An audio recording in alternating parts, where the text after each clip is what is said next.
What I'm trying to say is that beyond the question of justice delivery, we should also know the issue of speedy adjudication of cases.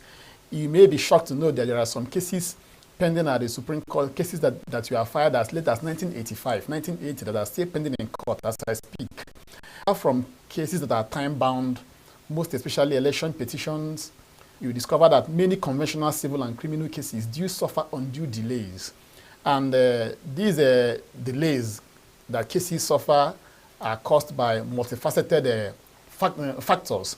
So if my Lord can put in place, while exercising her powers, let me say his, because we don't refer to them as using the feminine description. If my Lord can exercise his powers as the Chief Justice of Nigeria to put in place proactive policies that will help ensure that at least there is improvement in the manner in which cases are handled in our courts, especially the appellate courts, it will be a very wonderful legacy.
Our mainstay was to export crude oil, and is still to export crude oil.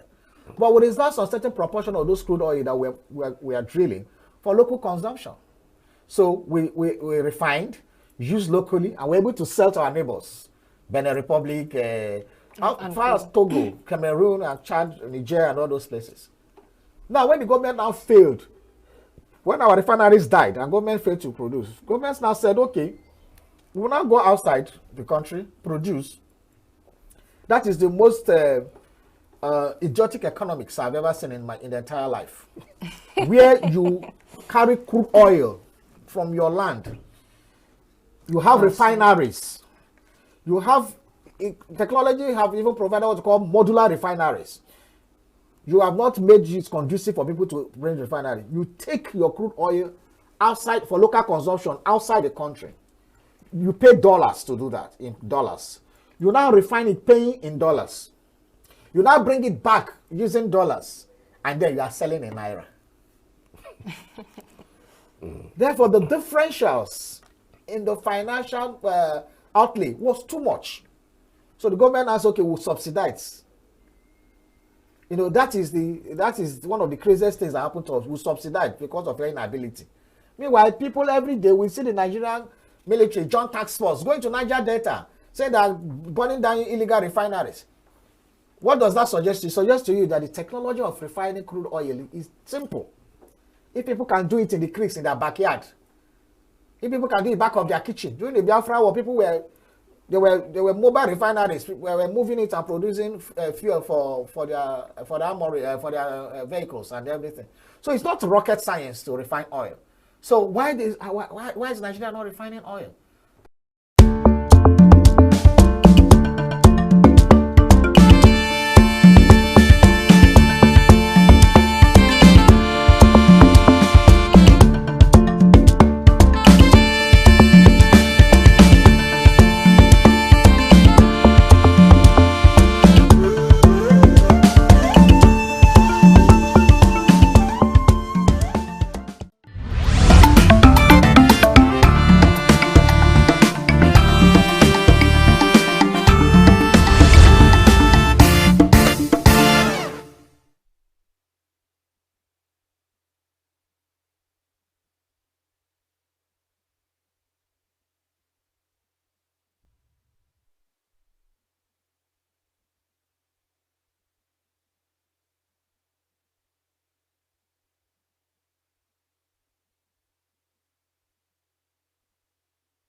Good morning. Welcome to Global News on Signature TV. I'm Charles Pius. In the headlines, National Assembly to pass harmonized tax bills on Tuesday. Oluremi Tinubu plans 200 Naira grants for people with disabilities. Pope Leo XIV pays respects to late Pope Francis in Basilica of St. Mary Major. An Indian Coast Guard rescues crew members after Liberian ship capsizes in Indian Ocean. Details shortly.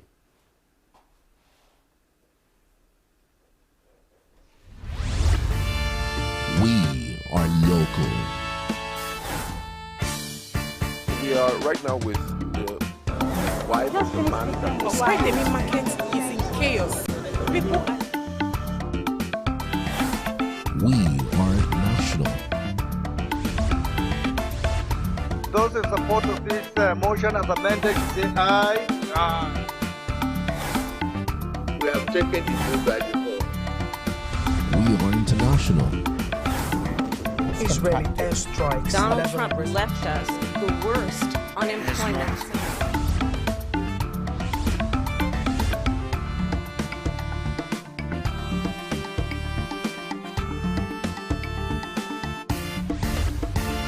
Signature TV, news in your pocket.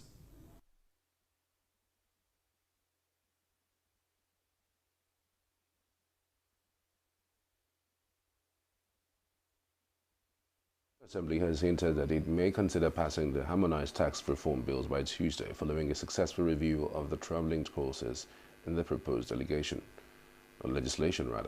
This was disclosed by the chairman of the House Committee on Finance, James Faleke, on his official X account on Sunday. The 4 tax bills were sent 2 weeks ago to the Joint Harmonization Committee made up of members of the Senate and the House of Representatives to reconcile the amendments of both chambers before it is transmitted to President Bola Ahmed Tinubu for his assent.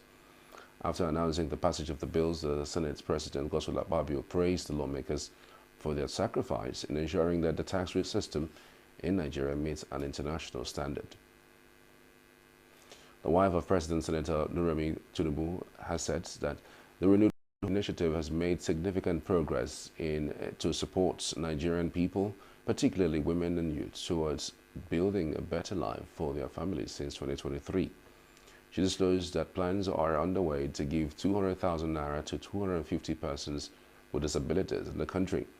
Senator Tinubu stated this while formally handing over essential food commodities to Abia State's people through the wife of the state governor and Renewed Hope Initiative state coordinator Priscilla Chidimma Oti for onward distribution to the vulnerable groups. The First Lady, who was represented by the wife of the Vice President Nana Shatima, disclosed that they have successfully donated food items to 11 states and the Federal Capital Territory. She assured that here will be more activities this year under the 5 scopes of the Renewed Hope Initiative, which includes collaborating with the Federation of Environmentalists to establish the Environment Club for senior secondary school students and Environment Society for students in tertiary institutions nationwide to help us clean up the environment and grow more streets. Also, a grant of 200,000 naira for 250 persons with disabilities to recapitalize their existing small businesses in the 36 states and the Federal Capital Territories.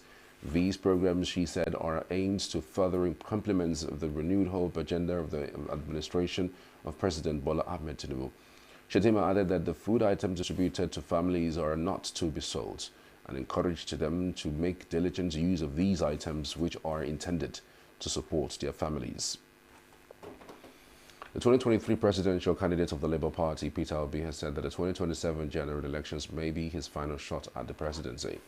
Obi, who confirmed he would contest in the 2027 elections, hinted a possible exit from active politics after that. Despite suggesting that he may not return to the ballot beyond 2027, Obi assured his audience of continued support for young Nigerians who are serious about national transformation.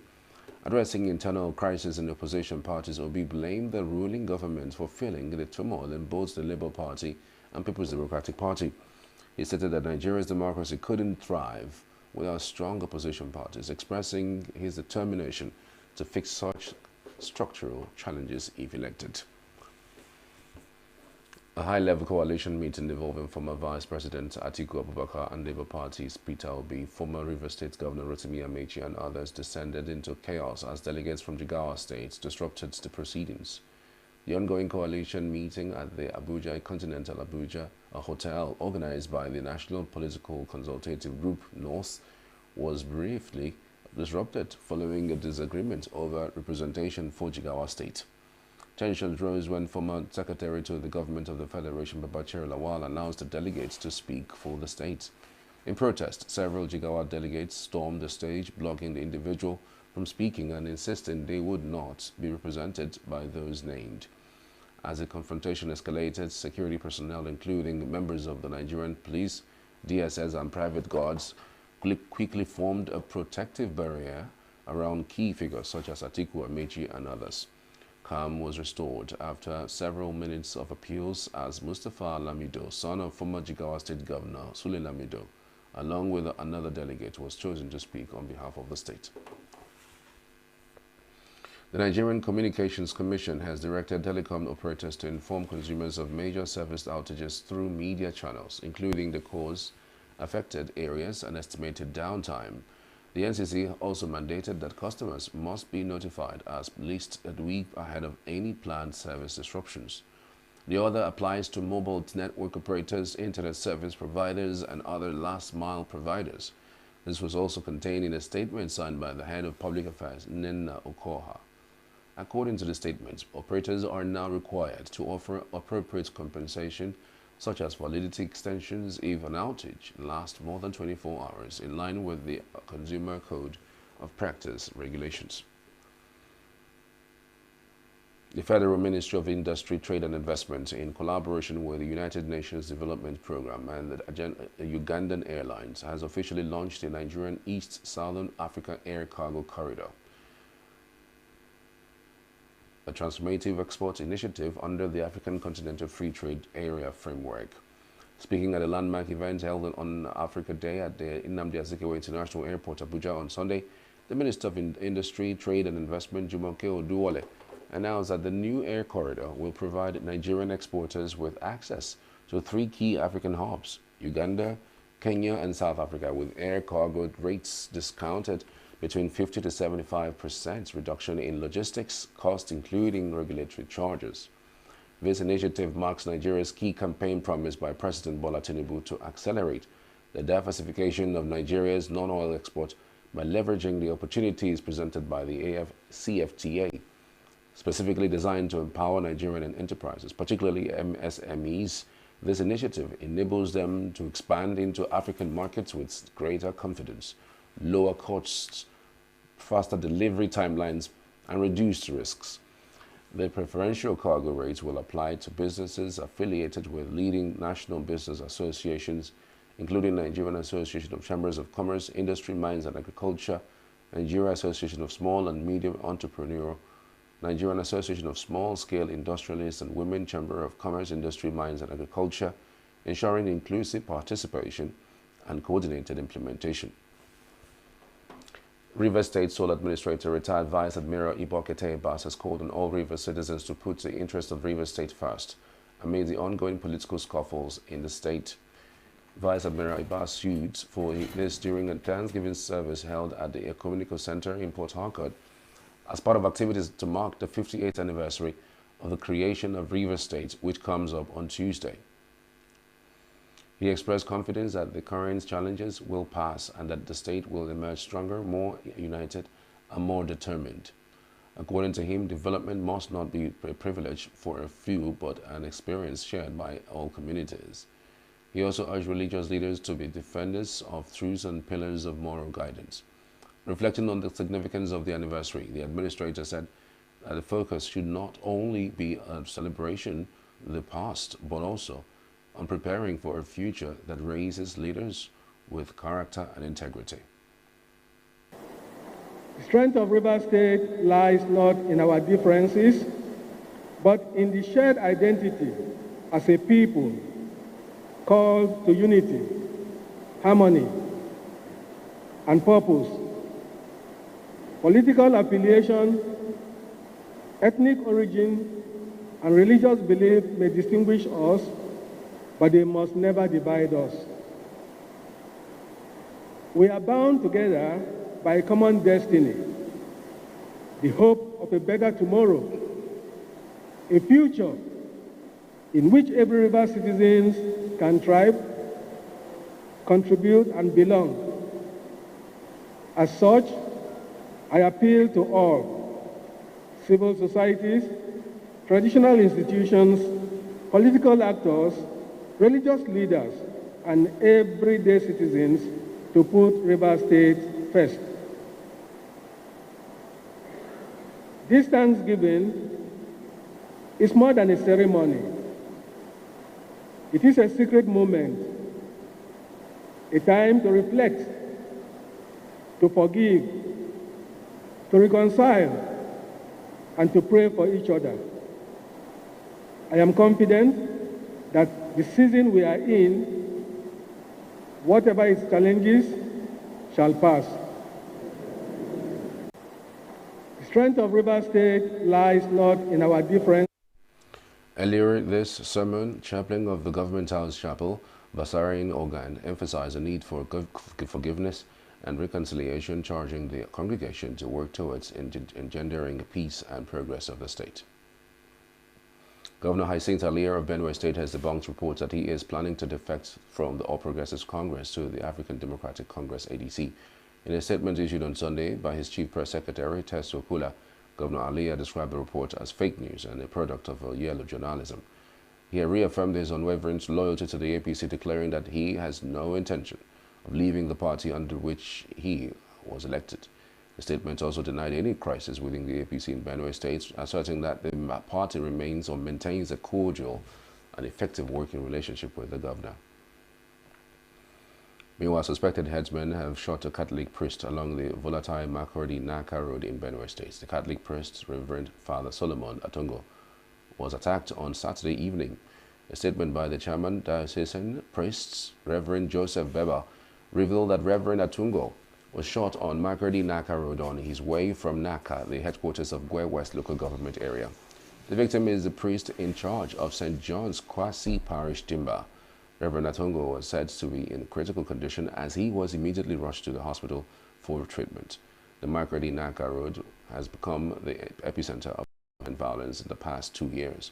The road has been abandoned due to the activities of hoodlums who kidnap and kill people on the road.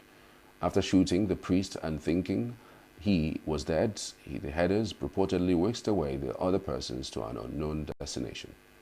There is no information about their whereabouts as of the time of filing this report. 3 people have been reportedly killed in a renewed attack by suspected armed headsmen in Yelewata, a border community in Guma local government area of Benue State. The attack occurred Saturday evening when heavily armed terrorists attacked Yelewata community. A resident who spoke on condition of anonymity said the heavily armed headsmen arrived at midnight when residents were deeply asleep and started their mission. The residents further said the actual number of casualties was yet to be ascertained. Yelewata is a border town located along Makurdi-Lafia Road. Efforts to confirm the incidents from the spokesperson of the Benue State Police Command as of the time of filing this report was not successful. Up ahead, military arrests 20 oil thieves, destroys 19 illegal refining sites in Niger Delta. NIMED predicts 3-day sunshine, cloudiness from Sunday. You stay with us.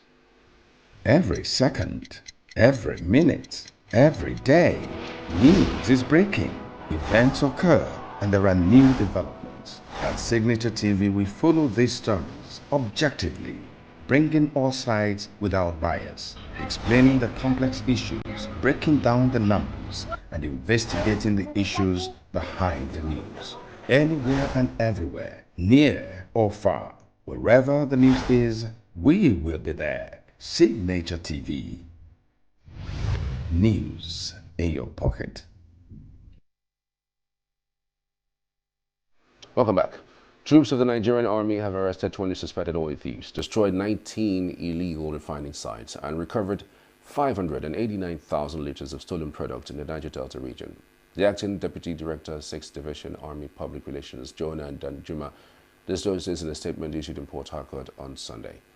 Danjuma said that the feat was achieved during a week-long operation conducted in 4 states of the region in collaboration with sister security agencies.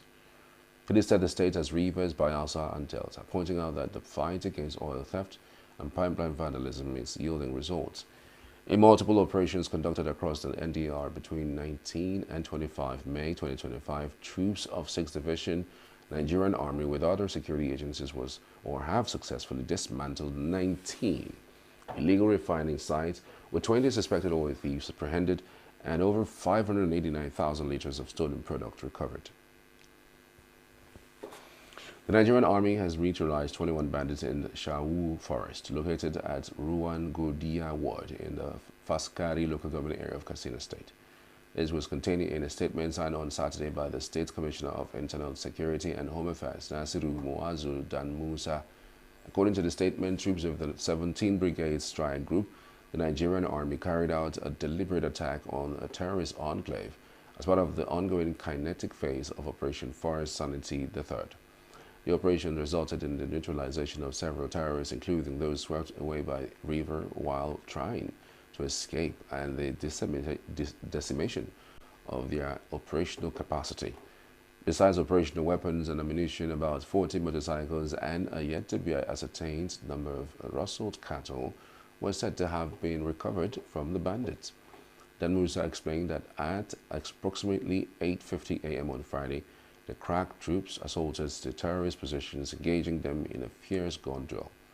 He said the intensity of the attack forced the terrorists to abandon their camps and flee into the dense bushes and rocky terrain, using their livestock as shields for their escape. Meanwhile, the Nigerian Customs Service, NCS, has recorded an unprecedented revenue of 1.3 trillion naira in the first quarter of 2025. A statement by Presidential Spokesperson Bayo ENUGU, the first quarter 2025 revenue more than doubled the 600 billion naira collected during the same period in 2023. The Comptroller General of Customs, Adewale Adeni, disclosed that Customs is preparing to launch the e-Customs Modernization Project, a $3.2 billion initiative aimed at digitizing cargo processing, surveillance, and payment systems across Nigeria's ports and borders. The Customs Comptroller General said that the service has intensified its anti-smuggling operations and closed long-standing revenue leakages. He said over 64 billion naira was recovered from previously under-assessed or undervalued imports in the last 9 months, and major smuggling rings at the Semibo-Idiroko, Katsina, and Sokoto borders have been dismantled. He also said that the agency has introduced fast-track lanes for agro exports and is working with the Nigerian Export Promotion Council, NEPC, to streamline outbound cargo processes in line with the government's push for non-oil exports. Meanwhile, Oyo State Commissioner for Police Johnson Adenola has pledged justice for 13-year-old Kehinde Alade, who was killed by a stray bullet from a police officer.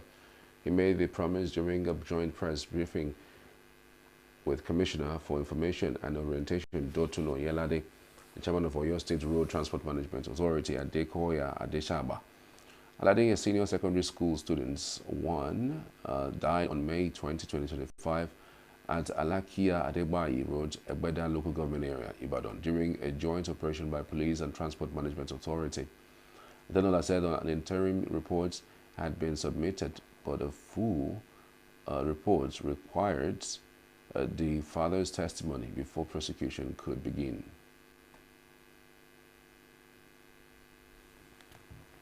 On our part, we have picked up the officer who fired that gunshot. As I talk to you, he is currently in custody. He is being investigated by the Deputy Commissioner of Police, State Department of Investigation, Yagonku, and together with members of his team, we are assisting the investigation. Investigation has progressed. In actual fact, I have an interim report here, but that report will not be holistic until we eventually obtain the testimony of Odunayo Alade, the driver, incidentally the father of the deceased young man. So that is one part of it we are trying to do to make it all inclusive, because it would be unfair for us to write a report without hearing from a principal actor in the saga, as we have seen. So that is why where we are at the moment, IGP Egbetokun is fully in the picture, is demanding regular updates, and very, very soon we'll be through with the investigation and submit the report to you. Oyo State Road Transport Management Authority Chairman Adesaba described rising traffic violations and attacks on his officers during lawful duties. He said such attacks had prompted the agency to seek police support. He urged residents to obey traffic rules and contribute to public order. He alleged that Odunayo Alade, father of the deceased, was a serial traffic offender.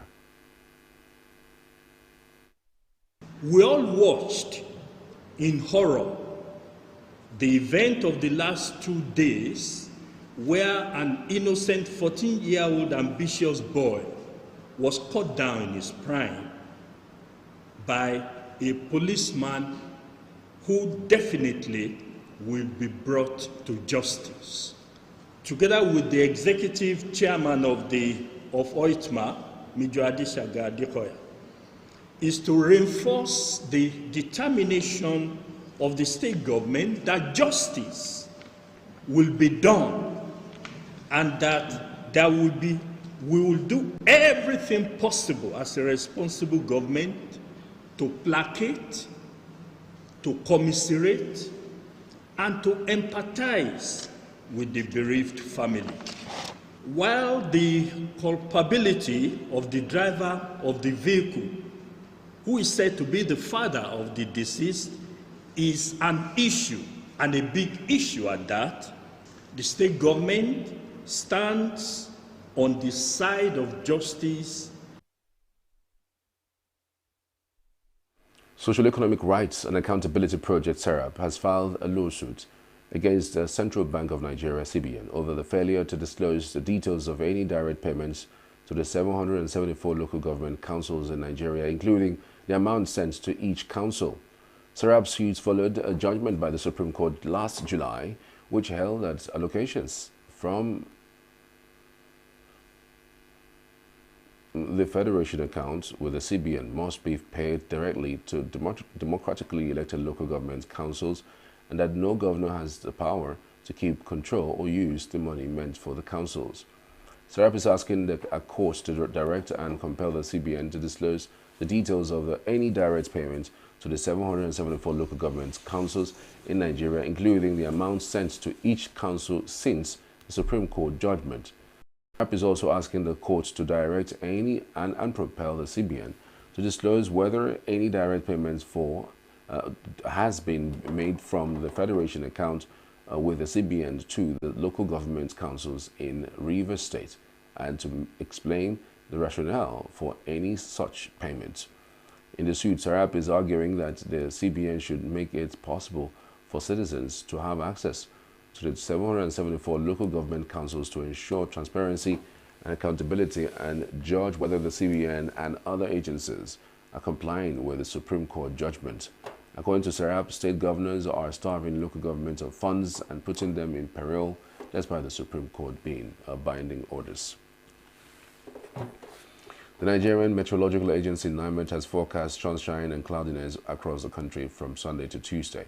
NIMET's weather outlook released on Saturday in Abuja expected sunny skies with patches of cloud on Sunday, with chances of morning thunderstorms over parts of Taraba State in the northern region.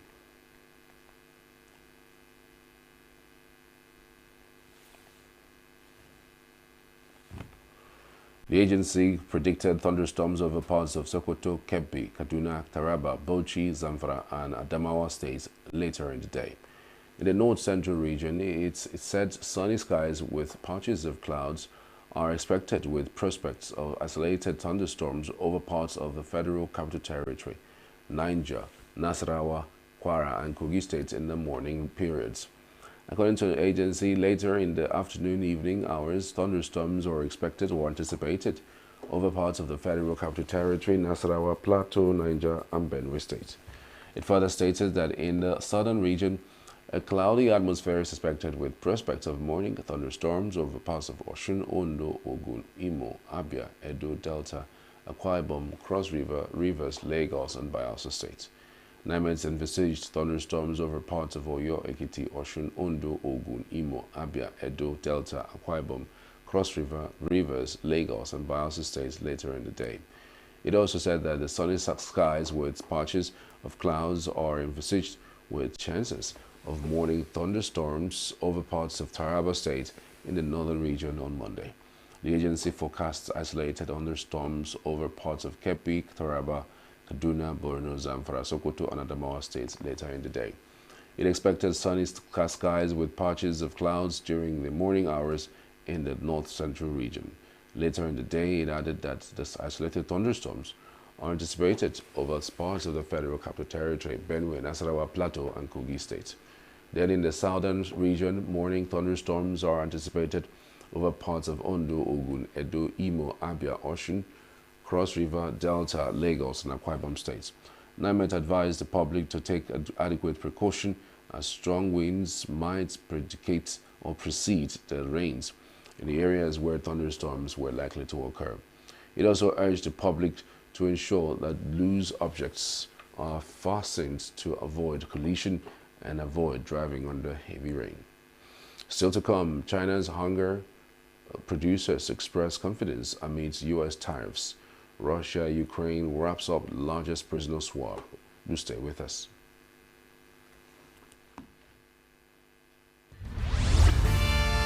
We are local. We are right now with the wife of the man that was Why the main market is in chaos. People We are national. Those in support of this motion as amended, say aye. Aye. we have taken the vote by default. We are international. Israeli airstrikes. Donald Trump left us the worst unemployment.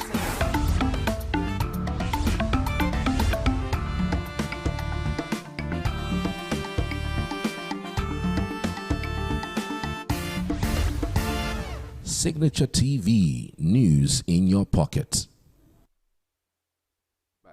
Pope Leo XIV visited the tomb of his predecessor, the late Pope Francis, in Rome's Basilica of St. Mary's Major on Sunday. The pontiff also paid homage to the icon of Salus Pompili Romani, a protectress of the Roman people. The visit marked the end of the day when Leo was installed as Bishop of Rome during a ceremony at the Basilica of St. John Lateran. Pope Francis, who died on April 21st, chose the Basilica of St. Mary Major as his burial place, breaking with the tradition of pontiffs being entombed in St. Peter's Basilica inside Vatican City.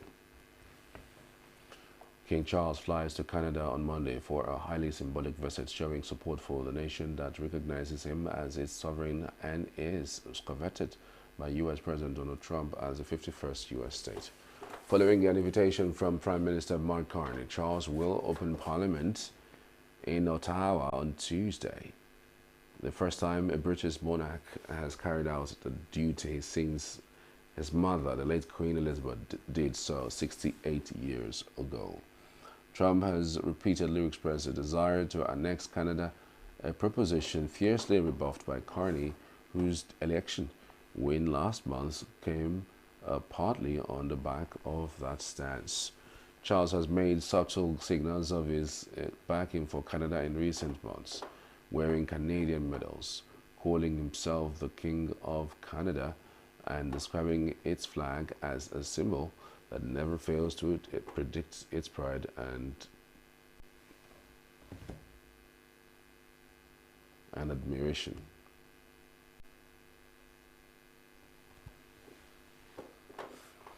However, he faces a tricky balancing act as British Prime Minister Keir Starmer is working to keep Trump on side over Ukraine and trade ties.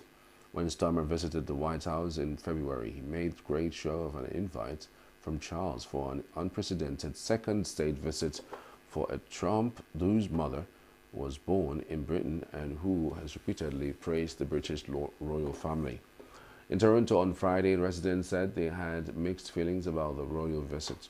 Charles's trip, which he will make with his wife, Queen Camilla, will be his first since visits to the former British colony, which becoming king in September 2022.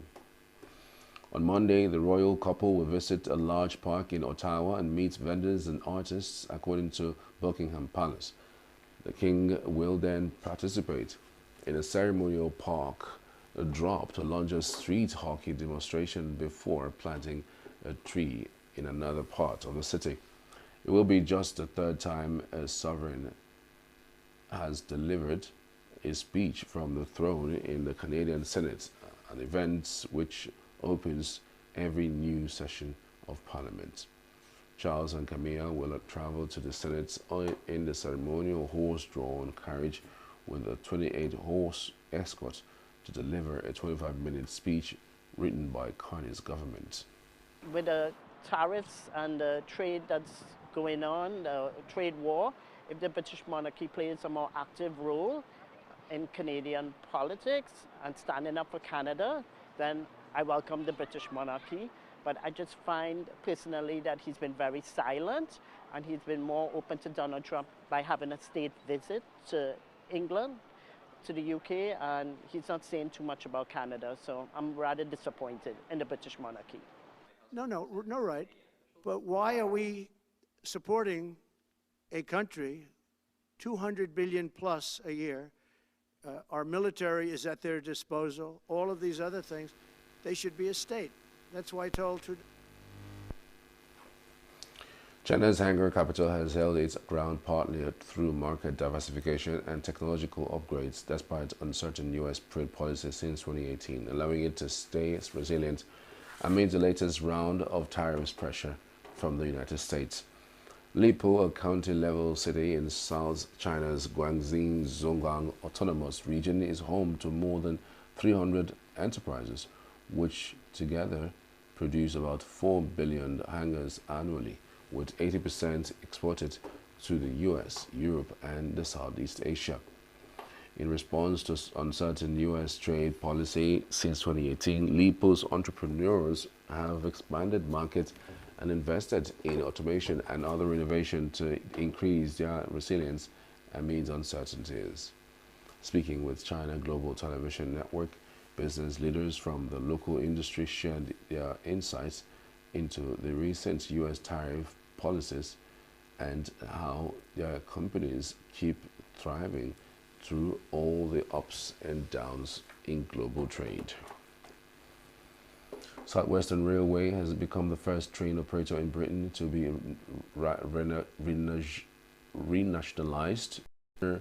Plans by the Labour government to fix the country's troubled railway system, the Transport Department says on Sunday.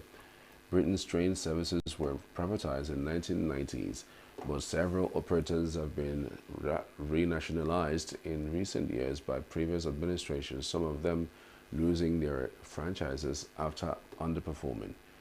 Battered by the COVID-19 pandemic and disrupted by industrial unrest, key services have seen quality deteriorate and widespread criticism. Of course, as Secretary of State for Transport, I am always impatient for improvement, and I know that anyone stood on a platform waiting for a train that doesn't arrive is one person too many, to be honest. And so across the train operating companies, I want to see improvement taking place in advance of Great British Railways being set up in 2027. And that's why we are saying that as these train operating companies that come across into public ownership, that they have to meet these really high performance standards before they can actually use the new Great British Railways logo and branding. Turkish President Tayyip Erdogan has met with Pakistan's Prime Minister Shehbaz Sharif in Istanbul on Sunday. Erdogan's office said the two countries would strive to boost cooperation, particularly in defense, energy and transportation. Turkey has strong ties with Pakistan, both being largely Muslim countries and sharing historical connections. Earlier, Erdogan's communications director Farenti Altan said on X that they would discuss bilateral relations, regional and international issues, including the fight against terrorism. Turkey's Foreign Minister Hakan Fidan and Defense Minister Yasar Güler also attended the meeting. Earlier in May, Erdogan expressed solidarity with Pakistan after India conducted military strikes in response to an attack in Indian Kashmir by Islamist assailants. The clashes between the nuclear-armed neighbors were the worst in more than 2 decades. Ankara also maintains cordial ties with India, but that Erdogan's expression of support for Pakistan, small Indian grocery shops and major online fashion retailers boycotted Turkish products. U.S. Secretary of Homeland Security Kristi Noem visited Jerusalem's Western Wall in the Old City on Sunday. Noem, who arrived in Tel Aviv just days after the killing of 2 Israeli embassy staffers in Washington. Yaron Lischinki, a research assistant in the embassy's political section, and Sarah Lynn Milgrim, a member of the embassy's administrative staff who were about to get engaged, were killed by a suspect identified by Washington police as 30-year-old Elias Rodriguez from Chicago. Noem is expected to meet with Israeli Prime Minister Benjamin Netanyahu later on Sunday night. She is also expected to meet with Israeli Foreign Minister Gideon Saar on Monday. Meanwhile, U.S. Department of Homeland Security Secretary Kristi Noem arrived in Israel just days after the killing of 2 Israeli embassy staffers in Washington. Yaron Lishniki, a research assistant in the embassy's political section, and Sarah Lynn Milgrim, a member of the embassy's administrative staff who were about to get engaged, were killed by a suspect identified by Washington police as 30-year-old Elias Rodriguez from Chicago. Israeli Prime Minister Benjamin Netanyahu spoke with U.S. President Donald Trump on Thursday about the case. Statements from Netanyahu's office said the 2 leaders also discussed the war in Gaza, and Trump expressed his support for Netanyahu's goals, which include the release of all hostages. Meanwhile, Russian forces are mounting pressure on Ukraine's Kostyantynivka in the country's east, local residents say. The Russian Defense Ministry statement said its forces had captured the village of Stopochik in Donetsk region east of Kostyantynivka, a town under recent Russian pressure. The General Staff of Ukraine's military acknowledged no such losses, referring to Stopochiki earlier this week as part of an area under Russian attack. Pro-Russian war bloggers said earlier this week Russia had pierced Ukraine's lines between Poroski and Kostyantynivka in the Donetsk region of eastern Ukraine. Russia and Ukraine each exchanged 303 prisoners on Sunday, completing the largest prisoner exchange under an agreement reached during their recent talks in Istanbul, Turkey. Among those released were personnel from the Ukrainian Armed Forces, the National Guard, the State Border Guard Service, and the State Special Transport Service. Ukrainian President Volodymyr Zelensky. The freed Russian prisoners are on the territory of the Republic of Belarus, where they are being provided with necessary psychological and medical assistance, said the Russian Defense Ministry. Following the direct negotiations in Istanbul on May 16th, Russia and the Ukraine agreed to exchange 1,000 prisoners each, marking the largest prisoner swap since the start of the conflict in 2022. On Friday, both sides exchanged 270 soldiers and 120 civilians, followed by a 307 for 307 swap of military personnel on Saturday. The 3-day exchange of prisoners was the 65th swap of captives between the two sides since the start of the conflict, and the 6th of its kind this year, according to Ukraine's coordinating headquarters for the treatment of prisoners of war. Palestinians in Gaza City could be seen jumping onto aid trucks on Sunday in desperate attempts to get much-needed food. A total of 107 aid trucks belonging to the United Nations and other aid groups carrying flour, food, medical equipment, and pharmaceutical drugs were transferred on Thursday into the Gaza Strip, the Israeli military said.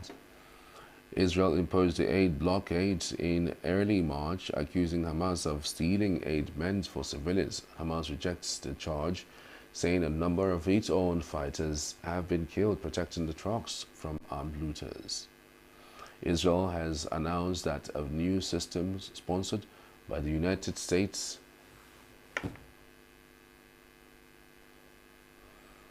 and run by private contractors will soon begin operations from 4 distribution centers in the south of Gaza, but many details of some of how the system will work remain unclear. Israeli military strikes killed at least 23 Palestinians across the Gaza Strip on Sunday, including a local journalist and a senior rescue service official.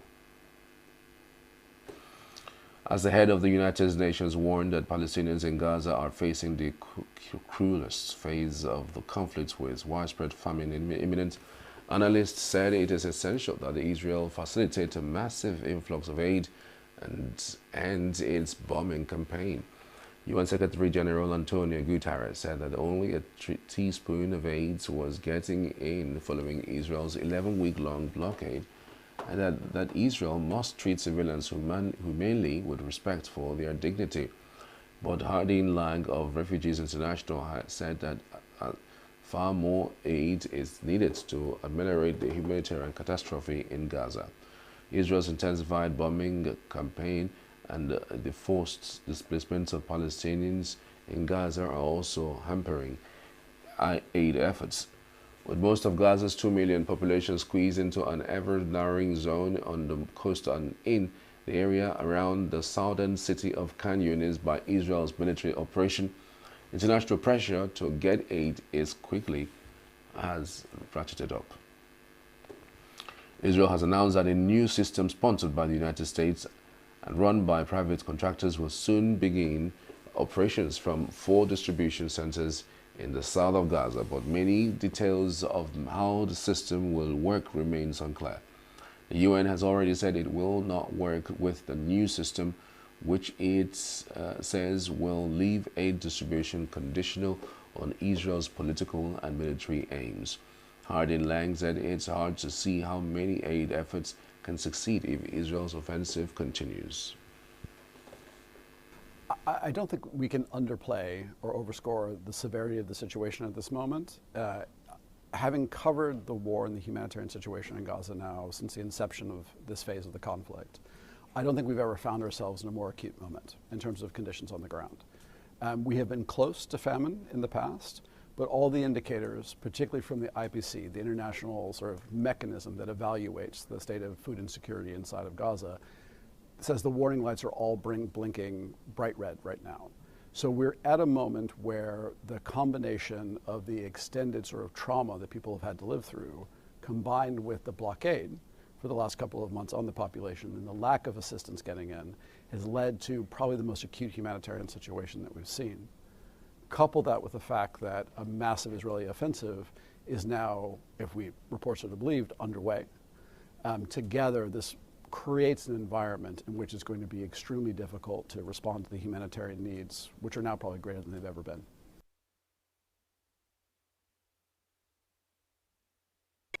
Israel, as the occupying power, has a duty to facilitate and provide for the civilian population.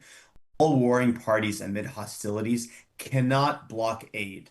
Starvation as a weapon of war is a war crime. To deliberately deprive the civilian population of food, of medicine, of objects indispensable for their survival amounts to an act of genocide. The International Court of Justice has already ordered the Israeli government to facilitate the provision of aid. It issued binding orders in the genocide case brought by South Africa. The International Criminal Court has indicted Prime Minister Netanyahu and his former defense minister for war crimes and crimes against humanity, including those related to the Israeli government's starvation strategy. The Israeli government is bound to provide for the provision of the civilian population, to allow food, to allow aid in. Failure to do so amounts to war crimes and acts of genocide.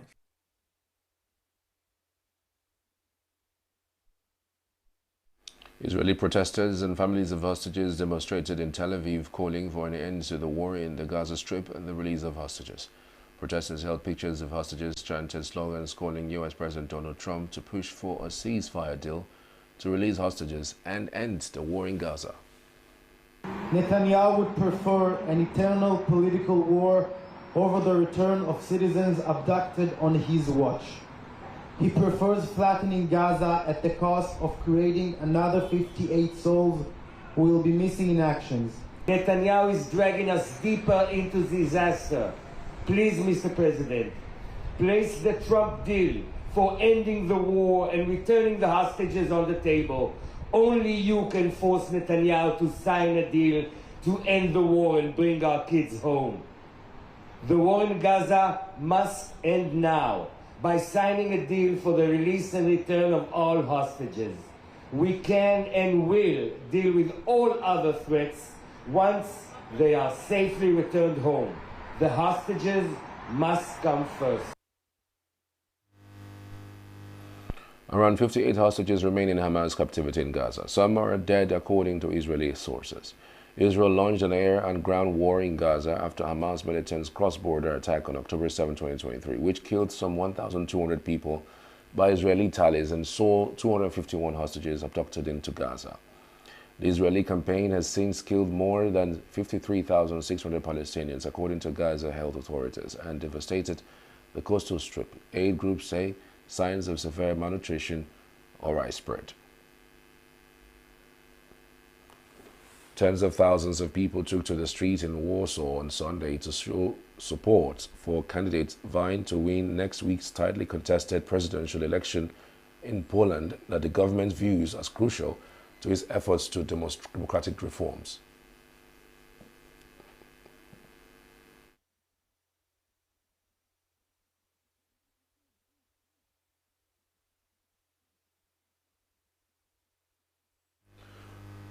Prime Minister Donald Tusk hopes to galvanize support for his candidate, the Liberal Warsaw Mayor Rafał Trzaskowski, to replace the outgoing Andrzej Duda, a nationalist who has vetoed many of his efforts to reform the judiciary and gave his support to Karol Nawrocki, the candidate backed by the conservative nationalists. Nawrocki voters marched down the parts of royal routes and walked by the presidential palace to show support for his drive to align Poland more closely with U.S. President Donald Trump's policies. Trzaskowski narrowly led Nawrocki in the first round by 31.4% to 29.5%, a much narrower gap than opinion polls had suggested. Opinion polls suggest that the race between Trzaskowski and Nawrocki remains close ahead of the presidential runoff. The Indian Navy and the Coast Guard jointly rescued all 24 crew members of a Liberian cargo ship on Sunday that capsized off the southern Kerala coast. The rescued crew members of cargo ship MSC Elsa 3 received first aid treatments and were deemed to be okay. The Indian Coast Guard received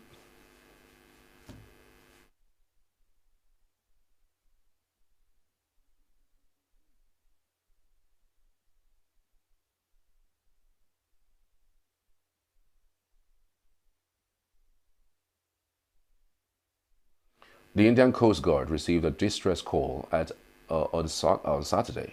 The subsequent rescue operation by Indian Coast Guard ship Anvers successfully rescued 21 crew members. Later, the Indian Navy deployed Indian Navy ship Sujata and INS Satpura to rescue the remaining 3 crew members, including the captain of the Liberian cargo ship. The Colombian Navy announced on Saturday that the seizure of more than 6 metric tons of cocaine chlorohydrate in an operation in Tumaco on Colombia's western coast near the border with Ecuador. Rear Admiral Camilo Mauricio Guterres, commander of Colombia's Pacific Naval Force, valued the drugs recovered in a 2-day operation at more than $300 million. Half of the seizure came from a semi-submersive vessel detected off the coast. 3 Ecuadorian suspects on board were detained. The rest of the illegal material was discovered buried underground. Samir Zords was elected as the head of Brazil's Football Confederation on Sunday after Elnado Rodrigues was removed from the position by Rio de Janeiro court.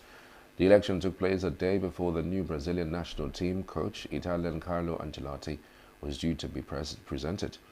Zod, the only candidate and president-elect of the Roraima States Football Federation, received 101 of the 143 possible votes and was elected with strong support of the state federations. Earlier this week, Rodriguez dropped an appeal against his removal from the position, which came after a court ruling nullified an agreement which had enabled him to secure re-election until 2030. The court case concerned the alleged forgery of former CBF President Antonio Carlos Nunes de Lima signature on their agreements.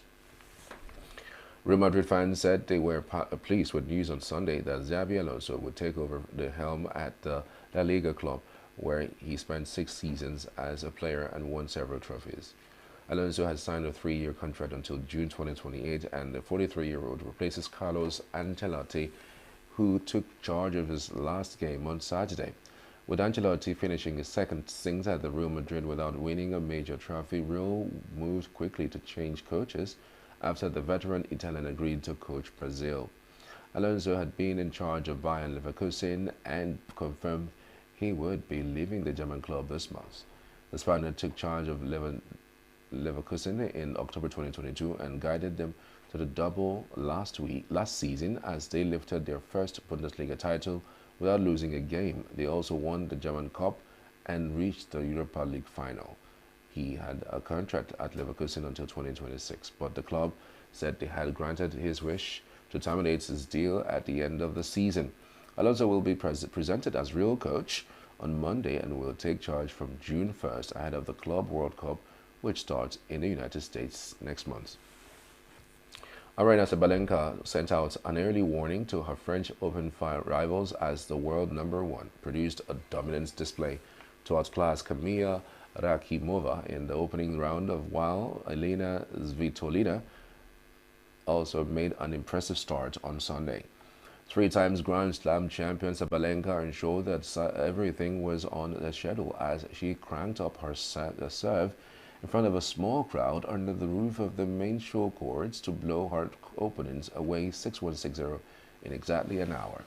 The writing was on the wall for a detected Ramoviva when the 27-year-old Sabalenka broke for a 3-0 lead in the second set after scampering to a ball which had clipped the net cord and crushing a forehand winner. Ukraine's Svitolina dropped only 2 games in her 6-1, 6-1 demolition of Turkey's Zeynep Sönmez on court Suzanne Lenglen. In the men's draw, American 12th seed Tommy Paul fought back from a set down to beat Elmar Muller 6-7, 5, 6-2, 6-3, 6-1, setting up a second round clash with Martin Faksovics.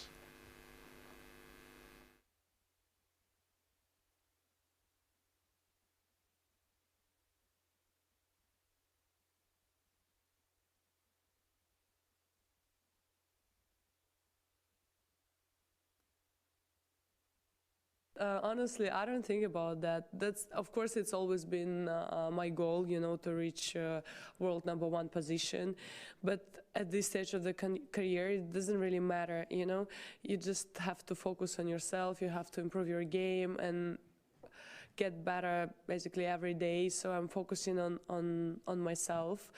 And anyway, it doesn't matter if you're #1 or 2 or 3 or 10. You have to go out there and you have to fight to bring your best tennis, and you really have to work for each win. So honestly, I'm so confused. I don't know. Quick, they would come and grab it, and like in the middle of the night. But now I'm like watching all these repo shows where they come in.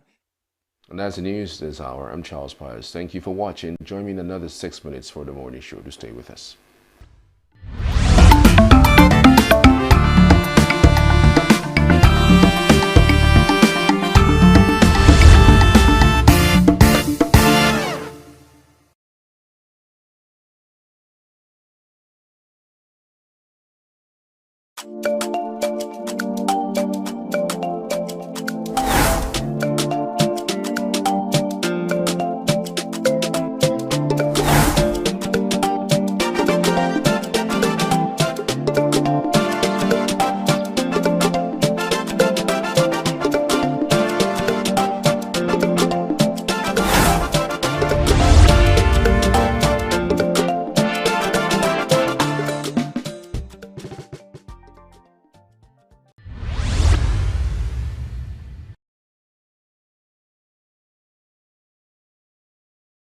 Our mainstay was to export crude oil and East Seal to export crude oil.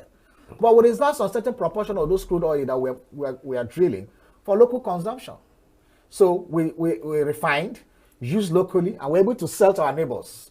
Benin Republic, as far as Togo, Cameroon, and Chad, Nigeria, and all those places. Now, when the government now failed, when our refineries died and government failed to produce, governments now said, okay, We will now go outside the country, produce. That is the most idiotic economics I've ever seen in the entire life. Where you carry crude oil from your land. You have refineries. You have technology have even provided what's called modular refineries. You have not made it conducive for people to bring refinery. You take your crude oil outside for local consumption outside the country. You pay dollars to do that, in dollars. You now refine it paying in dollars. You now bring it back using dollars, and then you are selling in naira. Therefore, the differentials in the financial outlay was too much. So the government asked, okay, we'll subsidize. You know, that is one of the craziest things that happened to us. We subsidize because of their inability. Meanwhile, people every day, we see the Nigerian military, joint task force, going to Niger Delta, saying that burning down illegal refineries. What does that suggest? It suggests to you that the technology of refining crude oil is simple. If people can do it in the creeks in their backyard, if people can do it back of their kitchen. During the Biafra War, there were mobile refineries. We were moving it and producing fuel for their armory, for their vehicles and everything. So it's not rocket science to refine oil. So why is Nigeria not refining oil?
Our economy. That's why we are praying that God will help us so that we can be able to touch, God will touch their mind in order to better the civil servants. Because the power of the nation is the civil servant. Because with the civil servants, our economy will be. See, this morning I went to somewhere where I normally pay 600 before. I paid 1,900 because of the fuel something. Because of that, we don't drive our motor again. If I don't have any serious thing that will make me to drive my motor, I don't go out again. 960, some 1,000, some 1,200. We are pleading that God will touch them. And it's not good for them staying at home. And they cannot afford going to work every day. Okay, see the minimum wage they are talking, they have not paid. Basically, I feel that if you can work from home, I don't think it's everybody that have that choice. Most especially government workers. I don't think they have the choice of working from house. But if it's possible for you, if it's something that you can accommodate, then it's okay. But then at the end of the day, everybody will still be moving around. So you can't dismiss the fact that people will still take transport. Most of the works people are doing now is remote job. You can stay at your home and work comfortably. The most important thing is working effectively. Doing what you know how to do best. It doesn't matter where you are to do the job, whether in the office or at home. And since the hike in price, since all these fuel subsidies started, a lot of people can't even make it to their workplaces, and they are expected to be at work every day. So I don't think it's bad for them to work from home. I think it will help, since enough people are not earning enough salary to spend it or waste it on transport. So it's not a bad idea working from home. A lot of people are doing it. Western.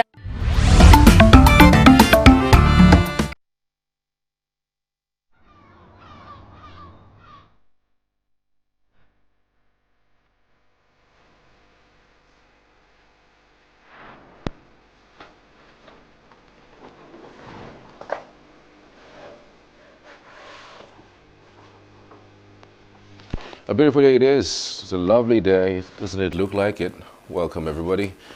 It's a week that will actually give birth to a brand new month. So we're right at the tail end of the month of May, and you know what this means. It means a huge period for governments, especially in Nigeria, because it will be marking its second year anniversary in office at the federal level. And we understand that other states, like the ones that we are in, ENUGU State, would also be doing the same thing. And they will be out with their scorecards and score sheets. And who better to really give them the better score? You. So I would assume that every one of you would be on your launch pads, on your phones, checking which particular promise that they have actually kept. Remember, every one of them gave certain promises from the day one that they started this administration. So you've got to go check which of the ones that they have actually done and which one is ongoing. And of course, an opportunity for you to remind them that they are actually going array for those who are actually going astray. So however it is, I hope you're ready for it. Welcome everybody. This is the morning show here on Signature. We would be back after this to give you some of the headlines on the dailies this morning. Just stay with us. We're beginning on the Nigerian Tribune this morning, and on the Nigerian Tribune there's a screaming headline: PDP, Wike withdraws from peace accords, where the writer blames Makinde, vows to fight until justice is served, claims credits for most PDP governor's election, controversy raised over national secretary.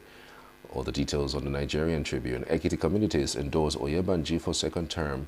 Federal government moves to deepen $1.5 billion Lekki Port Channel beyond 16.5 meters. UNDNDLEA intercepts 6.5 billion opioids in Lagos. Rivers ports arrest 2 Britons. Interesting. 2025 UTME, 17,025 candidates scored 300 and above. That's coming from JAMB. Well, the writer releases results of rescheduled exams. Underage candidates' results also released. Atiku, Obi, and Mechi others in closed-door meeting with National Political Consultative Group.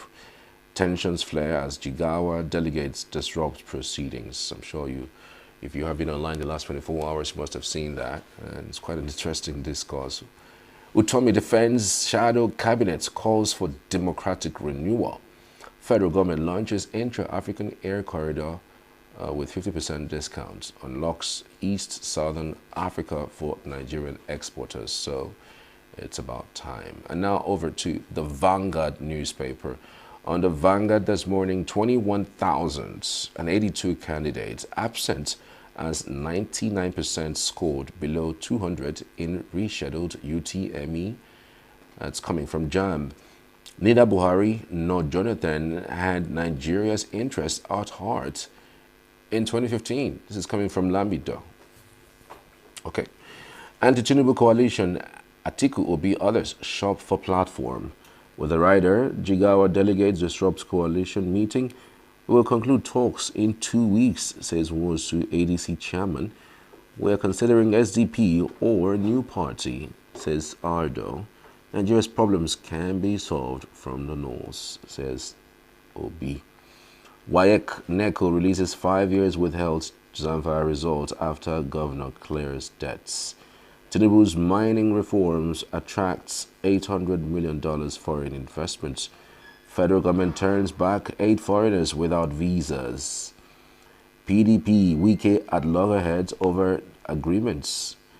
Makinde Mba betrayed our agreements, says Wike.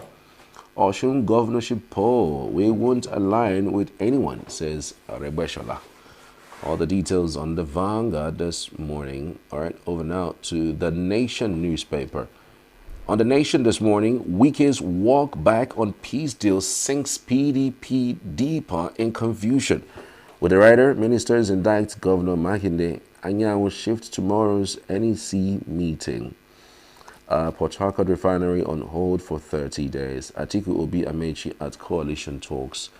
99% of candidates scored below average in UTME reset. Listed companies paid 1 trillion naira dividends in 2024, SEC declares. And now to the Guardian newspaper. On the Guardian, despite 7 trillion naira subsidy savings, states fail to cushion hardship and hunger. Wow. Indeed. That's at the crux of all of these discuss. Federal government unveils air cargo corridor, offers Nigerian exporters 50% discount. 71% of rescheduled UTME candidates score below 200, says JAMB. North holds key to solving Nigeria's problems, says Obi. Military destroys over 100 illegal refinery sites in 5 months. Nwokabia Adebayo blast APC's fear-driven strategy, urged Tinubu to govern. PDP postpones NEC meeting amidst uncertainty over action against Atiku and Wike. All the details you can find on The Guardian this morning. IPI flays Eno for removing Channels TV crew from Akwa Ibom's government house. And now to the Daily Trust newspaper. 30 killed in Taraba communal clash. 30 killed in Taraba communal clash. Questions over Port Harcourt refinery shut down after $1.5 billion rehabilitation. PDP's reconciliation suffers setback as Wike pulls out. Coalition Atiku Obi meets Northern Group. All the details you can find on the Daily Trust newspaper, excuse me. And now to the Daily Times. We are on with it. National Assembly, not a rubber stamp. Senate leader insists, with the writer, fault opposition for labeling parliaments as pawn. Tinubu's mining reforms trigger 38 billion naira revenue surge, says Alake. Tinubu is God's gift to Nigeria, says Prince Arthur Eze. When you're on the table, eating, do not make any noise. Accountability, PDP demands disclosure of project costs. IGR from Abia Governor. PDP demands disclosure of project costs. IGR from Abia Governor. Fulani militants kill retired police officer, 2 others in Plateau communities. Fulani militants kill retired police officer, 2 others in Plateau communities. Sad. So, your solutions to Nigeria's problems, Obi tells Northerners. All the details you can find on the Daily Times newspaper. So we're back to the table. It's 8:10 in the morning on this fine Monday morning, the 26th of May, 2025. Chris joins us. Good to have you, Chris. Good morning. Good morning, Charles. You said you welcome me back to the table. And you earlier said that when you are at the table, you do not do not make noise. Is it this kind, our kind of table? This kind of table we don't close our mouth to, even if we don't. Because the Igbo proverb said, the Nigerian jaw is still eating and chopping and chewing cud. So the jaw, the cheek can never rest. It's not over until it's over. And we have a lot of burning issues on the headline. So why should we have? Why should we not talk? Why should we sit down and not? Wow. Let's start with Tribune. Okay, let's go up and start from the top. Let's look at Daily Trust. You know, coalition, Atiku, Obi, they meet the Northern Group, and Obi told the Northern Group, "You have a solution to Nigeria's problem." That's cool. It's good to know that there is moves have been made to form platforms, and one of the newspaper headlines said they are still shopping on what platforms. I just want them to be careful. Let the platforms, if all the platforms in Nigeria has been jagabanized, we got that word newly in our lexicon, and if all the platforms have been jagabanized, so which other platform? Brand new platform, and the way this jagabanization is rated. It means even before you conceive a platform, it has been jagabanized. So, I don't know. We keep our fingers crossed. But the jagabanization of all the platforms and the coalition moves that is going on and horse trading and people who hold the ace to Nigeria problems, I think if we are preaching one Nigeria, that almost every other sector, every other quarter, every other group in Nigeria can contribute to the solution. If you give it as monopoly of the North, it might be an overrating. Because if Nigeria is a one entity, we all have what we can contribute to solve our problem. First, has Nigeria identified what our problem is? Do Nigeria still go about telling ourselves lies? Hoping that we will be okay. Nothing will make lies ever turn to true any day.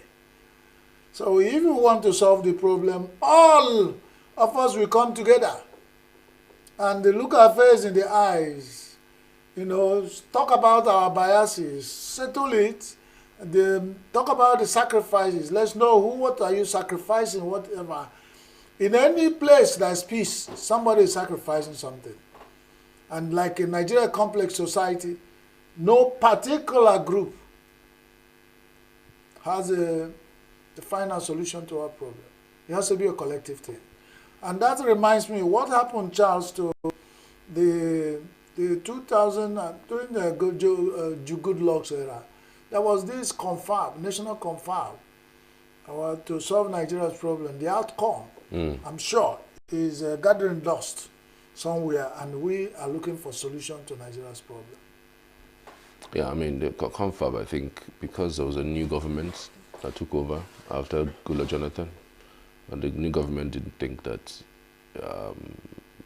the confab report should be implemented. That's where I have a problem. Is Nigeria and government in Nigeria, is it not a continuum? No, it's not a continuum for Nigeria. Okay, that's where we differ. I was thinking, you know, pardon me if I am thinking Nigeria government is continuing. So whenever you start, the winner takes it all. You take a total decision, jettison every other policy made earlier, even if they are good ones. Then come up with a new one. Surround yourself with new corrupt politicians who will give you an idea of how we share the national cake. Well, the national cake, I even wonder, Nigeria's national cake is like the Israelites moving in the wilderness.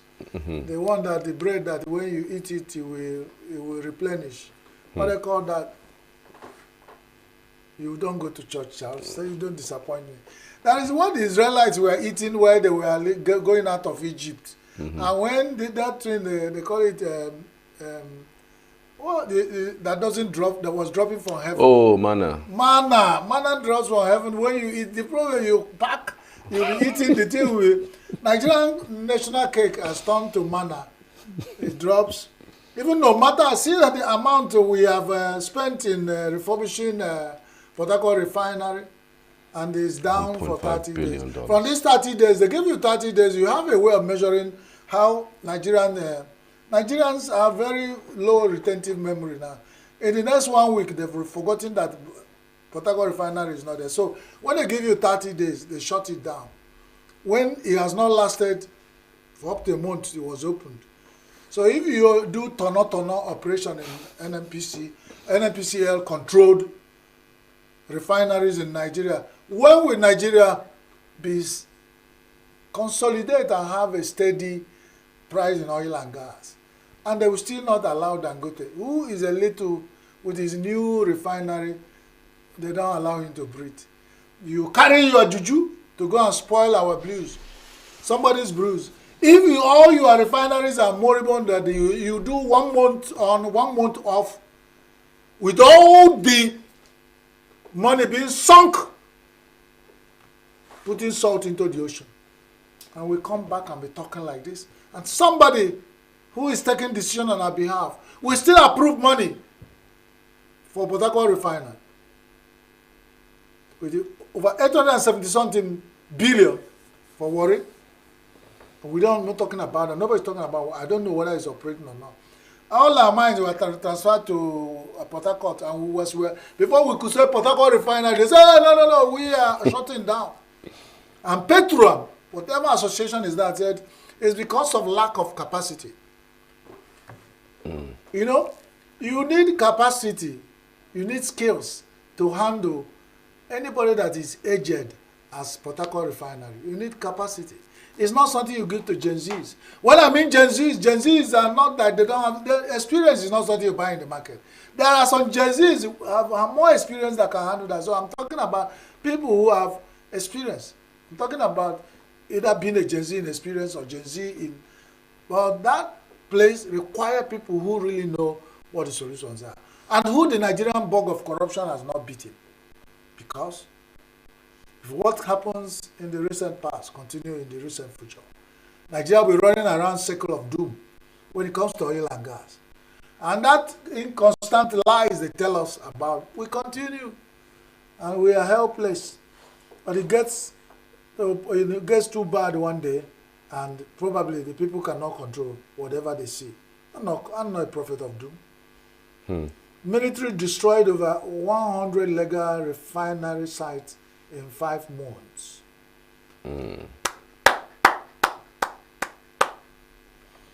Some refineries are termed illegal, and we are spending resources destroying them.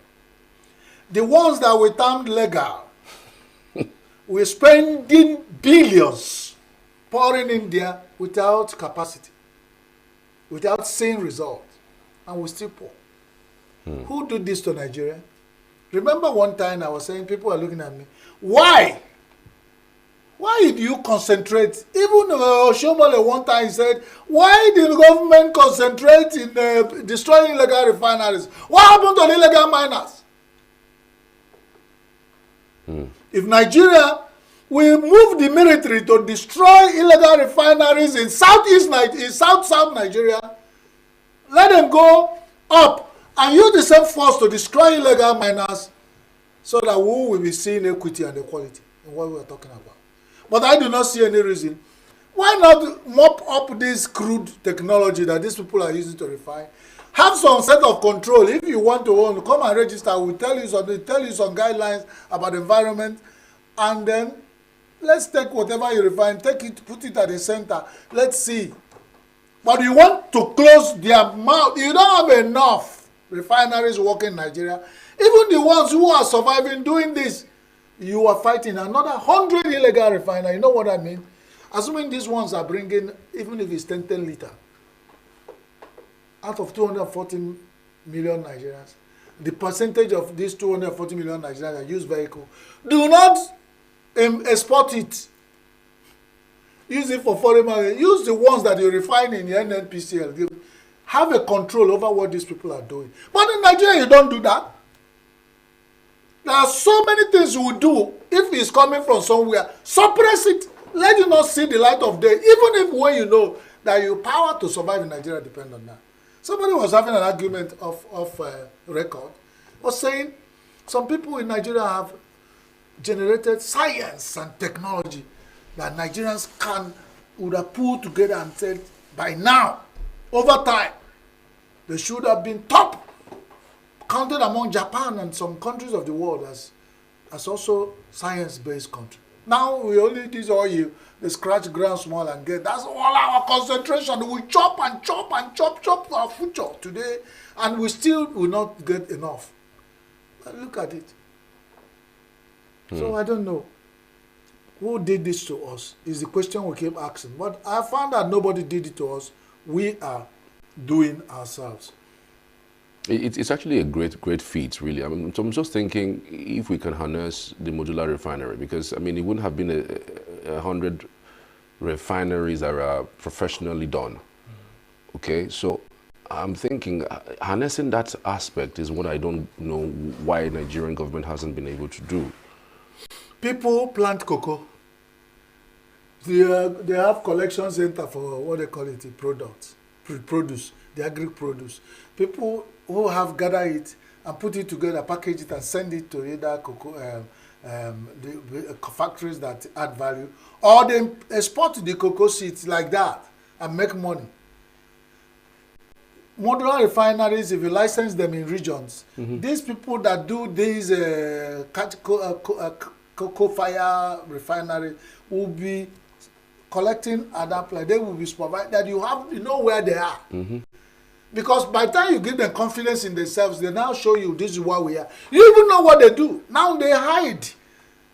They hide to do what they do, and one day you hear that Nigeria or somewhere explode into fire. Because when people are, you don't even know whether they do these refineries under the ground. Because they don't want them to breathe. You are pursuing them. You don't want. Federal government want to control oil and gas production and refinery at that point and that, but they have not refined enough. Their NNPCL has been a moribund situation for years. If these people are around, let's say they're around Port Harcourt, they say, whatever your product you bring it to NNP, the refinery there. Let's test it and do the well, let's collect it. Even if it's not up to quality, even if we need to refine it, to pay you. But we will come to where you are, expect it and guide you on some things. They don't. You cannot refine. You cannot allow local boys who want to. What do you want them to do until they carry guns again and go back to the creeks? Or they go back kidnapping and doing all this? Can't you control some prime energy that people in Nigerians are? If they wear dreadlocks and pass on the road, police arrest them and seize their phones and search them and kill them and do a lot of things. If there's money they collect, you get it and you don't want to know what they do. They go into a refinery. You are bombing. This is in how many months? 100. Can you imagine the product in 5 months? Imagine the ones we have destroyed since we started this war. Is it not high time we stop and say, by the way, what are we doing? Can't we harness this? Whatever is still in negative energy, turn into a positive one. Yeah. Weakest walk back on peace deal sinks PDP deeper into confusion. The Nation's newspaper. Nation's newspaper. Nation's newspaper. Oh well, I see what you Weakest do there. walk back on peace deal sinks PDP deeper into confusion. Good luck. There's nothing I will say. I've said all I can. There's one man they went to interview. A journalist went to interview. They says, what you have to say about this? The man said, I comment my reserve. On the issue of PDP and Wike and Anyanwu, Udemba and what they call it, all court cases. In fact, part of the condition was that all the court cases have to be withdrawn. Makindes should not talk. That it should be that they reneged on agreement and they offended him. Wike is the only strong man in PDP that offended so much that he find difficult to forgive. I comment my reserve. I wish PDP good luck. But on the epitaph of PDP will be written, here lies a party that used to be the highest and strongest party in Africa. But the remains are here. And whatever a man sow, he reaps. That's my epitaph. That's my last word for them on their tombstone. Interesting. All right, this one is NAS, Daily Times. Let's quickly talk about NAS, not rubber stamp. Senate leader insists.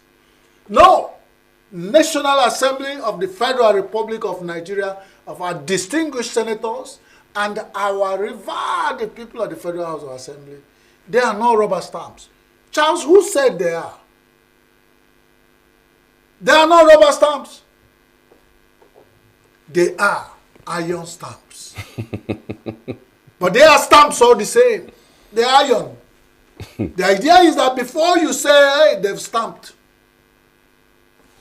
Hey, I'm thinking there will be emergency rule in River State. No, His Excellency will stamp it. Iron. They are not rubber stamps. Before somebody get up in the revered NAS and said, I am offended, instead of calling the person and sit down, let's know what he said. No. Suspended. That's how iron stamp work. If they are rubber, you can, rubber is bendable and amenable. They are not. They are iron. And they have continued in iron stamping. That's why it has kept Nigeria here. Imagine if they were rubber. It would have been, they would talk from one side of that. They are strict. Nobody tells them what to do. Nigerian National Assembly, a perfect National Assembly that are hard stamp, not rubber. Let no one refer to our National Assembly, and I decree, and also put it forward that the National Assembly is not rubber stamp. And for all that work in National Assembly as member of NAS, in that Federal House of Reps, or our distinguished senators, you are all hard stamps, iron stamps, and continuing their hard stamping.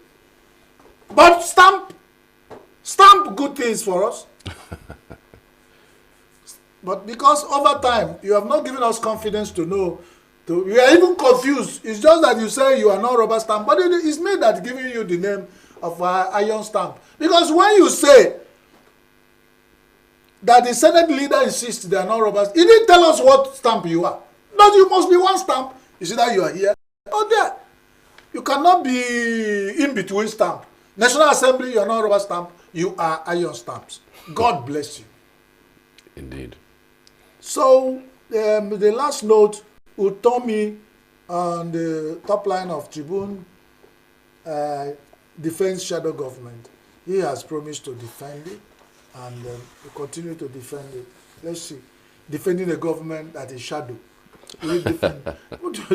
And then Nigerians are talking about it. It's another thing. And the DSS has gone to court. Charles, what's the outcome of DSS going to court to fight shadow government?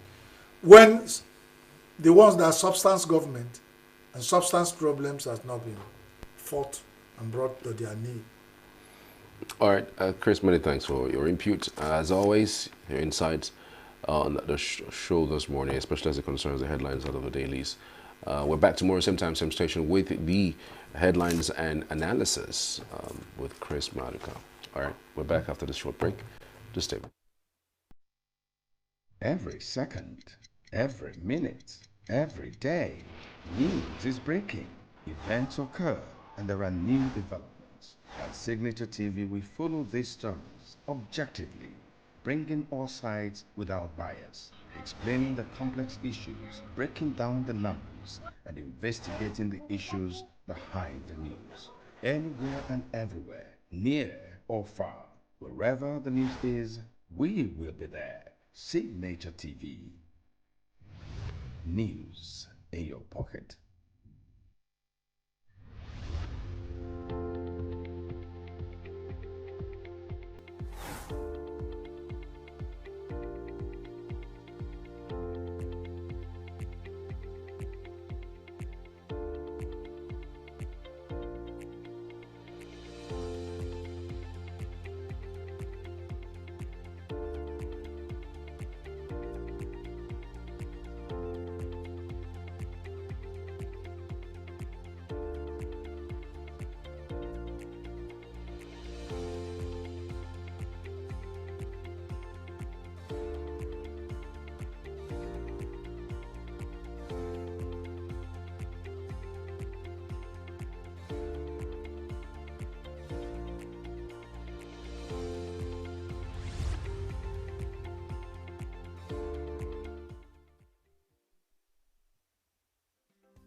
Welcome back. This is Signature Morning here on Signature TV. Hope you're good out there. So we would be discussing something quite interesting and important. We've had that actually in discussions around GBV, that's gender-based violence.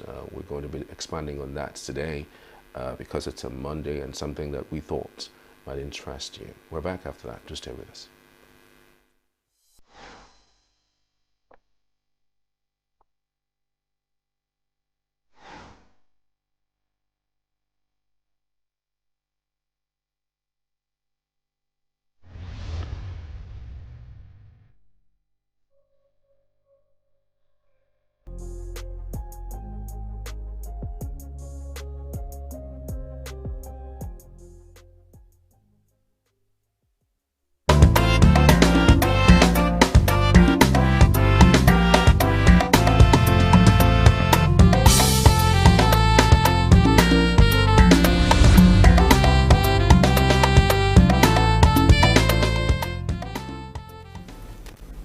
Welcome back. This is the morning show here on Signature TV, and it is Wednesday, April 30, 2025.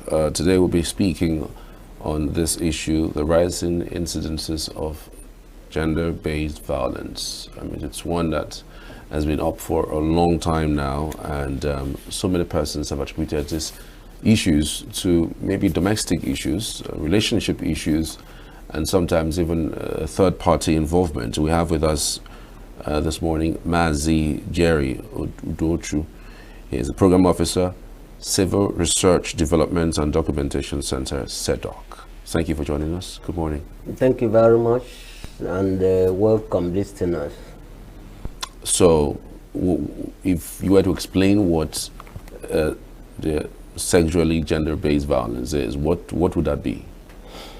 Well, according to a simple definition, sexual and gender-based violence is any act of sexual violence against any person on the basis of the person's gender, whether the person is a man or a woman. So when there is a sexual act against that person based on the gender, that is what we call sexual and gender-based violence. So is it peculiar to a specific gender? Not at all, but maybe we can now rate it in the ratio of probably 8 to 2. Yes, or at times 9 to 1. On the part of men, you have the greater frequency and occurrence, but on the part of women, lesser occurrence. But it happens to both gender. Okay, who is the most? Which group is the most vulnerable when it comes to that? Is it boys, girls, women, men?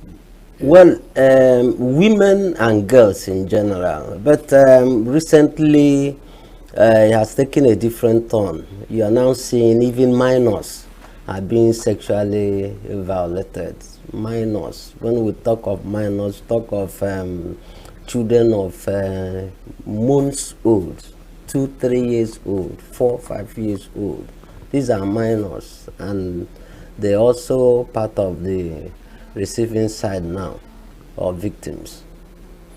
What causes it? Well, a lot of things causes, a lot of factors. One, they say charity begins at home, and let's start from our homes. Part of the problem starts from family orientation. If you grow up in a family where violence persists, you may grow up to become a violent person. And the when parents also fail to do what they're supposed to do. Maybe you see your child doing the wrong thing, probably because of mixing up at schools or in social gathering, peer pressure, and you could not correct that child. Just like even the scripture said that if you don't correct a child when the child is tender, he will grow up to be a thankless child. And this is part of the problem. Now we also come up from the family to the larger society, and we come to the community. because it is in the community that we have the frequency of occurrence of this sexual and gender-based violence, because it's within the community. You have place of worship, you have schools, you have marketplace, you have business place, you have the streets, you have social gathering. So in the community too, we find out that part of the reasons why this is increasing is lack of community leaders also to set a fine example. My people in Igbo adage will say, Nankita da atokpo anyadore n'olu. And today you see it turns out to be so. When the community leaders are not setting example towards this area of sexual and gender-based violence, now when the center cannot hold, then things will fall apart. Every other person now that's supposed to look at them as a role model will now start looking at what they are doing as if it's nothing. So that is on the part of the community leaders. Then also within the community, you also see some people who may form part of the community but want to show power, control, especially the menfold. They want to show the power control. They can dominate a woman. They can detect how a woman should live his life. And because of that, they see sexual and gender-based violence as nothing. They want to dominate and show power. Then also cultural, a kind of culture in the society. And part of this culture is a culture that forbids people to mention even such acts. So die in silence. Those who are being affected, the victims cannot speak out. And if you then speak out, say, why are you even saying this kind of thing? It's an abomination. The culture also forbids a woman from reporting the husband for abusing her either sexually or through other domestic means of violence at home.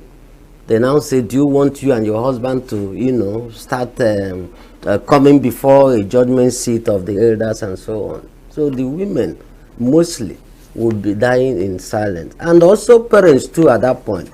When their child become a victim of sexual and gender-based violence, they want to cover up. They will not want them to speak out. Maybe if it's a girl, they say, the future will be affected. If they expose this, men will not marry her again because they say this one has been violated and so on. And this kind of culture now increases or give impetus to the perpetrators to keep on doing what they are doing, because nobody sees it as a wrong thing. And even if you see it as a wrong thing, you cannot speak out.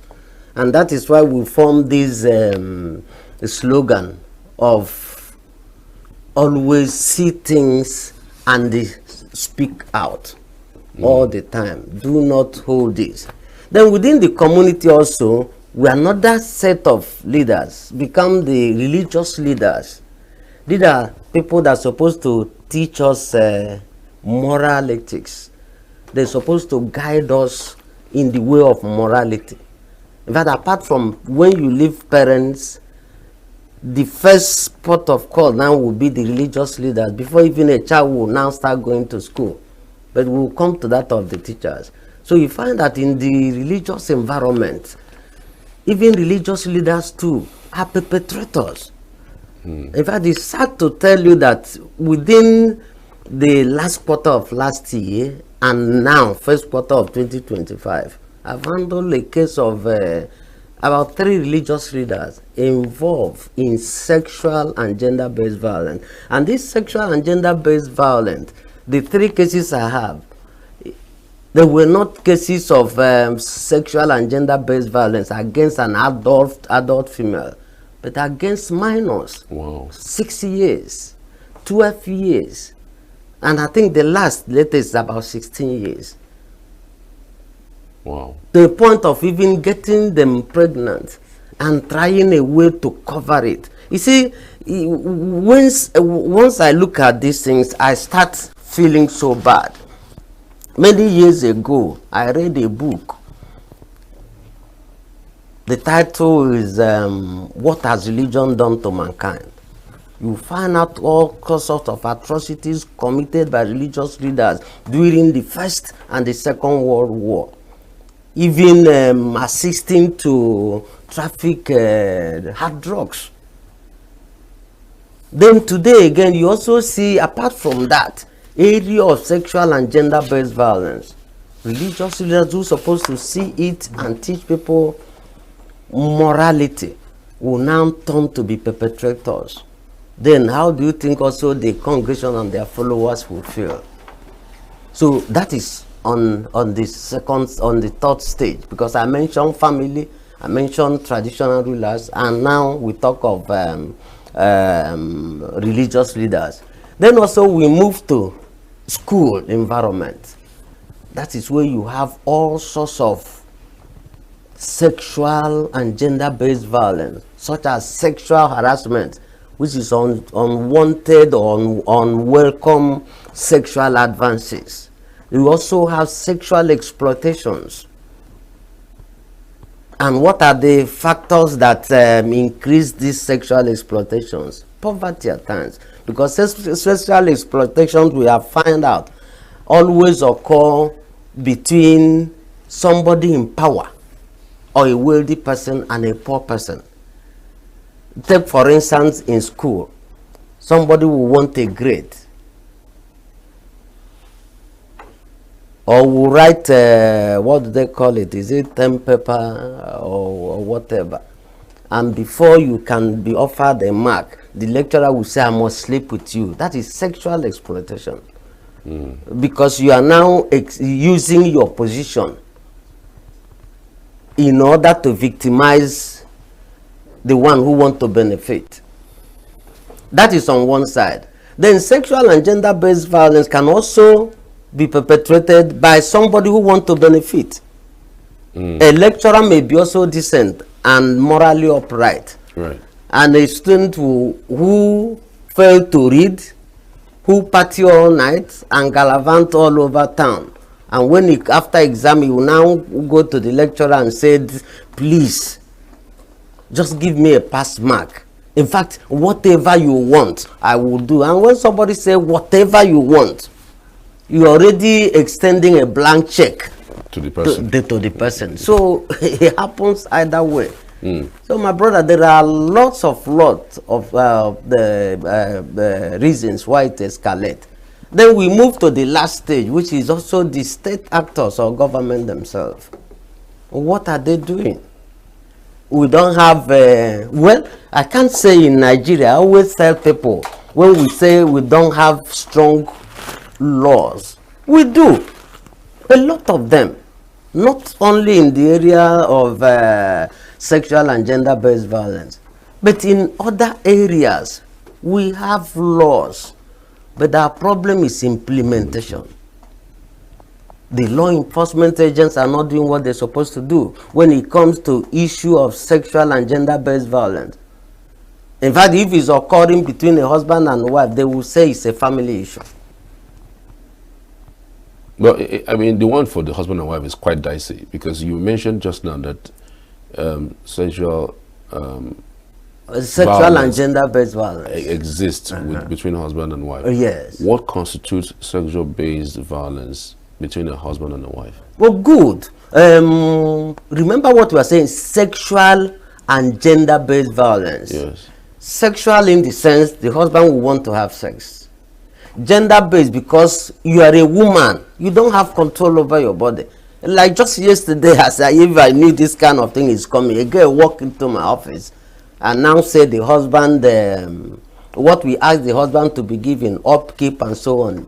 He failed to do so. After 2 months, he suffers from nowhere because he wants sex from the woman. That day he brought 40,000 and said, okay, Sidok say I should do this. After 2 months, take it and buy things for the family. And when the wife returned, he now wants sex. The wife said, no, I'm not in the mood. You have deserted us for about 2 months. You just like come he back left the home. Yes, yes. You come back today, brought 40,000 for us to cook. We haven't even cooked and eat this food, and you're demanding. You now started punching the woman. Yeah, the woman came to our office with bruises all over her body. I've invited the guy. By Friday, he's coming to my office. So that is what sexual and gender-based violence has been involved here. Because most men feel that a woman has no right. Some, even when the wife says, I'm sick, you are talking nonsense. You go to a traditional ruler, they say, don't even mention this kind of thing. It's your husband that has control over your body. It's your husband that will decide how many children will be given birth to, not you. Not even taking into consideration the woman's well-being or health. So that is how sexual and gender-based violence occurred between husband and the wife. Okay, so can that also be done against the man? Can sexual-based violence be done against the man? Yes, but it's always on a rare cases. Then you say how? How? Because some women are like, sorry to say that, Delilah. They always feel that their sexual organ is a commercial commodity and it's a means to grab whatever they want. Whenever a husband comes to have sex with you, with her, you say, you buy me a wrapper. You remember you promised to buy so and so. I need 200,000. And no, I have to make transfer before. So such is sexual and gender-based violence. You are using it as a weapon when it's not supposed to be so. It's something that is created to show deeper love and closeness between husband and the wife. So if a woman uses it in the contrary to victimize the husband, most women, if the husband fail to fulfill whatever their demands are, the man will not touch them. A woman also came, I think 2 weeks ago, and was telling me that close to 2 years she haven't had sex with the husband. And I said, what? She said, because the house rent expired and the man said he has no money, that she ran around, get loan from somewhere and so on and pay for it. And until the man refund the house rent. Say, close to 2 years, you haven't had sex. No, hold on. Who reported now? The woman came to the office. Oh, hold on. I didn't get the story. Yes. She was the one that paid for the house rent. Yes, because the husband, the business he was doing, a kind of collapse and could not be able to pay. Okay. And the woman now felt it's the husband's responsibility to do so. Okay. And when she now finally, according to her, got loan either from the NGOs or maybe CBOs on their cooperative and so on, and pay. And insisted that the husband must refund, otherwise they will not have sex. And for almost... she was the one that said that the husband would not have sex with her. Unless he refunds the rent. Until he refunds the rent. Yes. Is it... And she was the one that came to report? No, okay, the husband brought the report to the office, and in her response, sorry, there was a mix-up there, and in her response, that was what exactly happened. And that was what she said happened? In fact, she confirmed. That was the purpose. She don't even have feeling for the man again when he cannot live up to his responsibility to provide necessities. And we were saying, you confirm that the business collapse. You now say, does the man not know what other men do? He's a young person, he should go and struggle and get the money. It's his responsibility. I also was assuming, God forbid, that this man dropped dead today. Can't he also carry the family? He said that one will be a different thing. He will now know that she has become a widow, but she cannot be living as a widow while the husband is alive, just because he cannot provide. And this is a marriage that has lasted over 9 years or so. 9 years? Yes, and the man was living up to his expectation until about almost a year and a half, getting to 2 now, when things become difficult. So it's also a part of sexual and gender-based violence, but this time against the man. Because of your question, can it happen to the man? Yes, but such scenario comes rarely. But it is also more often against the women. So you feel that monies are somewhat triggers, or lack of money are somewhat triggers to gender-based violence? It's one of the contributing factors, but not mainly what causes it. There are other factors. But when some women are so greedy and lack understanding, yes, it will become part of it. And that's why people often say you can't trust a woman to have loved you so dearly until you start lacking as a man, maybe financially and so on. And from what I experience in my office, it also affects the whole family, because you know also women has a way of being more close to their children. And some grown-up children, some of these women, when the man could not provide, will now start instigating the children against their husband, disgracing him openly to show he cannot even pay your school fees. I'm the one doing it. Look at the house. I'm the one paying for the rent. And when you discuss such issues with the children, then how do you think they will look at their father? They will look at him as nobody. So basically that causes it. It was one of the things that causes it. Lack one of of the funds. things, yes. So how then do you think that, you know, adults who are in marital situation should be able to manage the situation? Because sometimes life can be tough, you know, sometimes life can be sweet too. But then again, how do you think individuals in their own stead can manage the situation? Because we've also talked about people who have money, and monies will be so much available, but you still experience sexually based violence. Yes, that's to say that money is not everything, and that was why I told you that it is not the only factor. There are so many factors, and when you talk of how can marriage mates control this, one, cultivating trust, then having deep love and affection, and being open to each other. Is love enough though? And being open to each other, because if there is deep and sincere love between the two, and if there is understanding and trust, and if both of them are open, like the man will be very open regarding his income, expenses that comes, and so on. If you have an understanding wife and he knows these things, she will always be willing and know when to compliment.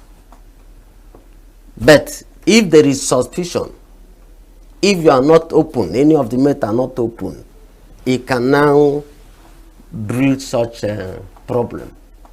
Lack of trust, suspicion can be a factor that will contribute to that between marriage mates. So how do you think that the government can help in this situation? Very good.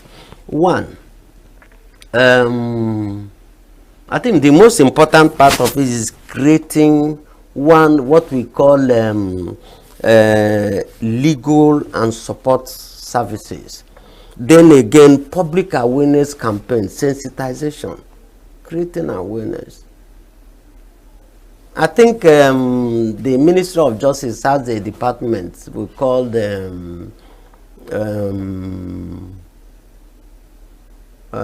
Citizens' Rights and Mediation Center. These are part of the things they should do when husband and wife are having challenges. Like in my office, when we see such problem, we first of all have what we call caucus. Caucus means having each of them differently to speak to us. Even an underlying factor they could not say before any of the met when they are present. They will talk to us differently. Then using that, we'll now bring them together Tell us to make suggestions. And after suggestions, we'll now start what we call counseling. If the problem is coming from the wife, she will be coming on regular counseling, how to build a happy family, and showing the woman that even using such as a weapon against your wife and probably getting the children on your side to fight your husband always backfire. How? Because at a certain point, the only thing we have that is constantly change, the table may turn. And the children now will also turn against you.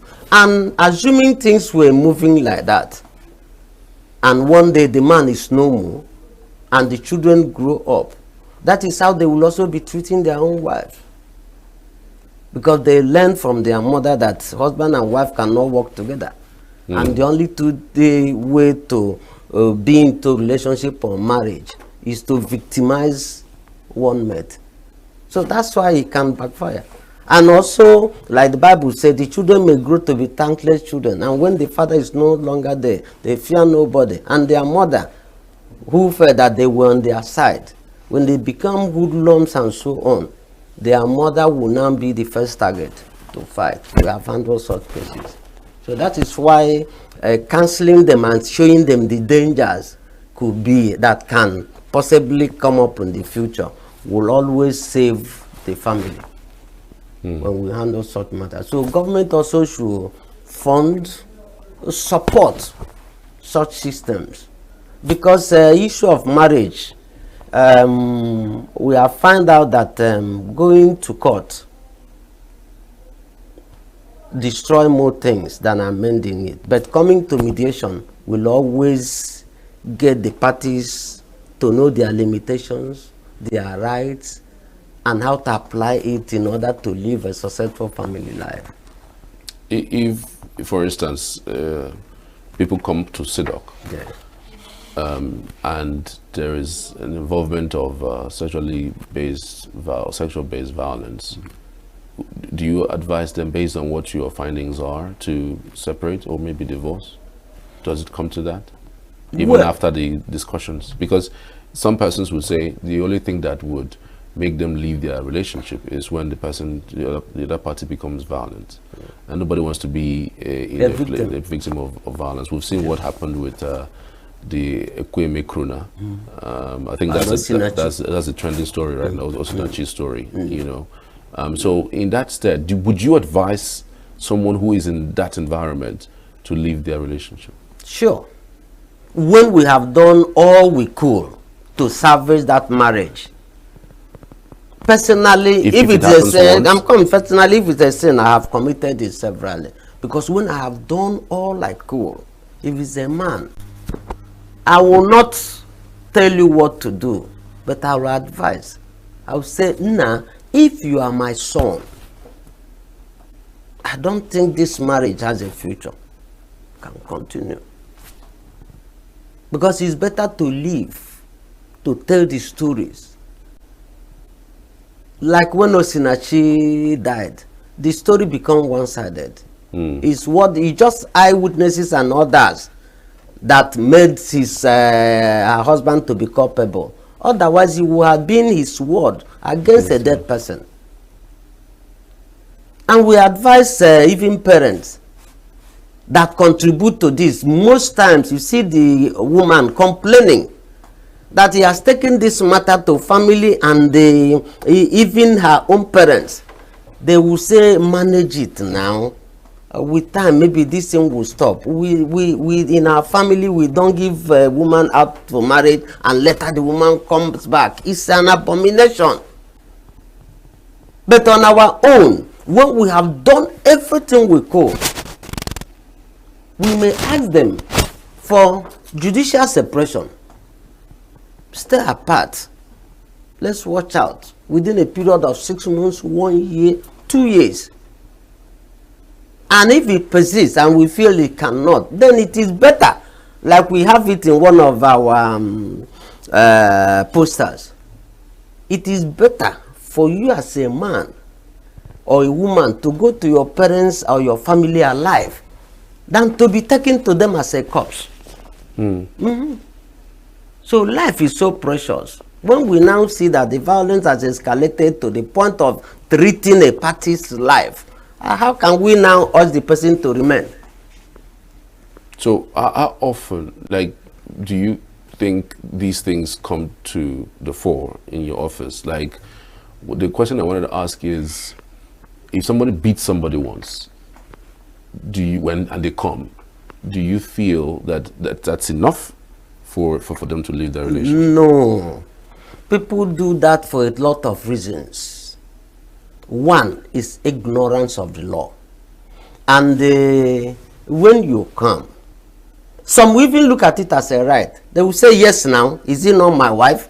It's just to correct him or her. And when we now get this violence against persons prohibition law,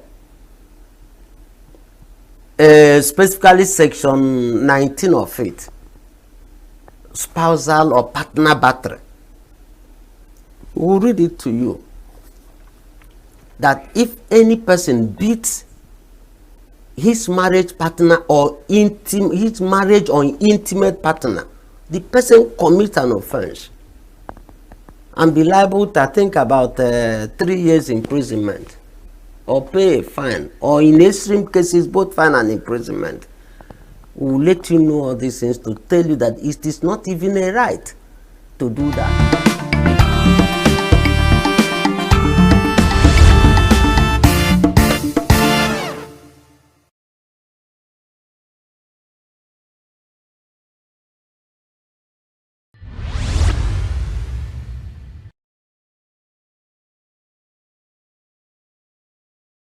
Our mainstay was to export crude oil and East Seal to export crude oil.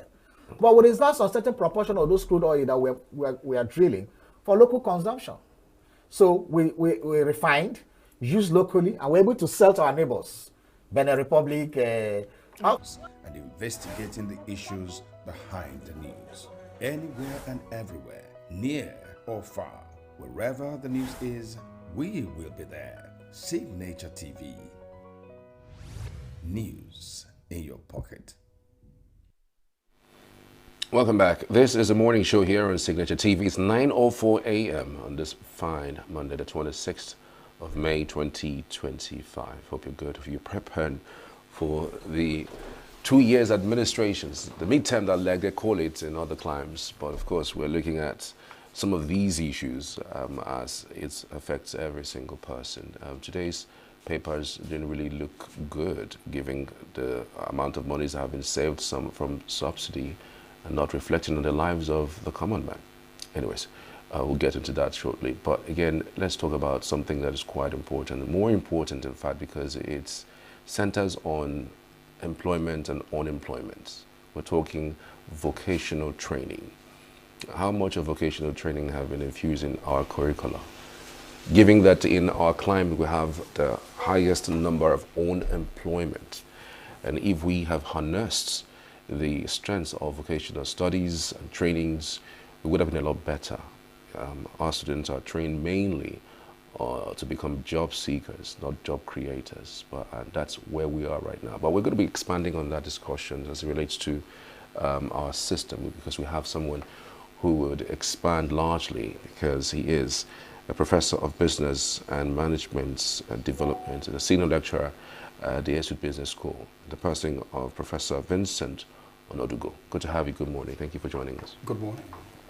Just for the record purposes, I'm a professor of management at University of Nigeria, ENUGU campus. Okay. I also teach at the ENUGU Business School, running at the ENUGU Business School.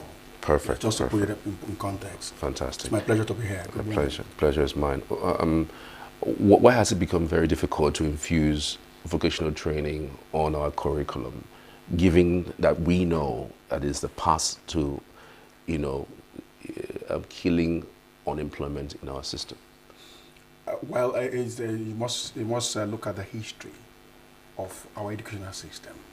The current educational system we run is presently structured and both in content and in form. We inherited from the British colonial masters. And at the time, education was mainly to prepare people for public service. You know, I would have gone back to what is actually education. What is it all about? Education prepares people to conquer its environment and make it livable and productive and useful for everybody. That's the essence of education. And broad education, you know, targets three key main domains. The cognitive, the intellectual, that's the cognitive, the cognition. Then you talk about the affective, the character. And then talk about the psychomotor, the vocation, the skills, the competencies, and all that. The British education prepared people, which we inherited largely, prepared people for certificates for the public service. So it was mainly, targeted at the cognition, the intellectual aspect of it, and it was bereft of the basic character, ethical, side of it. Also bereft of the psychomotor domain, and it has evolved over the period. And then, ordinarily, a functional education should prepare people vis-a-vis its environment. And the environment keeps changing with time. The educational system we inherited from the British colonial masters didn't change dramatically or in tandem with the changes in the environment. So you're preparing people to conquer its environment, and the skills you are giving to them are at variance with the requirements of the industry. And that's where, that's the discussion. So the graduates we are putting out from our educational system have skills that are at variance with what is required in the industry. Now, because of this disconnect, that's why we have, like you rightly mentioned, preparing people who are looking for jobs, non-existent job, the public sector. The public sector is now saturated, cannot employ more young people. So that's why youth unemployment is at the region of 50-something%. Headline unemployment is about 33.9 as a last count. But the youth unemployment is about 50-something%. And then when you have this large quantum of young people unemployed, it gives opportunity for all the things that we're not comfortable with. Kidnapping for ransom, or kind of yahoo, all kinds of moral, because they want to survive, and they are able-bodied. And the first law of nature is preservation, to preserve. We're not excusing some of the things they've done, but you see a system that produced them to look for non-existent jobs instead of creating jobs. That's where you come in. So now the question is, why do we have a system like that? The educational institution need to pour funding. The lecturers, the system cannot give what it does not have. Most of the lecturers needed to be updated, their skills needed to be updated. And they needed to also have a regular handshake with the industry to know what industry requirements are, so that they can build people and they train themselves, retrain themselves, update their skills and the competencies to train people that be able to meet the requirements of the industry. The lack of funding, proper funding of the education system. If you want to owe, for instance, if the government wants to owe salaries, the first set of people their salaries will owe are the teachers. Look at the funding. If you look at budget allocation, defense will have it, works. All those, they will have the good chunk of the budgetary allocation. So when you underfund the sector that should produce the major requirements. By the way, there was a study conducted in 2010 called Next Generation Project. It has a report, you go online, it's a Next Generation Project 2010 report. That report said, or says, because it's still there, the report says that by the year 2030, Nigeria will be the nation with the highest number of young people. So the conclusion of that report is that youths, not oil, is Nigerians' greatest assets. And if you look at our demography, for instance, young people it constitutes the bulk of our population. In fact, 70% of our population are young people. And if you use, normally we use 200 million, but now as at last month, it's about 230-something million people. So it means that you have close to 90 million people as, close to 160 million people as, of the population are young people. Mm. So if we have 50-something% of young people unemployed, you're dealing with close to 80 to 90 million young people unemployed. Full able young people and their idle hands. Of course, you know that idle hands becomes a very veritable instrument in the hands of the devil to do all kinds of mayhem. So that's the problem. So the problem, why is it difficult? Poor funding. Teachers can only give what they have. They need to be exposed to proper training and retraining to be able to acquire the industry. And they have to interface regularly. There's a disconnect. The ivory tower kind of disposition that the institutions that's sitting on an ivory tower, isolated from the society, is not supposed to be so. Education has to be interacting with the environment, in society, with industry. The industry want to train people, they won't get the university environment. So there's a disconnect between the industry and in the institutions that train people for the industry. And because of that disconnect, sometimes the institutions don't know, the lecturers, the faculty members, the researchers don't know the needs of the industry because there's a lack of proper handshake. For if there's a proper handshake between the industry and the education institutions, they will know their problems, their needs regularly, and then be able to retrain themselves if they have the proper funding, train themselves, recruit people who have those competencies to be able to inculcate this young people, so that by the time they come out, they become well-rounded individual, good in their head, cognition, good in their hearts, behavior, and the good in their hands, skills. So you can see the consequences are there. Let me not preempt your questions. I mean, I don't want to press your questions, but that's be my preliminary submission. There are fantastic submissions that you have just made. There are several things at the same time that you mentioned that I'm trying to put my hands on, but I'll come to that. But there's a traditional way that has been in existence that Igbos have practiced for so long, which is the Igbo apprenticeship system, which has worked largely, even though in a crude manner. Do you think that can be harnessed into our educational sector or modernized in order for us to be able to, inculcate that for some sort of growth in our system? Okay. As we speak now, I'm leading a research team powered by the ESU Business School on this subject. Trying to leverage on time-honored apprenticeship model to be able to revitalize our economy. So we're now looking at why do we have unemployment? Why are young people not taking advantage or leveraging on this time-honored model? I saw us recover from the losses our people encountered during the war period, just post-war period. Within 1970, 71 to now, just a few years afterwards, they bounced back. The key that helped them to do that bouncing back is essentially the apprenticeship model, where a trained professional, a trained trader, commercial, whether artisans, whatever skills, tailoring, whatever, mechanic, and all of those things, will hire young school leavers or even dropouts. Once they get them, they train them on a particular skill, so use them for a period. And within the period, you expose them to the market dynamics, the interface with the customers, you understand the trade secrets and all the competencies required. And within those periods, you save part of their labor.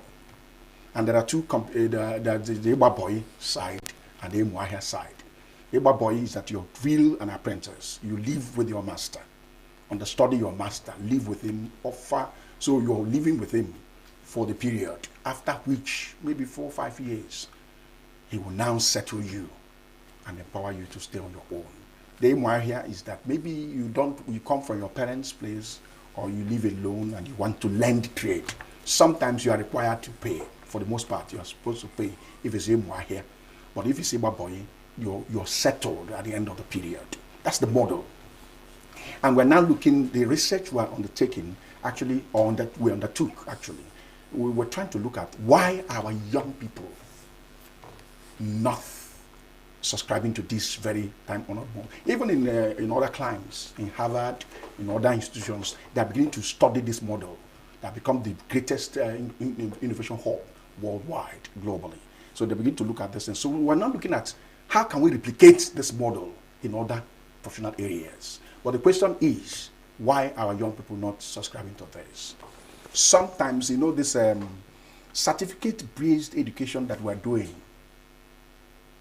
we are much interested in title rather than functionality, your content, what you can produce to the table. And I keep telling anybody who cares to hear, the society has long evolved.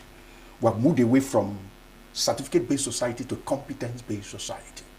The worldwide, Mark Zuckerberg, Bill Gates, most of those people who engineered or conceived or innovated or brought to the table something that changed the entire world, most of them were dropouts. Nobody asks you, what did you study? What can you bring to the table? That's where the society has come into. So, but our people, you know, I'm a graduate, how can I become an apprentice? So that's one of the reasons. Two, so it was largely, the apprenticeship model was largely practiced within the commercial area. That was what was in the vogue at the time, commercial area, artisan area, you know, those petty trading and all of those. What we are now looking at is that, can we escalate this to professional areas, law, engineering, medicine, and so on and so forth. Some form of tutelage that you could call an apprenticeship model, but not structured like we have it in the apprenticeship, Igbo apprenticeship scheme model. You have a typical graduate of medicine, for instance. You are taken in as a resident, working with under a consultant for a period of time, but you take exams and all of those things. The route is public sector driven, and they are paid salaries and so on and so forth. And if you look at it, if you look at that sector critically, those are the people who make more noise than even their masters training them. So you can see that they are apprentices, but also they are masters in their own little ways, formed into association NAD, and they make a lot of how people go. But if it is structured, intentionally structured, a mentor-mentee relationship called apprenticeship, you recruit people in your professional areas, have a structured relationship, train them for a period of time, sort them out. You can open up a clinic for them, you can open up a chamber for them, you can open up a consultancy for them. That way you replicate your skills and get them off the streets, and they learn, you know, that if that is the trade. You know. So that's what we're looking at. But reasons why the young people, reasons why values also changed. Because apprenticeship you have to take time. Evolve, it takes time for you to acquire the skills and so on. Some people, our people now society has unwittingly reinforced make money quick syndrome, value. It was not there before.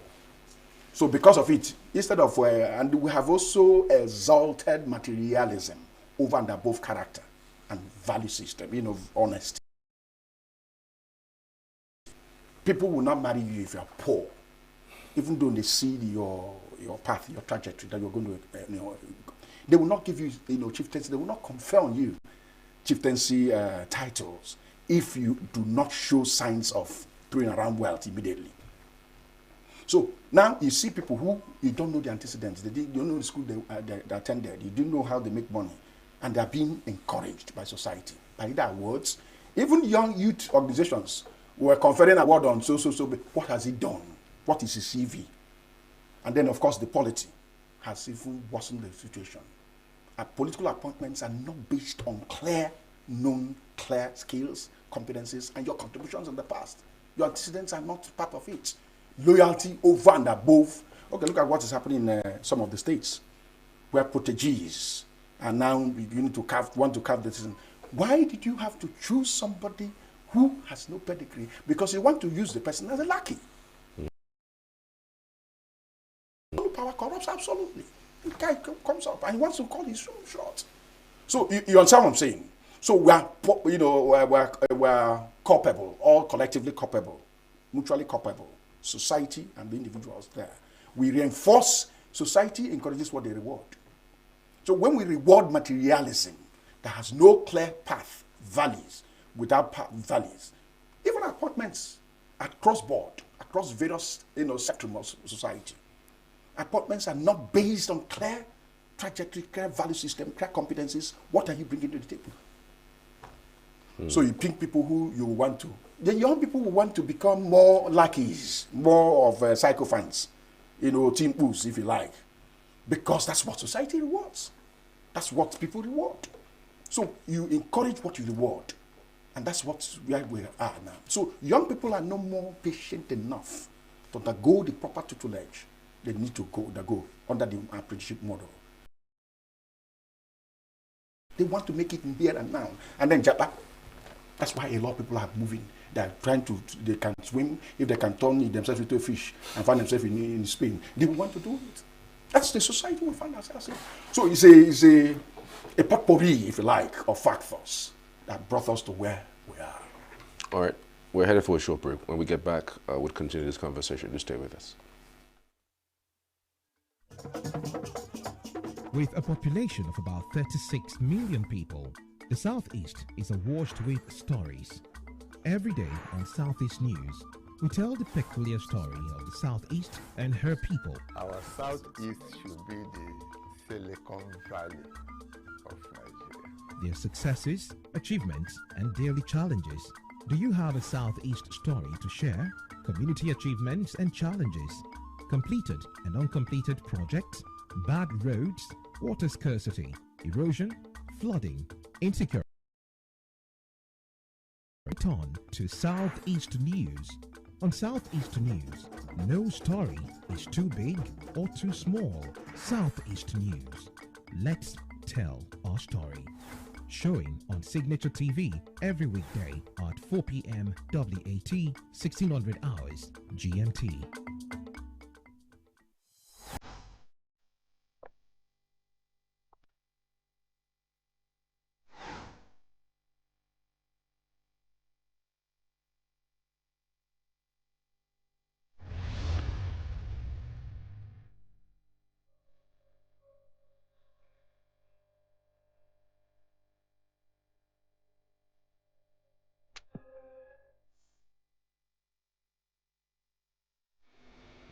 Welcome back. This is Signature Morning on Signature TV, and we've been having some interesting discussions with Professor Vincent ENUGU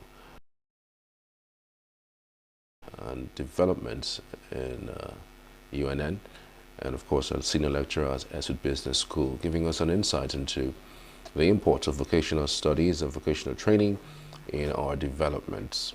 Earlier you were speaking about the fact that our educational system that we inherited from the British is part of the reasons why, we have these issues, that education then was also just basically about training people to work at the civil service. Yeah. Is it the same kind of education that the British have? Well, I will not be able to say. Of course, they cannot. Over time, like I said, education should interface with the environment. Education prepares people to conquer the environment, to subdue the environment. So what dictates the kind of model you run is the changes, the dynamics of the environment. Because over the years, the environment has changed tremendously. We now have a specter of what we call a globalization. By the advancement in information technology. You can see you use AI to Google, over time now we will stop interviewing people. So once we mention your name, Professor Vincent ENUGU, University of Nigeria is my base. I lecture in Esud Business School, but I'm also lecturing in the UNN Business School. UNN has a business school too, so I lecture in both schools. Okay. So you just Google my name, and they will tell you much more than I can even talk about myself. They collate all the information. So that's the world. The world has been shrunk into a global village. And then COVID-19 and the aftermath of COVID-19 has migrated almost most systems from analog to digital. So a dynamic educational system should restructure itself. If the British still run that kind of education, they become irrelevant. People will not go there to study. So they have to rejig its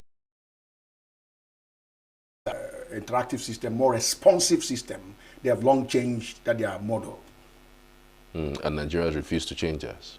Because of the things I tell you about. One, we didn't value education. If I were to be in this, we should even play less. Our still emphasis is still on oil.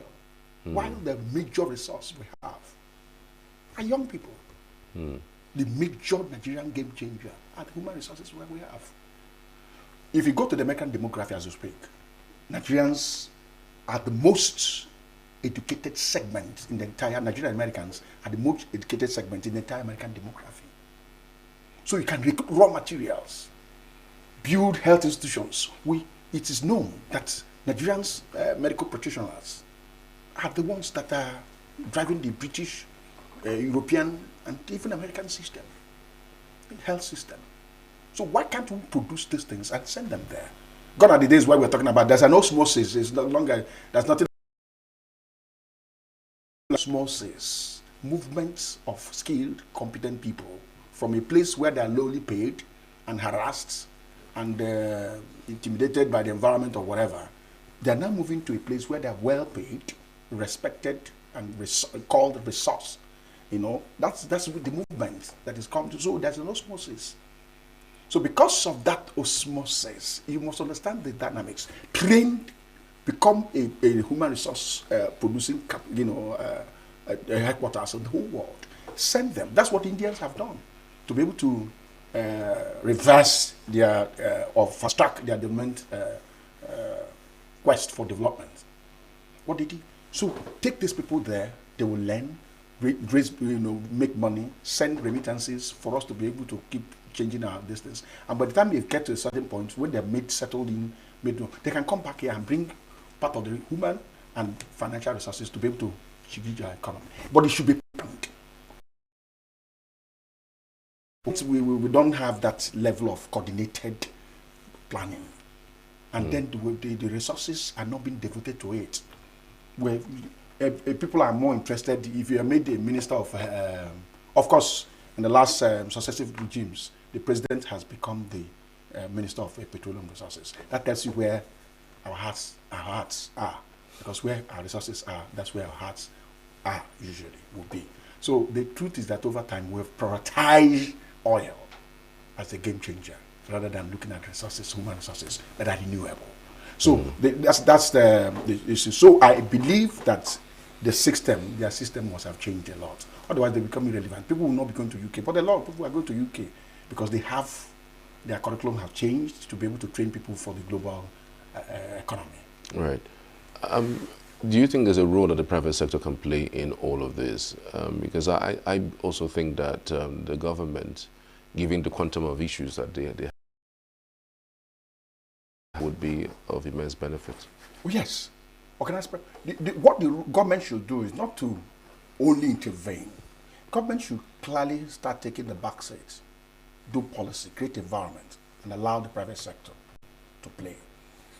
Now, the private sector, for the most part, and it is the private sector, some of our construction firms have been hiring people from overseas, Indians, Chinese, and so on and so forth. You see them all over the place, taking the jobs that our people could easily do.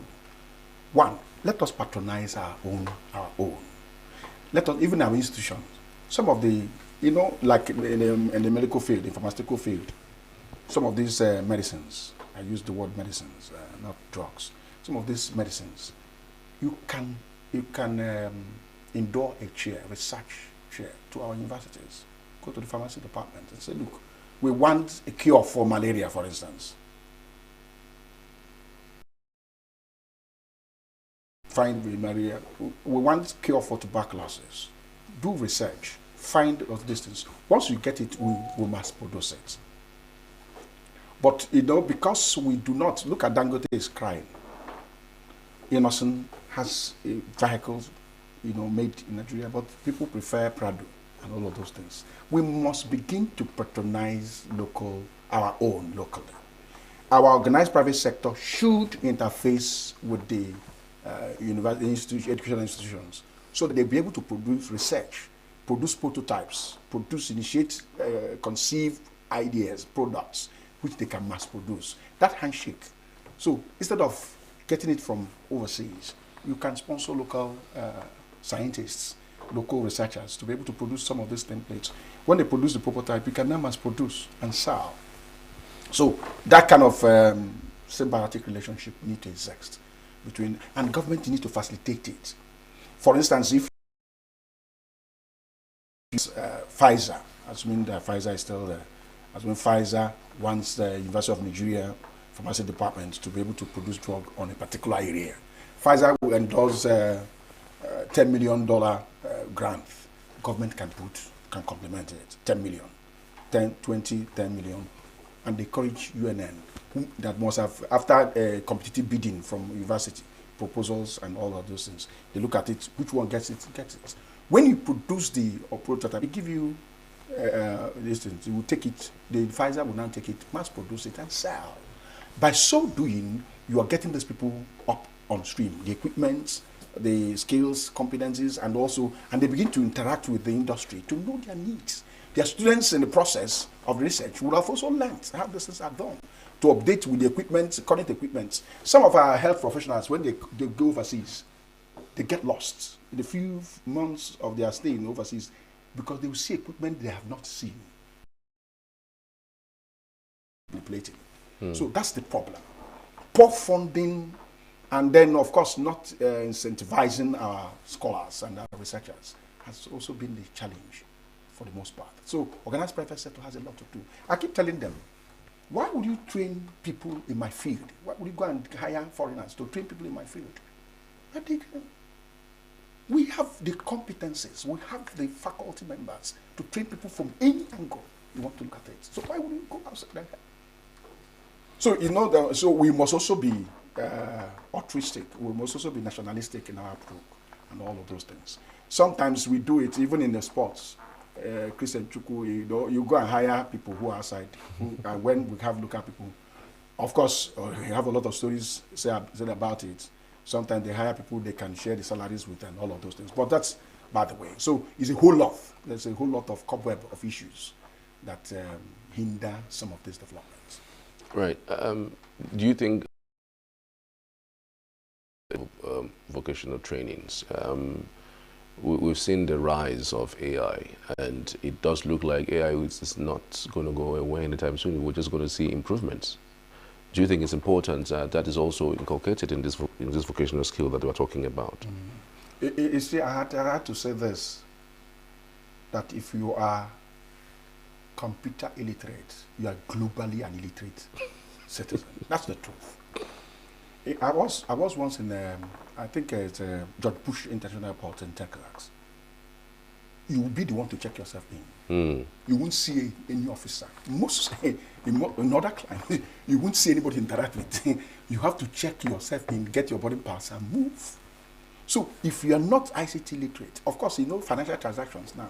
People can, initially when people had, you know, I don't want to be part of it, I don't want to be this part of this gamble, they would steal my money and all of those things. But you can't really continue in that trajectory now. You don't see a physical. If I look at your purse now, like my purse now, you won't see any cash. You buy something, you use your ATM, and so on. So you just must. So a baseline, in fact, in primary school, not even in secondary school, and that's what he must give it to His Excellency Dr. Peter Mba of ENUGU State. He must give it to him. He's building smart schools. He's seeing tomorrow. He's bringing tomorrow forward, as it were. He must just give it to him. So smart schools, from primary school, we start fiddling with this. Overseas, I work for international organizations. I work for a lot of DFID, USAID, all of those that I work for. They take it for granted that you have the basic tools to work with, which is computer. Because AI, artificial intelligence, is to configure machines to behave and act like human beings. That's what artificial intelligence is. So the baseline for you know, this thing is to digitize, to move away from analog. Even in UNN, in most of the schools, you find out that people are now migrating.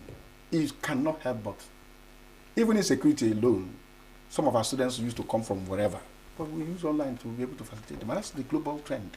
So, so the bottom line is that the baseline is that everybody must acquire skills, ICT skills, so that you'll be able to move. Then AI is a specialty. When you get to Python engineering, you configure robots, configure machines to be able to behave. But, you know, it is still human beings that will feed those AI with the content of what they're doing, and so on and so forth. So, but the baseline is that everybody should acquire the basic ICT skills to be functional. So, but much more than that, this baseline is actually somewhat integrated in different departments. You know, for instance, if you are looking at ICT skills as it relates to from developing an ICT skill that is related to medicine. Of course, yes. So yes, but you see the baseline is, you see diagnostics now. There's no more. It's gone are the days when people, you know, you don't do rule of the thumb like before. No, you just use the even examination. That's what they call it. Is it endoscopy or so? They put just something in your stomach, you know, this is, and you see yourself. Even the patient will see alongside with the consultants and the medical doctors. You see your stomach the way it is, like the television. You see clearly, and you see it, and they're telling you, look at it, look at what we're looking at. If we operate on this, it will affect this, it will affect this. So we'll shrink it before. You will see it. I see it. If you don't know how to manipulate it to open up the place, you'll be struggling. And because of that machine, we still go overseas, we still go to UI, you see some few areas, cancer, or, you know, here, dots here and there, nephrology, you know, those the specialties. We need to make these things, fund our sectors. There's human development sectors. We want to fund health, education. These are the key, you know, areas that shape the quality of your human development capital and so on. So it's an area we need to invest more on. Equipment, training our doctors, because you don't get them, you don't get those machines, people must be trained how to use them, and so on and so forth. That's why government should stop running away. You know, it is it's not good news that our people, our leaders are still running up and down, going overseas to go and get Medicare. When they get there, it's most of the people who train them there are Nigerians. Even COVID drugs, the major pioneer, well, they're Nigerian. We have made breakthroughs all over the place. So why can't we use our resources and devote it to where it matters most and all that? So the skills, ICT skills or digital skills or AI skills for all these sectors differ. But the baseline for all those things is that ICT skills. You must know how to manage computer, use internet and all that. That's all. So, if you want to put this discussion into perspective, there is this stigma that comes with blue-collar jobs. And, you know, because of the part of the world that we are in right now, everybody's looking for a place where they would employ them. How do we play down on that and project more vocational studies? Let me tell you, the stigma is giving away. It's a colonial mentality thing. We've been away from colonial mentality for 60 years now. Let me tell you, imperialism has a way. It gets into your mind. We used to, you know, there are places where you wear this. People begin to look at you. You should wear a tie, be formal and all that. So what do you mean by formality? Who defines what is formal? You understand what I'm saying? So it's a mind thing. It's a mindset thing. You know, so the blue-collar job has been, let me tell you, they make a lot of money.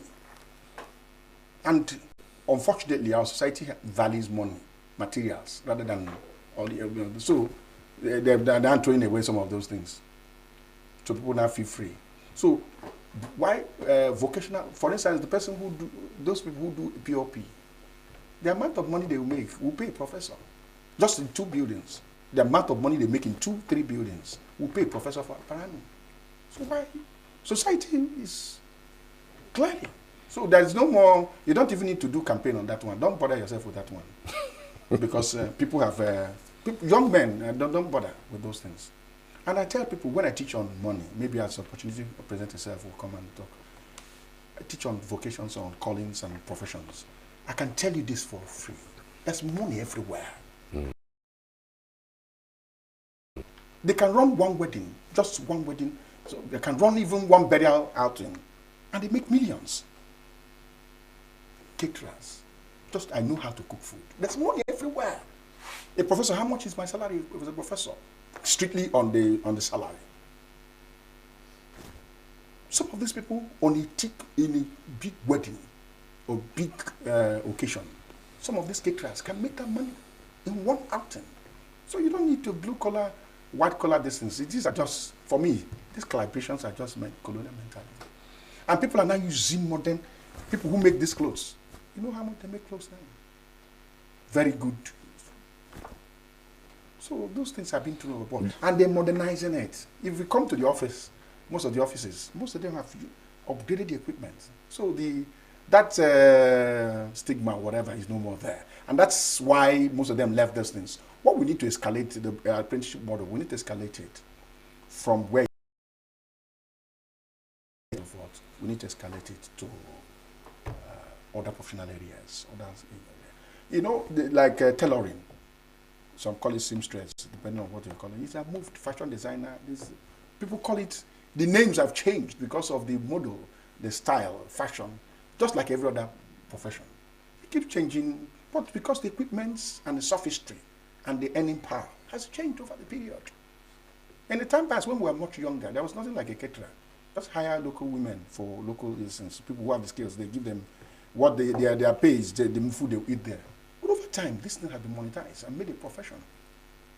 The area that both international organizations and even the federal government have been working on, and that's been looking like it's a bit difficult thing to do, is the agriculture. They want to make farmers to be wealthy. But I think we're not focusing properly. There must be something gap somewhere, but it's a story for another day. We have not been able to make farmers wealthy. So that you have to do something to keep students there. They don't see future in farming. In other climes, to be a farmer, you're very wealthy, you're a millionaire, you're a billionaire. Because government sponsors, because food security is the key. If you have to eat food before you can even think AI, and so on and so forth. But in our case, it's not so. We have not appreciated what is fundamental, what is substructure, before we talk about superstructure. So we need to reorientate ourselves and prioritize what we need to prioritize, and so on and so forth.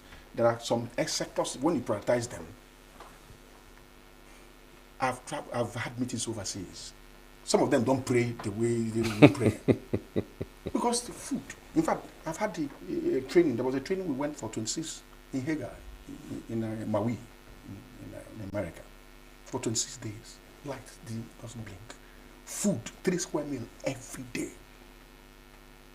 So you don't pray for those things. They come like come. It's like just like the day comes.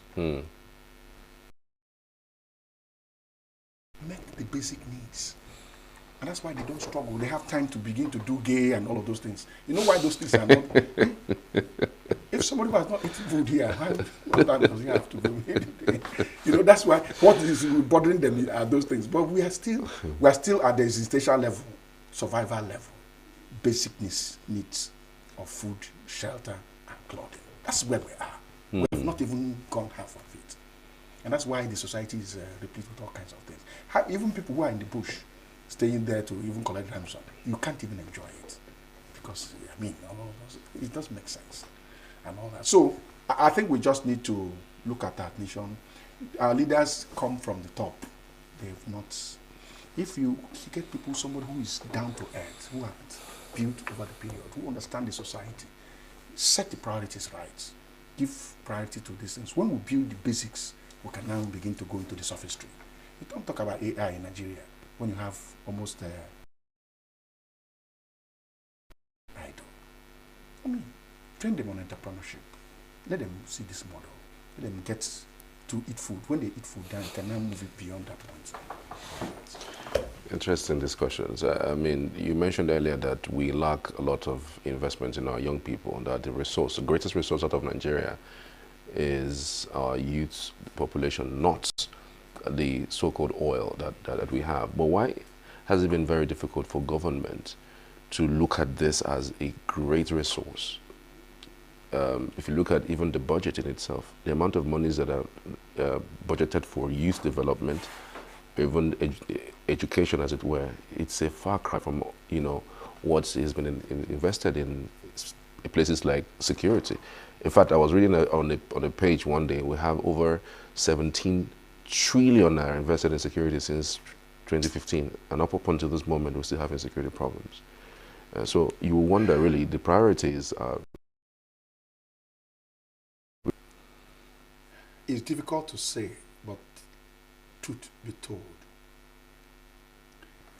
we have politicians, we do not have elder statesmen. Politicians look at the next election, elder statesmen look at the next generation. If we think back and get this, our leaders, if we continue the way we're continuing, where do we get our society to? They will stop the things they're doing. Most of them, the budgetary allocations, the governance for them is what they can get. Build fiefdom, build hegemony, recyclocile maintenance hold on power. So they won't even want to train these young people for them to be independent. Because empowering people is to make them independent. They don't want. Unfortunately. I'm saying this thing with deep sense of responsibility. I've worked with some of these people. There are a few exceptions here and there. Young people for them to be independent. Otherwise, they won't see lackeys around them. Why is that? I want to be the only cock crowing. All the whole leaders out of Nigeria wants to do that? No. I said there could be exceptions, but okay, I don't know whether you've heard this. It is better for the mouth that have been sucking breasts or taking milk to continue rather than bring many more mouths to go. Instead of the mouth that have been taking milk to stop taking milk, let us deny the one that hasn't tasted it from tasting it in the first instance. I don't know whether you heard it.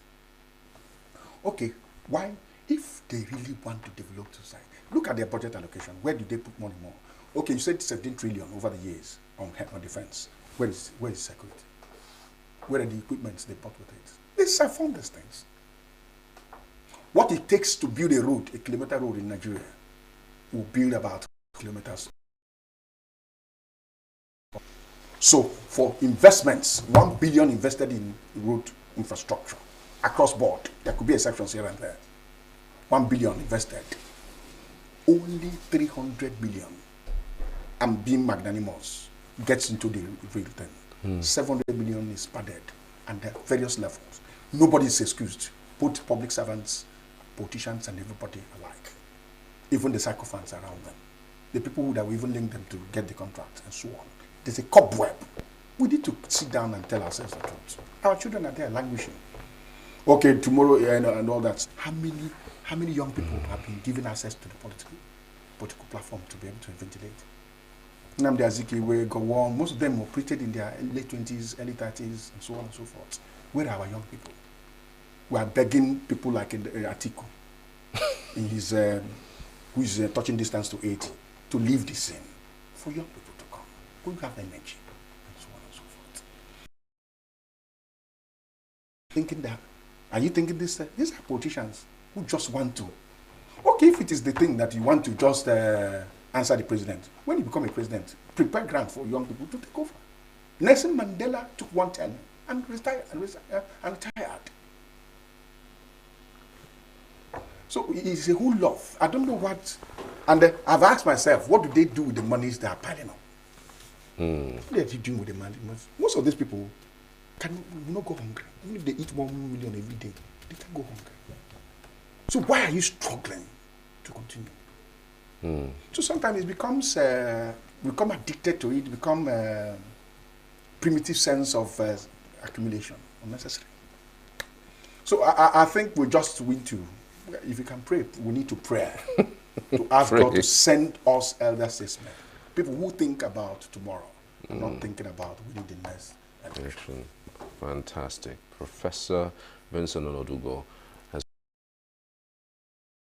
morning. Many thanks for your time, sir. It's my pleasure. We truly appreciate your insights. It's rewarding and it's refreshing. Thank you again. It's my pleasure. Thank you. All right. I want to appreciate every one of you being part of the program this morning. So we are connecting to our Abuja studios for the continuation of the morning show. I'm Charles. Good morning.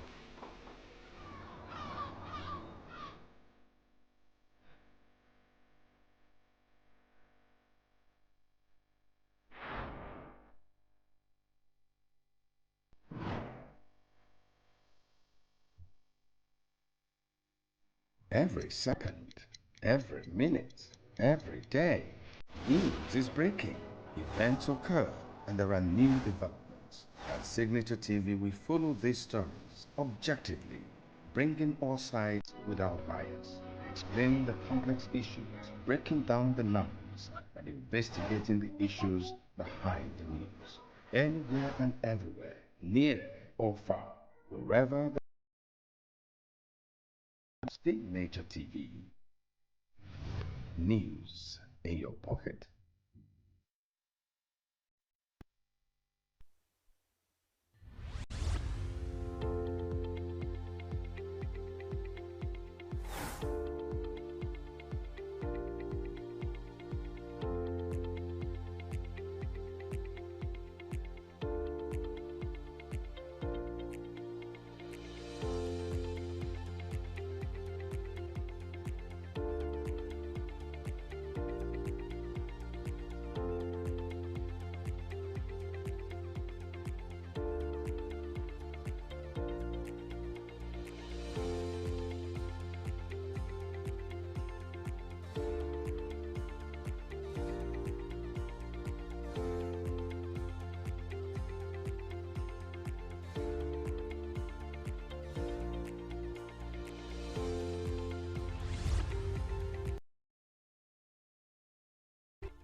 With a population of about 36 million people, the Southeast is awash with stories.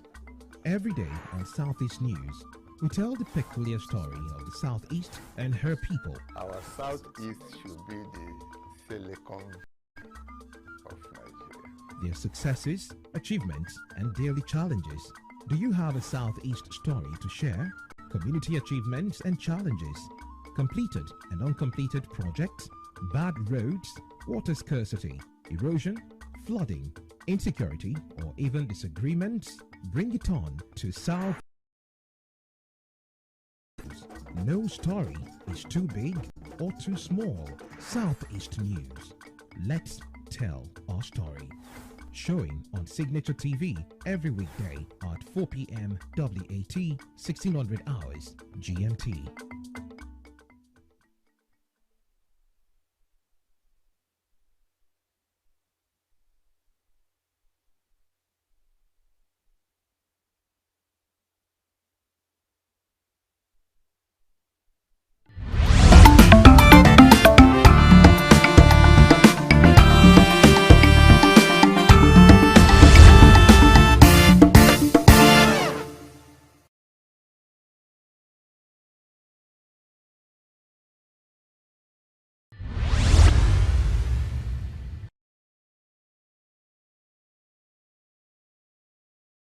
Our mainstay was to export crude oil and East Seal to export crude oil. But we reserve a certain proportion of those crude oil that we are drilling for local consumption. So we refined, used locally, and we're able to sell to our neighbors. Benin Republic, as far as Togo, Cameroon, and Chad, Niger, and all those places. Now, when the government now failed, when our refineries died and government failed to produce, governments now said, okay, we will now go outside the country, produce. That is the most idiotic economics I've ever seen in the entire life. Where you carry crude oil from your land, you have refineries, you have technology have even provided what we call modular refineries. You have not made it conducive for people to bring refinery. You take your crude oil outside for local consumption outside the country. You pay dollars to do that, in dollars. You now refine it paying in dollars. You now bring it back using dollars, and then you are selling in naira. Therefore, the differentials in the financial outlay was too much. So the government asked, okay, we'll subsidize. You know, that is one of the craziest things that happened to us. We subsidize because of your inability.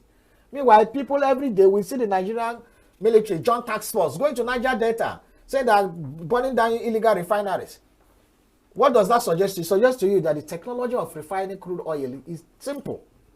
If people can do it in the creeks in their backyard, if people can do it back of their kitchen, during the Biafra war, people were mobile refineries. We were moving it and producing fuel for their armory, for their vehicles and everything.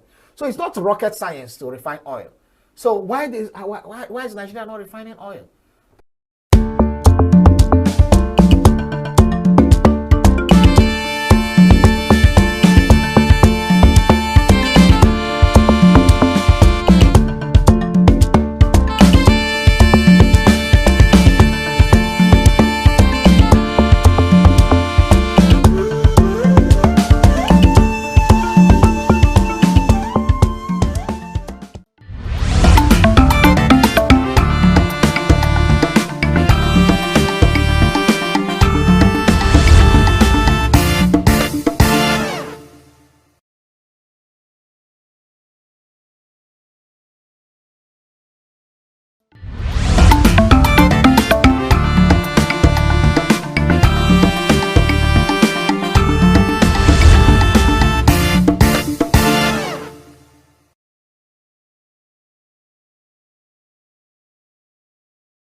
Our economy. That's why we are praying that God will help us so that we can be able to God will touch their mind in order to better the civil servants.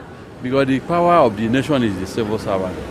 Because with the civil servants, our economy will be. See, this morning I went to somewhere where I normally pay 600 before. I paid 1,900 because of the fuel something. Because of that, we don't drive our motor again. If I don't have any serious thing that will make me to drive my motor, I don't go out again. 960, some 1,000, some 1,200. We are pleading that God will touch them, and it's not good for them staying at home, and they cannot afford going to work every day. Okay, see the minimum wage they are talking, they have not paid. Basically, I feel that if you can work from home, I don't think it's everybody that have that choice. Most especially government workers, I don't think they have the choice of working from house. But if it's possible for you, if it's something that you can accommodate, then it's okay. But then at the end of the day, everybody will still be moving around. So you can't dismiss the fact that people will still take transport. Most of the works people are doing now is remote job. You can stay at your home and work comfortably. The most important thing is working effectively. Doing what you know how to do best. It doesn't matter where you are to do the job, whether in the office or at home. And since the hike in price, since all these fuel subsidies started, a lot of people can't even make it to their workplaces, and they are expected to be at work every day. So I don't think it's bad for them to work from home. Yeah, I think it will help, since enough people are not earning enough salary to spend it or waste it on transport. So it's not a bad idea working from home. A lot of people are doing it. The Westerners, almost everybody's working from home nowadays. Actually, the rate of things, the way things are in Nigeria, probably me, I don't know what to tell those workers. Like, actually, I want the government, actually, even though if they can, this minimum wage or any other thing, to increase their salary, because they are suffering on it. Each time we carry them, they keep on complaining, government this, government that, and so I feel pity for them. Actually, I just feel pity for them. So at least the government should do something on it. It would be good though if they work from their house, like they'll be staying at the home, work, because the government now, they are not giving anything to them. I tell you, like the way I'm seeing now, people work with the government and they're even spending their own business money in order to make governments happy. Because I can see some government workers earn 70,000, but transport that the person spends in a month past 70,000. So, and I don't think that is reasonable, something that you can be doing business at your own and working for government. Still, you cannot be able to save anything for the year.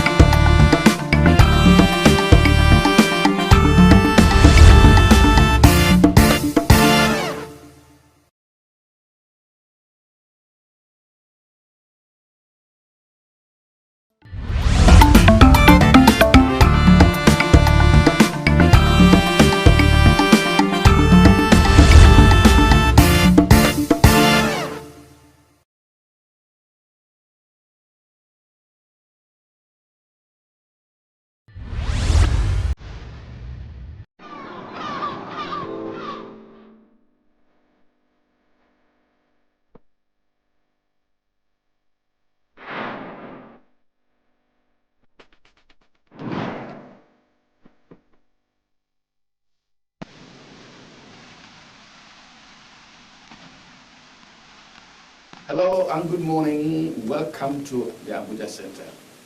I'm sure the last 2 hours we enjoyed ourselves following our colleagues, Charles, in our ENUGU studio. My name is Juan Jacob, coordinating the changes. Now, we're going to do something a little different this morning. In most cases, we look at politics, government policies, development issues. But on the 12th and 13th, let me say, far away Côte d'Ivoire, Abidjan is the Ivorian capital. A critical conference held. About 2,000 African CEOs, ministers, heads of state, bankers, and top businessmen, board members, gathered to consider a critical dimension to Africa's development. You know that the US President, Donald Trump, has kick-started a new international world order, a new world conversation. The man says he is a deal maker. And by his deal making, he says, America first. And that America first means protectionism. Protect the American economy. And by his being a deal maker, he's a transactional president. Suddenly, the whole world is going transactional. If I give you this, what do you give back to me? It's no longer simply a liberal world economy. No. Trump says, I will play my card and protect America first. And China had joined. Europe had joined. It is now a transactional world. What does this mean for Africa? And so, on the 12th and 13th of this May, now the Africa CEO Forum held in Abidjan, Ivory Coast. And let me tell you the reason for that conference. For some time now, that conference has not held, but it returned to Abidjan 12th, 13th of May. Now, it says, the potential effects of this paradigm shift, that is the transactional world order, will be clear. Financing African growth will become more difficult, with capital seeking safer havens due to economic volatility, and government needing to take steps where development has been cancelled, that is, where development aids have been cancelled. But the transactional approach to trade and foreign policy is also an invitation to recognize that the private sector can be Africa's real superpower. Now they set out a number of subheads that will changes. And I have in the studio this morning Chioma Njoko. Chioma is the Director of Programs of Ike Imokode Foundation. Chioma, you're welcome to the program. Thank you. Good morning. I'm sure that you heard what I may call a foreground. Mm-hmm. Policies around the world have become protectionist. Governments can no longer afford to ignore the private sector in all of this conversation, because the private sector now becomes the instrument for competing in a transactional world. If your private sector is down, you are down and out. But some African nations, including Nigeria, see the private sector as a competitor. For government to assist the private sector in Nigeria, for instance, they tend to think that it is a favor and not an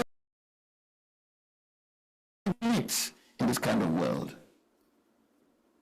I will come to a certain area of the conversation, but the general thing, do you think that in this kind of paradigm shift, let us be at home, that Nigeria will be willing to concede ground to the private sector to help drive Nigeria's position in this transactional world? Very critical point you raised there, and I will start by saying the chairman of the Agimokode Foundation has in a previous conversation described the Nigerian government as a very big airplane, imagine a Boeing 747, as trying to make a turn, right?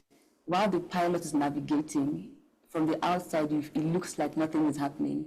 It takes some time for you to begin to see that change turn around, right? So yes, Nigeria and many other African countries have had that tag of not really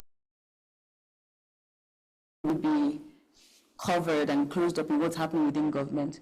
But I really do think that things are changing by our engagement as a foundation with government, by the conversations we're having, and also by this forum that was attended, and the willingness of heads of states, of prime ministers, of ministers to attend that program, to have those open, recorded conversations. Recorded? Yes, it shows that at least something is giving. There's some level of transparency, there's some level of willingness to even make those conversations, happen. So yes, I believe that Nigerian government is not where Nigerians want it to be, but is it moving from where it used to be? Yes. Is it moving from where it used to be? Well, some of us think that one of the most static objects you can meet is government and governance. It refuses to shift ground. I hope that this assessment comes to pass. So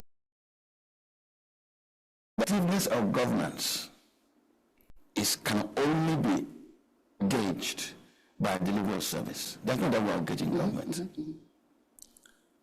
And those who will make these deliverables happen are the civil servants. Pardon me to assess the civil servant before we come to the main conversation. The Nigerian civil servant calculates his overall earnings in two dimensions. First is his monthly salary. Second are his allowances. And the most critical are the things he gets under the table. Will government be willing? When we talk about government, there are people in position of government. It's not that there's one big factor there called government. There are officers of agencies and ministries. If they are used to this kind of under the and you are looking at things are changing. Is it a real change or a pretended change?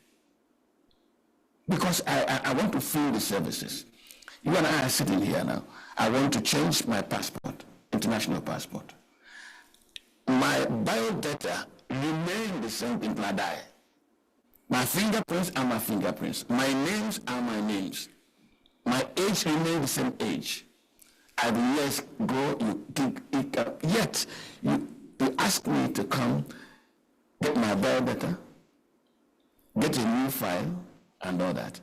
And it becomes easy for somebody to say, your file is missing. And in looking for that file, I have to facilitate it. It is euphemism for corruption. And they have denominated their lives so much on this pattern. And we tell you this morning that you've used a crucial example, and I would just go along that line. If you think 5 years before now, even the online aspect of that passport application was not in existence. So yes, they have moved from entirely manual to, I would say, a hybrid model, and then they're getting to the fully digital model. Yes, your details will not change. However, for something or a service as critical as your passport, they need you to authorize and authenticate, because anyone who may have chanced on your BVN or your NIN could go online and make that application and pose as you and get a new passport and begin to, may steal your identity. So yes, while you may say, oh, I've authorized for this to be done, they need to also authenticate that you are who you say you are part-time because of the criticality of that service. And I'm moving on to a broader concept. Civil servants are a subset of the public service. And this is a conversation that has been going on for quite a while, where we call them the engine room of government. They're the ones who do the policies or make the policies and drive for its implementation for the broader public service to then drive or go with it.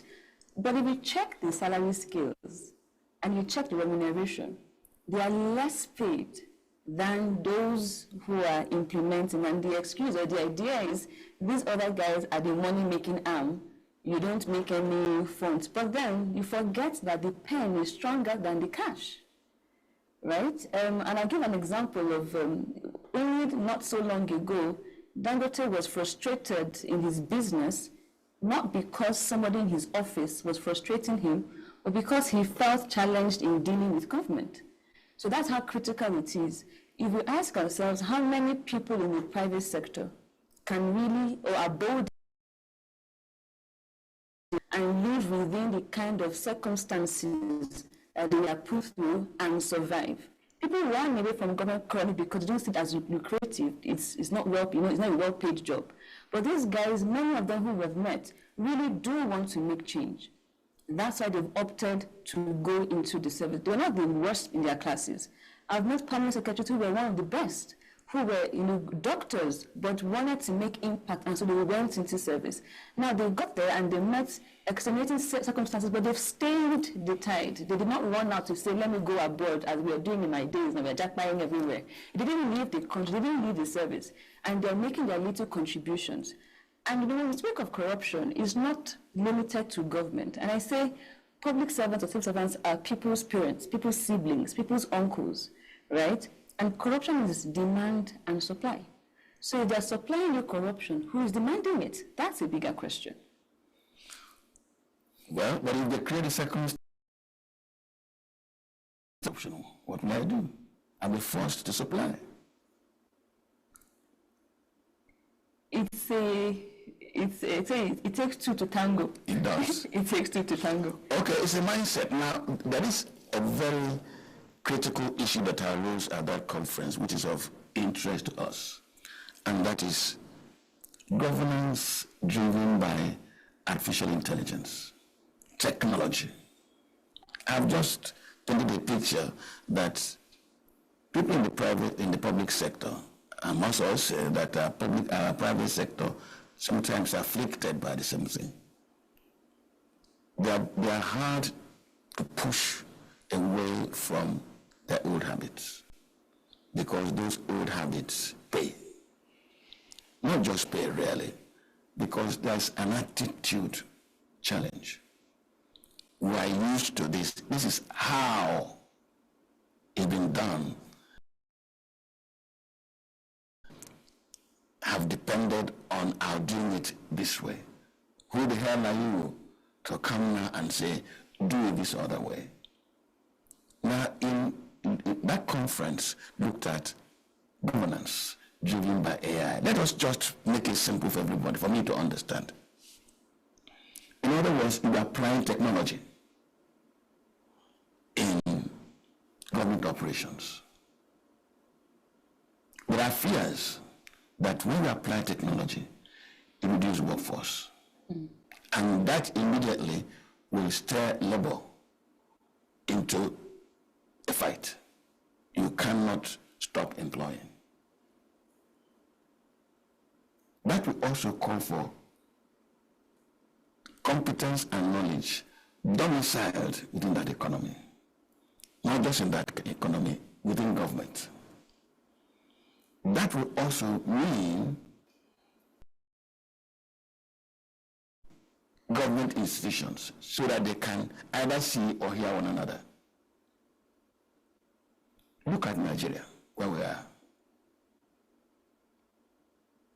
IPPI, just last week, we did a story in this organization of an accountant in the Ministry of Water Resources who committed suicide. Why did he commit suicide? He had put the names of wife and children relations into the salary voucher, and they have been drawing resources from the Ministry of Water Resources over time. As the budget for 2025 was being prepared late last year, the permanent secretary discovered that the numerical strength of that ministry could not account for the amount of money. So they became uncomfortable and called in ICPC. ICPC began an investigation and discovered that over time, 40 names had been put into the salary list of Ministry of Water Resources. That is technology. There was no physical contact. So we raised the question, with the IPPIS, which is a technology platform, is supposed to stop this kind of thing happening. If you don't change the habit and mind of the worker, are you not creating a new monster? First, let's look at this conversation this way. Does the country have a domiciled competence to be able to help and drive their operations using AI? Very sad story you told. By the way, I didn't tell you. I need to tell you that. When ICPC had concluded its investigation and was to take the man to court like tomorrow, the man hanged himself today. Well, like we say, may his soul rest in peace. If it will have peace.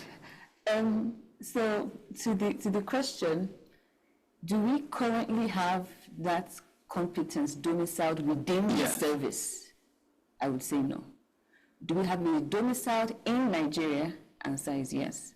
And hence that conversation at Abidjan. do we want to wait to build competence from within the service, or is collaboration with the private sector a way to get there faster? I'm aware that just last week, Microsoft had partnered with the Lagos Business directors in Abuja here at the federal level. So those preparations are already ongoing. And the question is, how much time do we have?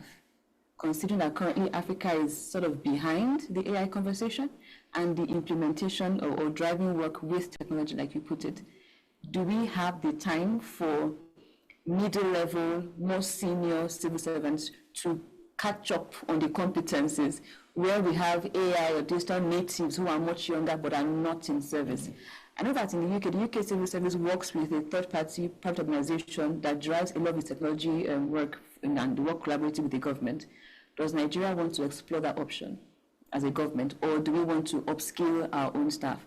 Again, I know that the Ministry of Communications in Nigeria is also working collaboratively with a lot of private sector organizations who are tech-driven. So that's happening, and they're supporting government to do a lot of things, in the background.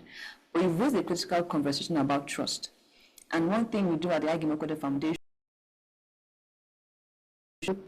public servants or civil servants in leadership, as people know us popularly for, but we also do technical upskilling. So when we're working with you and we find a capacity gap, you put a pause and try to find out what is the technical competence that you require.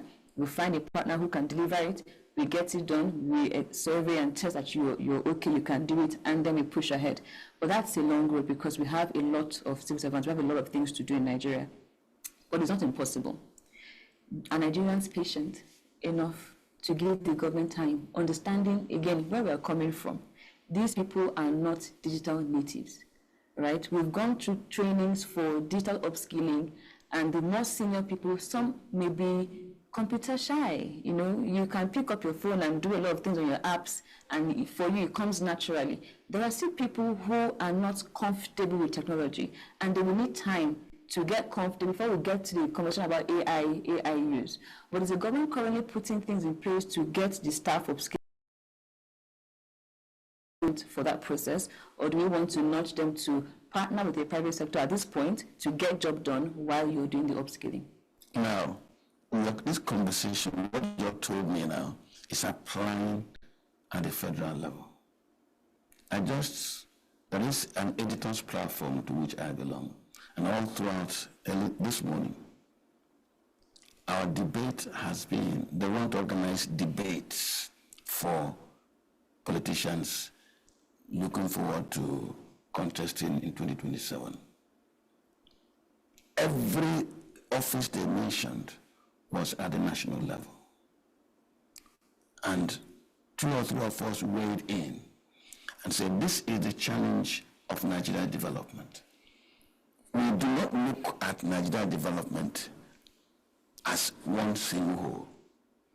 If there is a weakness in that chain, there's a weakness in the entire body. The state civil services are a collection of people with limited competence.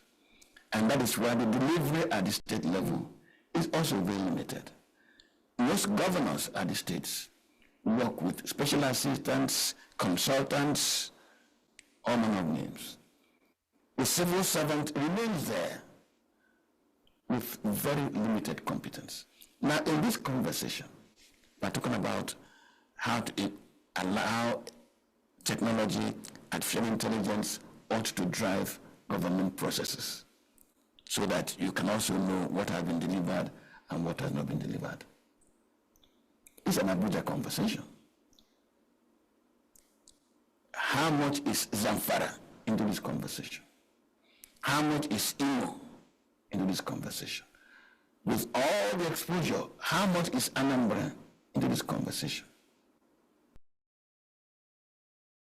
In this, of course, this conversation will not break nations into pieces. No, it will not. It's just a holistic conversation. But coming home to Nigeria, what are your thoughts and the thoughts of our foundation in also helping the states not just to catch up, to develop a technology attitude, so that their harvest at the center could also be the same harvest in the States? Thank you. So the foundation is, by its nature and strategy, focused at the national level for now. So we do not actively venture to the subnationals because, again, we don't have an endless pocket. So we need to channel our resources to where we feel we can make the most impact in the quickest time. However, we've worked somewhat with the subnationals. I think last year or 2 years ago, we had a training with Ondo State, and this year we're having one with Ekiti State. We don't comment, always with technology because we feel like you said, in technology now technology is technology, it's garbage in, garbage out. Your processes, the things how you do your work is another important part. But the people, very foundational, very critical. Like you said, IPPR is a good system, right? But if the people's mindsets who are meant to use it is not transformed, we'll have a problem. So we like to focus a lot on the people perspective, on the mindset. This individual, why are you behaving the way you're behaving? Because again, in change management, you want to find out when someone is resisting, why is he resisting? Is it a fear of losing authority? Is it a fear of the unknown? Is it a fear of losing power? Is it a fear of venturing into something he or she's not sure of and then looking bad? So we need to find out why are these people resisting or being aloof and being the last entrance, and then actively remove those things from their way. And we've seen that once you're able to bring people into a room and give them that base, not knowing the basics, but giving them a basic understanding of what you're trying to do, when they go out, they are more confident to push forward on that idea. And something we also said at the foundation is, we can't expect Nigeria to function the way in our minds we want it to function if our best hands are not in the government. If the government staff who we expect to steer the nation are not given the best experience, the best education, then we get the question, why are you getting Oxford to train civil servants, public servants? Why Oxford? Why not a different school? And so why should somebody in the foundation or KPMG or anywhere else have that level of training, and somebody in the government, and this is not to ridicule any organization, but have a PhD or an degree, and you expect education, but you have not invested in that person's education, exposure, thinking capacity. It's an unfair ask. So at the foundation, we try to focus, on, again, like I said, not subnational because it's a lot. At the national level, if things are gotten right to an extent, it can trickle down. Again, it's a long haul, but what we do also is to drive partnerships, again, by that kind of forum, where we're saying, this is what we're doing.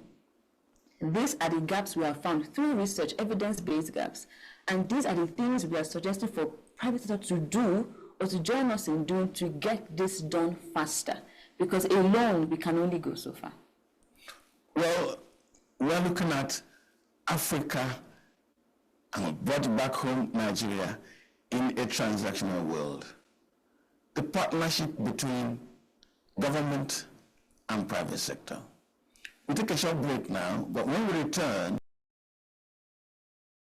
how to get the outcome of that conference pushed into government. And we'll raise the question whether government also is willing or can see the benefit of it. Just stay with us. We'll be back shortly.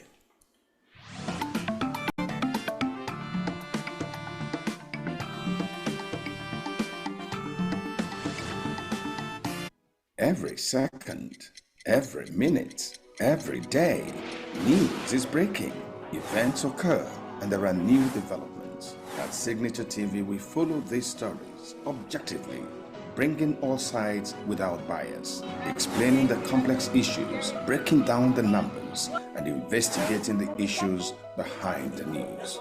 Anywhere and everywhere, near or far, wherever the news is, we will be there. Signature TV. News.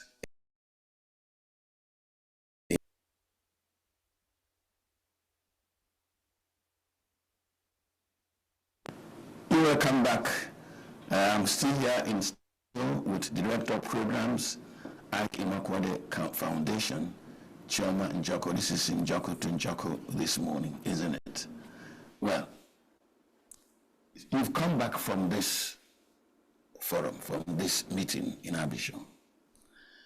The outcome of it is supposed to be made available to government in maybe high-level conversation. Is your foundation talking to government now to begin to examine and see how some of the outcomes of this conference can be utilized by government? Yes, so the foundation attended, and the Nigerian government was also very well represented. The Minister of Industry and Trade was and a couple of meetings that she had to try and drive the AFCTA agreement, across private and other governments. As a foundation, all we do is talk to government, work with government, support government, see how we can be of the best help to drive government's agenda forward in favor of course, Nigerian people and Nigerian residents. So yes, we have like say daily conversations with different arms of government, different strata, from the head of service, to permanent secretaries to directors, all around, the conversations that happened in Abidjan and the government's existing strategy, how to push it forward to completion. The civil service is currently running on a 5-year plan called the Federal Civil Service Strategy and Implementation Plan, FCIP 25 as we call it, expiring this year. And the head of service says that this year is the final sprint, because there's a lot of things that are yet to be achieved. And so as a foundation, we are working with the different ministries, especially around digitalization. How can the basics within your ministry, you mentioned about the files and all of those things, how can we bring some level of transparency and accountability and ownership responsibility into the workflow within the system? The permanent secretaries are very willing to do this. We began the year trying to work with 3 ministries. Now, this is before half of the year, we're on 5, because more ministries are willing to get this done, but they need the support of private sector again to drive it fast. Now, this is supposed to be building towards government-private sector relationship. Yes. We have been talking about just one of the partners, government, a super tanker, which I've said is a difficult thing to turn. The private sector is supposed to stretch a hand of partnership. You are, let me call you the bridge in this analogy. How ready Nigerian private sector to collaborate with government? Do not forget that the private sector considers its profit. That's what drives it. It's not a charity. Yeah. And government also considers its own funds. It's not a Father Christmas. As the private sector makes demand on government to provide something in this partnership, and the government is counting its coins, not willing to give out all it has, are you looking at a common ground? Is the private sector really willing to lend a hand? At the opening, I said, in this transactional world, for Nigeria to succeed means that its private sector must succeed. Yeah. Is the private sector willing? Yes, it is, but we want more. I'll put it that way in a summary. So one of our core values and things we do is, like you said, say bridge, but we call it collaboration and driving partnerships with my colleagues at the foundation. And we steadily look for organizations who are open, who are willing to partner with the government. And I'll just briefly describe how we do it. So we work with government mainly, as you know, and we see a gap. For example, I'll just, not to mention any ministry, we see a gap, and what does this ministry do? And who are those in the private sector who have something to gain or lose by your status or your standing? And so we go to those private sector organizations with a value proposition we're also careful because of ethical considerations. You don't want a body you're supervising to be funding, and then it begins to seem like, oh, because you paid something in our office, then you expect something back. That carefulness needs to be there, and that's what we do as a foundation. We try to remove that risk, of undue influence from either party because a transaction in quote happened. Yeah. So the private sector is willing, but from your experience in trying to bridge or asking the private sector, whatever they have, to come in also and help government, the private sector is willing? Yes, they are willing. But like I said, we need to do more. Again, change management. One of the things, so in a few weeks, we're planning a focus group discussion with the private sector to try and find out what are the hindrances to you working with government, because there has to be something, there should be something objective that is slowing that collaboration down. To the kinds of stakeholders who want to hear about this, to discuss with the private sector, to say, these are the challenges. Reforms have been tried before and reforms have failed. Some have succeeded. And we've done a full-on research to find out those that succeeded, why did they succeed? Those that failed, what were the issues? And we found that, collaborating on developing the reform from the get-go, was missing. Many times, government on its own, or with a few stakeholders, decides what we want to do and sends it out.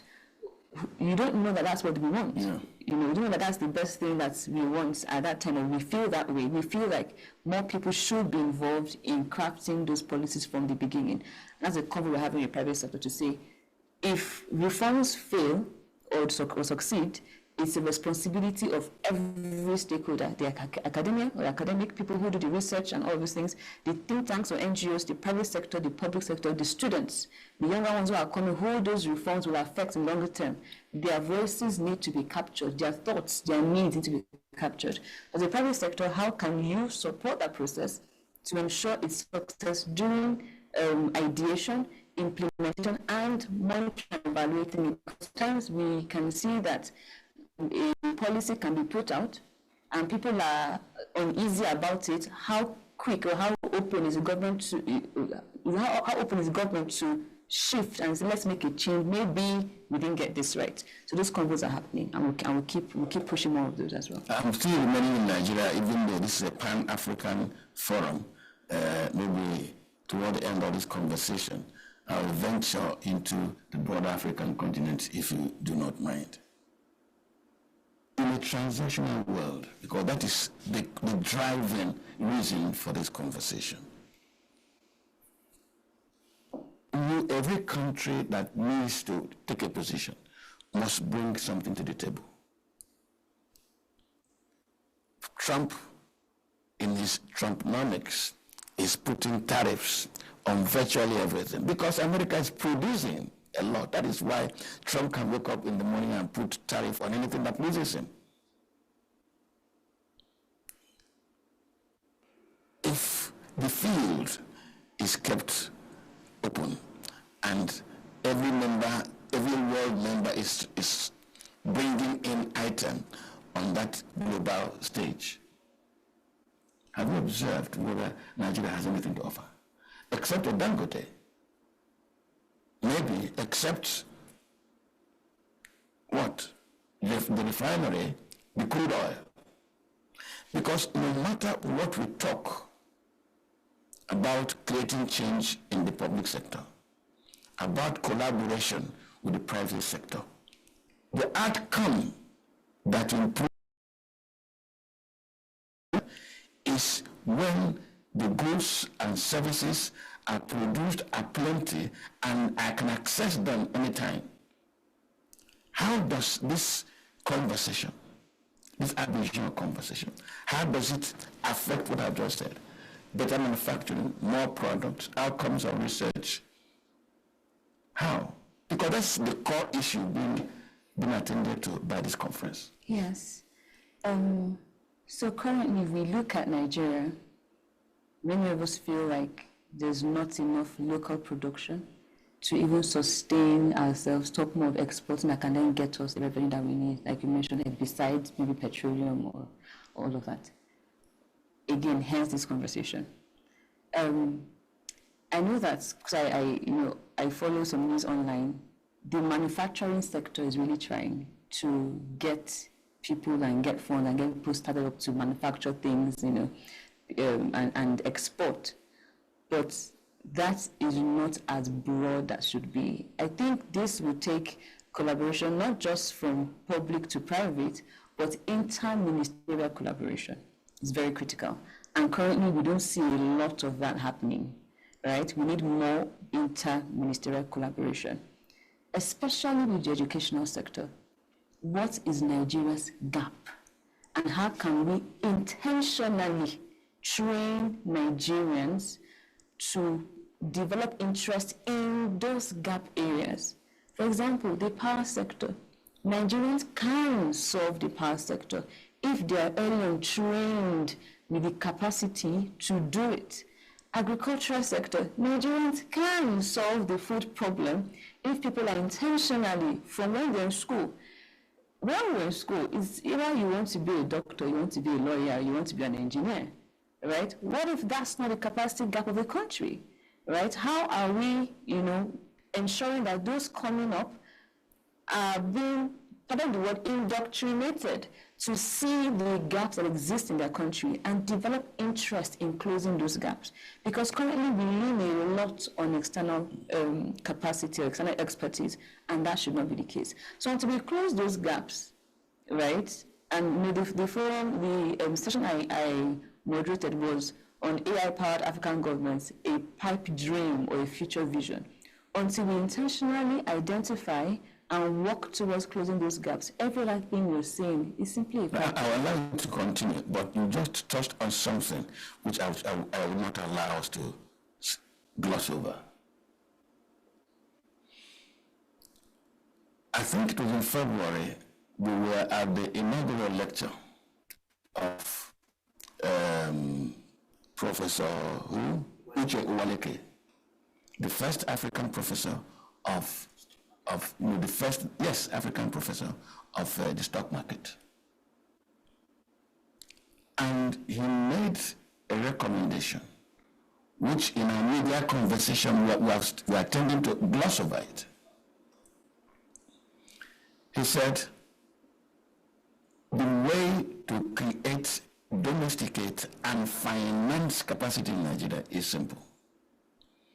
But the oldest arm of engineering is civil engineering. What does civil engineering take? Building construction, road construction, bridges, and that who is a professor? A professor is a person in a discipline that is at the peak of knowledge in that discipline. But why do we therefore fail to give assignments to those with the peak of the knowledge, and we choose to give them to artisans? And his recommendation was this: if Nigeria wants to construct a superhighway, give that contract to Ahmadu Bello University. Pay them 50% upfront, the way I've always paid contractors. Give them the same level of profit, the way you give to the contractors. They will come from the point of intellectual knowledge. Do their soil tests, calculate the bridges, do their research on number of vehicles, weight, and then they design intellectually driven superhighway. Now, by the time you do it twice, thrice, you are giving resources to that department. And that department, using its own staff and students, when those children leave that university, they are ready for the market. Not just with the theoretical knowledge, but the practical. And you should do it in engineering, in medicine, and ICT. That Nigeria as a nation will just explode. When you look at what we're saying now, and that's from headed to, the tendency by government, the public service, not to have confidence in local competence worries me. Because you got that vision, You've conversed, you've interacted, the minister was there, other heads of state were there. You have put on the table what ought to help the national economy in a transactional world. Are you sure that the government is willing to develop and trust the competence? Because for I told you, the academia is thinking, but the brick wall is those for whom the academia is thinking don't even trust academia. They prefer to get a contractor from North Korea, or get one from China, or get one from Germany or France. USA have become very expensive. UK maybe because they have been friends forever. While they are dependent on those external competencies, ours are rotten. We keep spending our money. I'm putting all this scenario to ask you, having labored in Abidjan, those for whom you are laboring, do they have confidence and trust in the local know-how? I can't speak for government and if they trust the local know-how, right? But I know that trust is two ways. The question of does Nigeria trust the, and I'll use academia just to for a question, and does academia trust the government? Right? So it's both ways. And it's a critical question, and I would align with the professor to say, build the capacity of undergraduates, people who are in the university environment, who are learning this theoretically, and who have the opportunity and the zeal to also get hands-on experience before they exist, and they're better placed.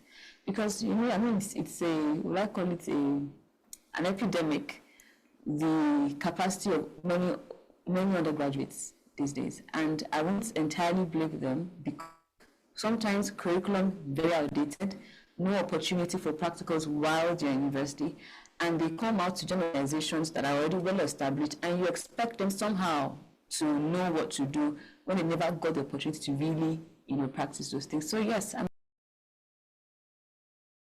that we are pulling different stakeholder groups, you know, the government, private, academia involved in also the research that we undertook on reforms was done by professors from 6 different geopolitical zones of public administration and their assistants across the country, and they did both desk research and also took primary data from across their environments.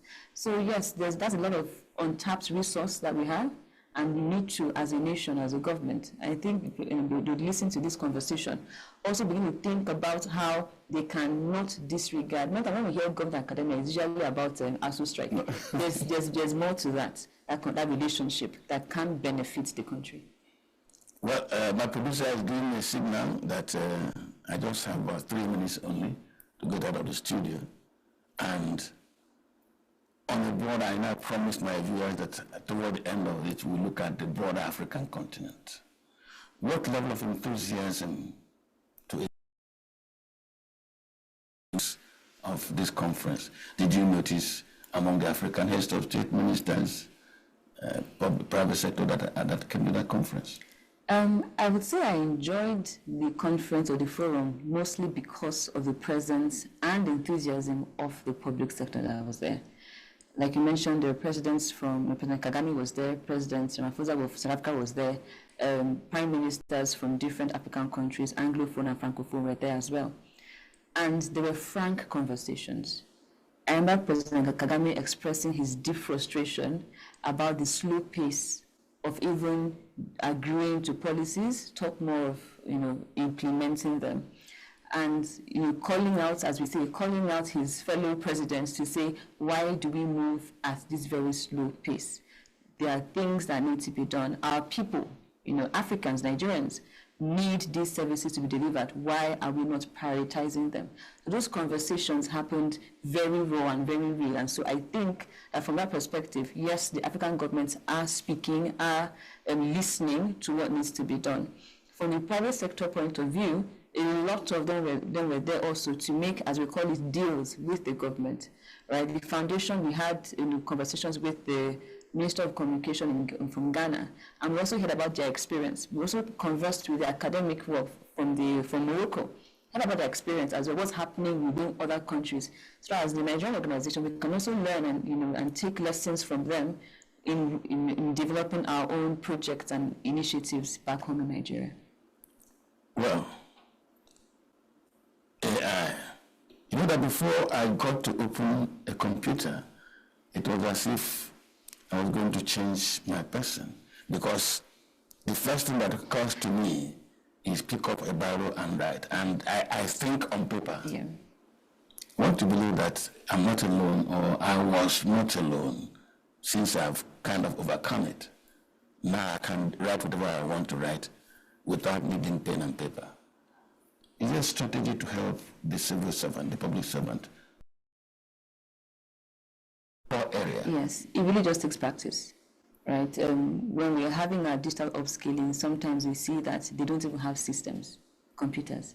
So how can they practice? So you come to, you go to your training, your ICT center, for example, Ministry has one, and then they use the systems there for the training and practicing.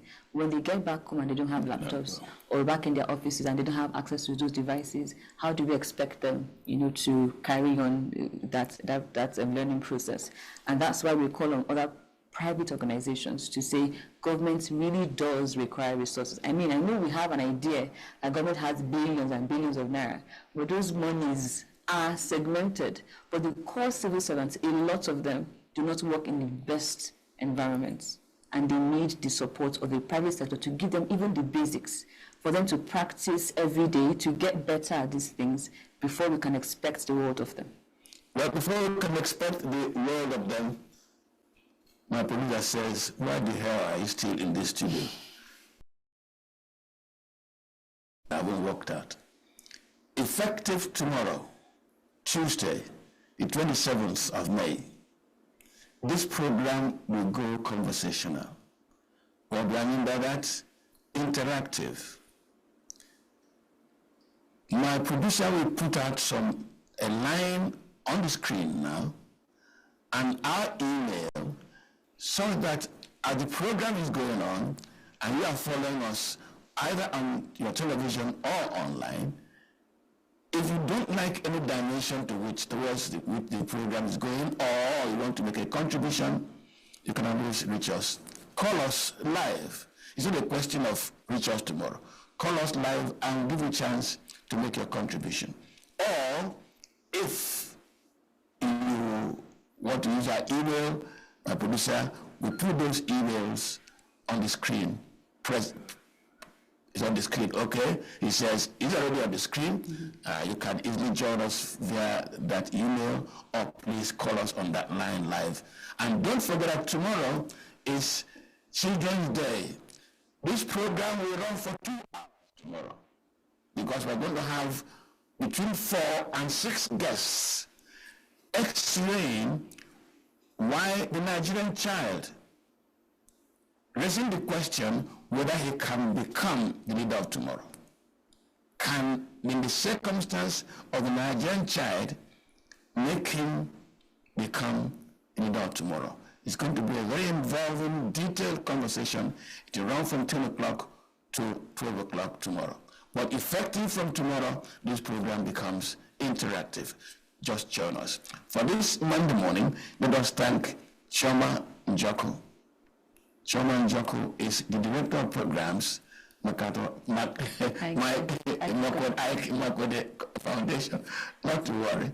I've interacted with Makato for so long that I don't even know when I say that. Ike Imakwede Foundation. Chioma, thank you for finding time to be with us. Thank you for having us. And that's the program for this Monday morning. Join us tomorrow, as I've said. Enjoy the rest of the day. Good morning. Every second, every minute, every day, news is breaking. Events occur, and there are new developments. At Signature TV, we follow these stories objectively, bringing all sides without bias, explaining the complex issues, breaking down the numbers, and investigating the issues behind the news. Anywhere and everywhere, near or far, wherever the news is, we will be there. Signature TV. News in your pocket.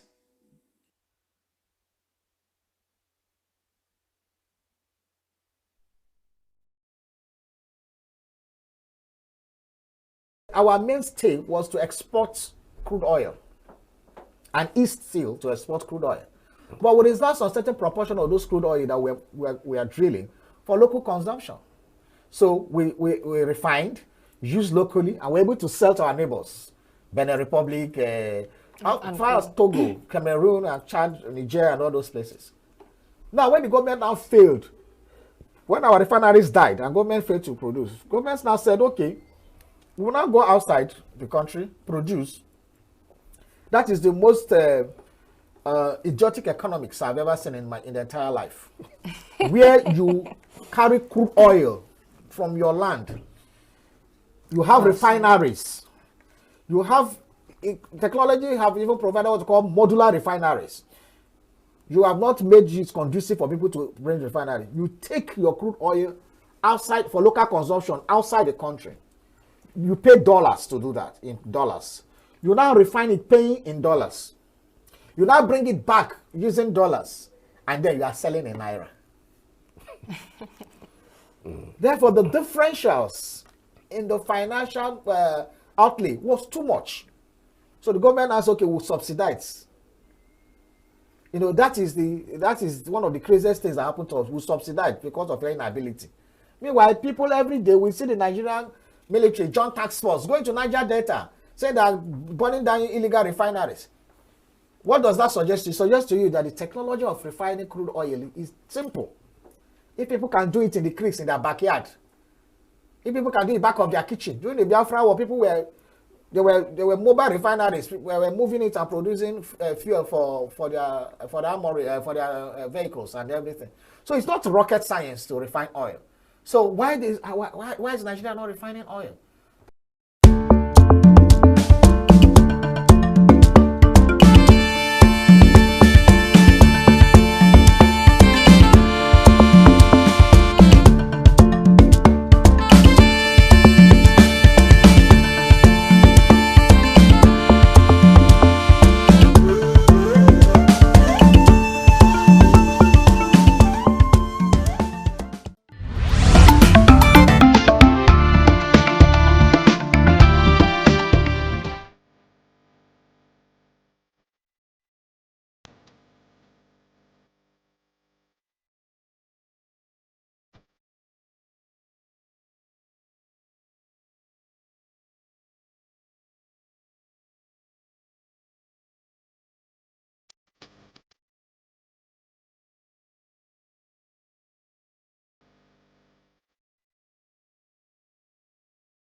Hello, thanks for joining us on the Signature Show.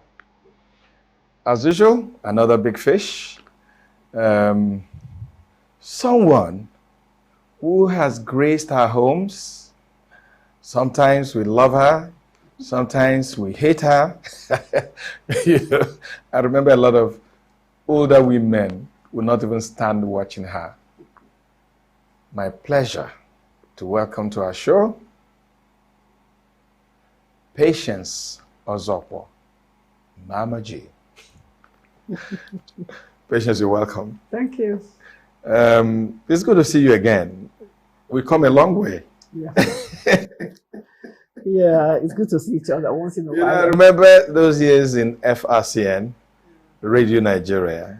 I still remember your wonderful voice. I still remember when you were in continuity and the wonderful things you did. But even then, a lot of us didn't know there was this other side of yours. So let's start from the beginning.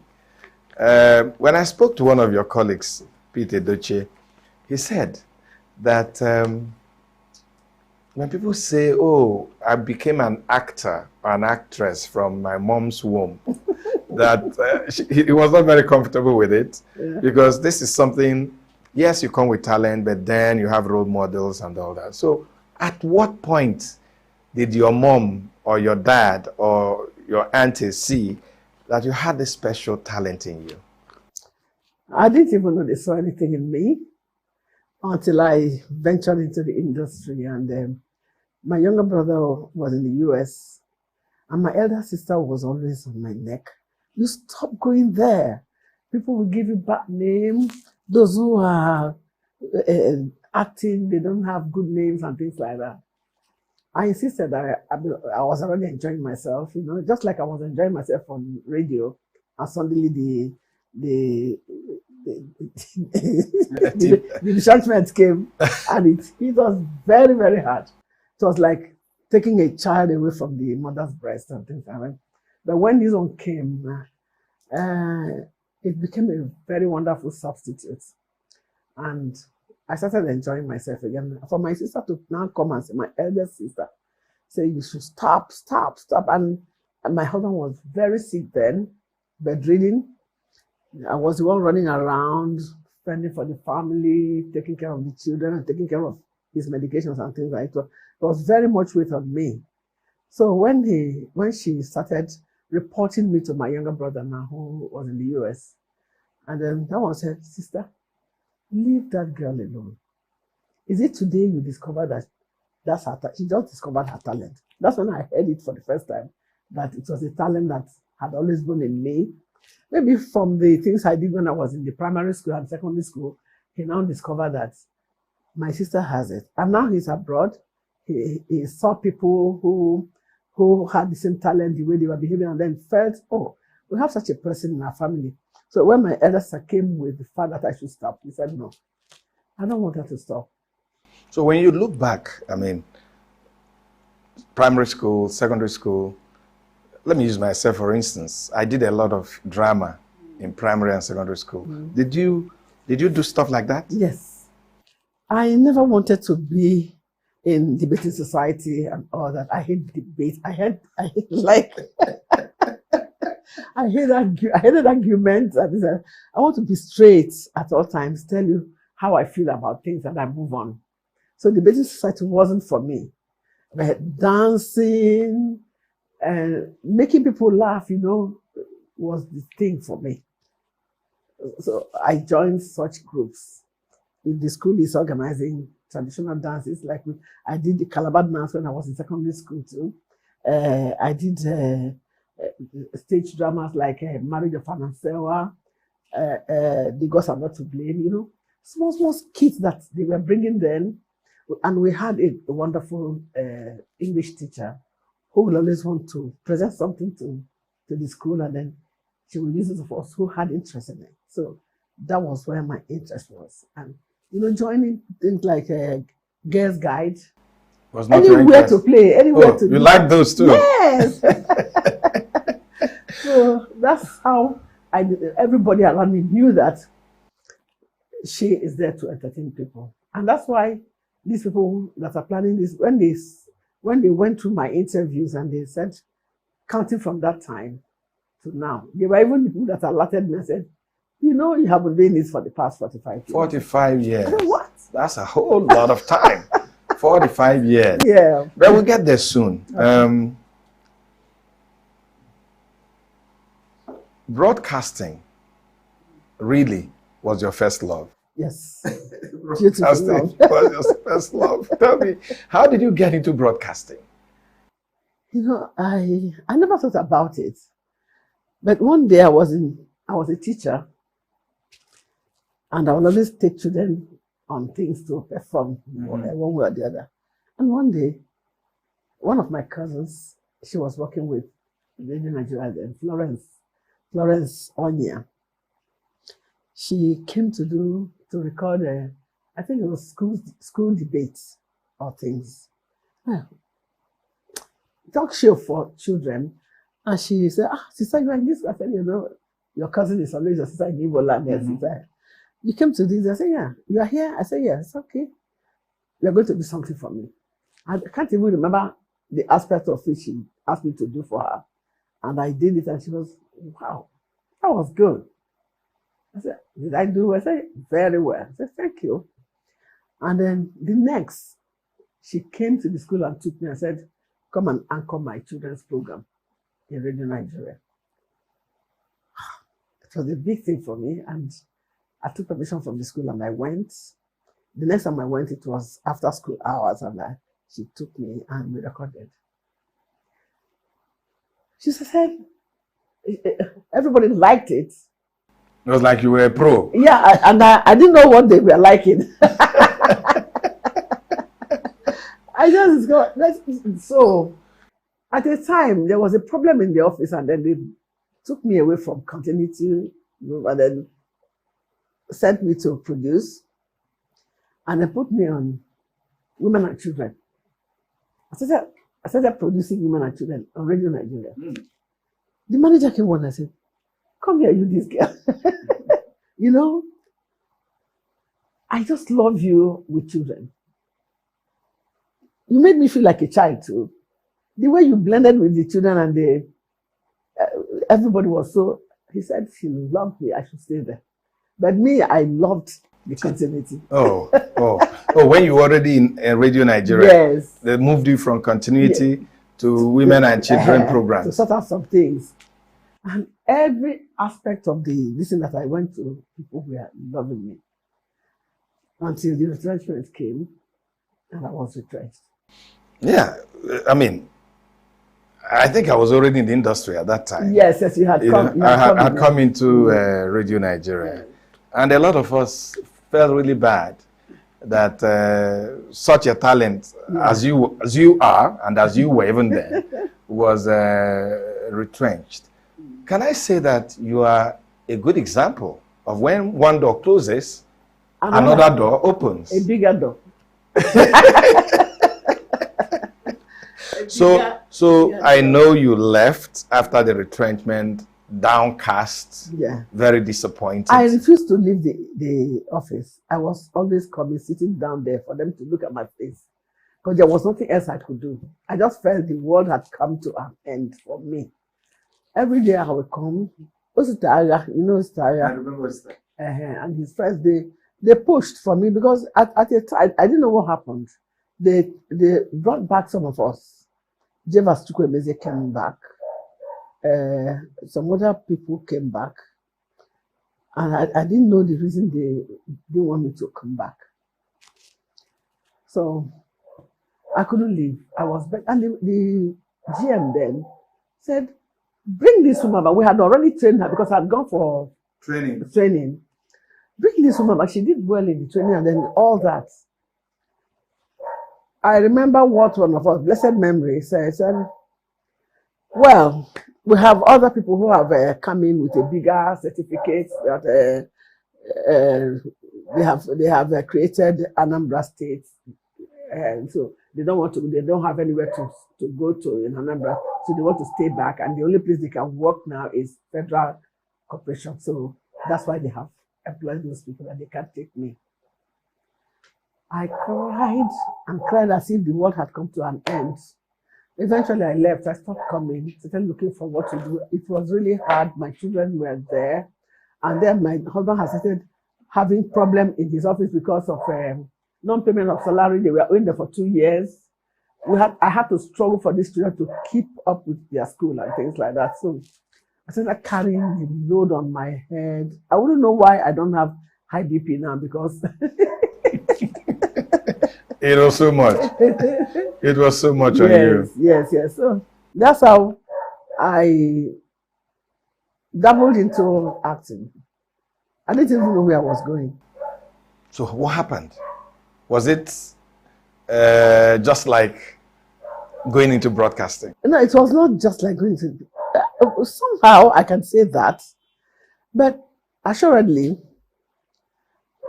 I went to, because I was actually having children and going to school. You know, those of us were the ones that come out from secondary school, and your parents say you are a girl, go and get married, and it was war.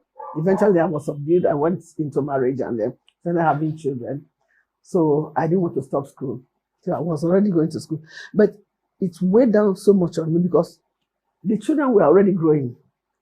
By the time I first went to Institute of Management and Technology, IMT, to do theater arts. by the time we finished orientation course, they said they were sorry to announce to us that their stage had been disqualified. It wasn't accredited. Yes, that they were going to stop theatre arts. Admitting students for theatre arts. They gave us options. Is you either do fine and applied arts or you do art education. I never wanted anything to do with education.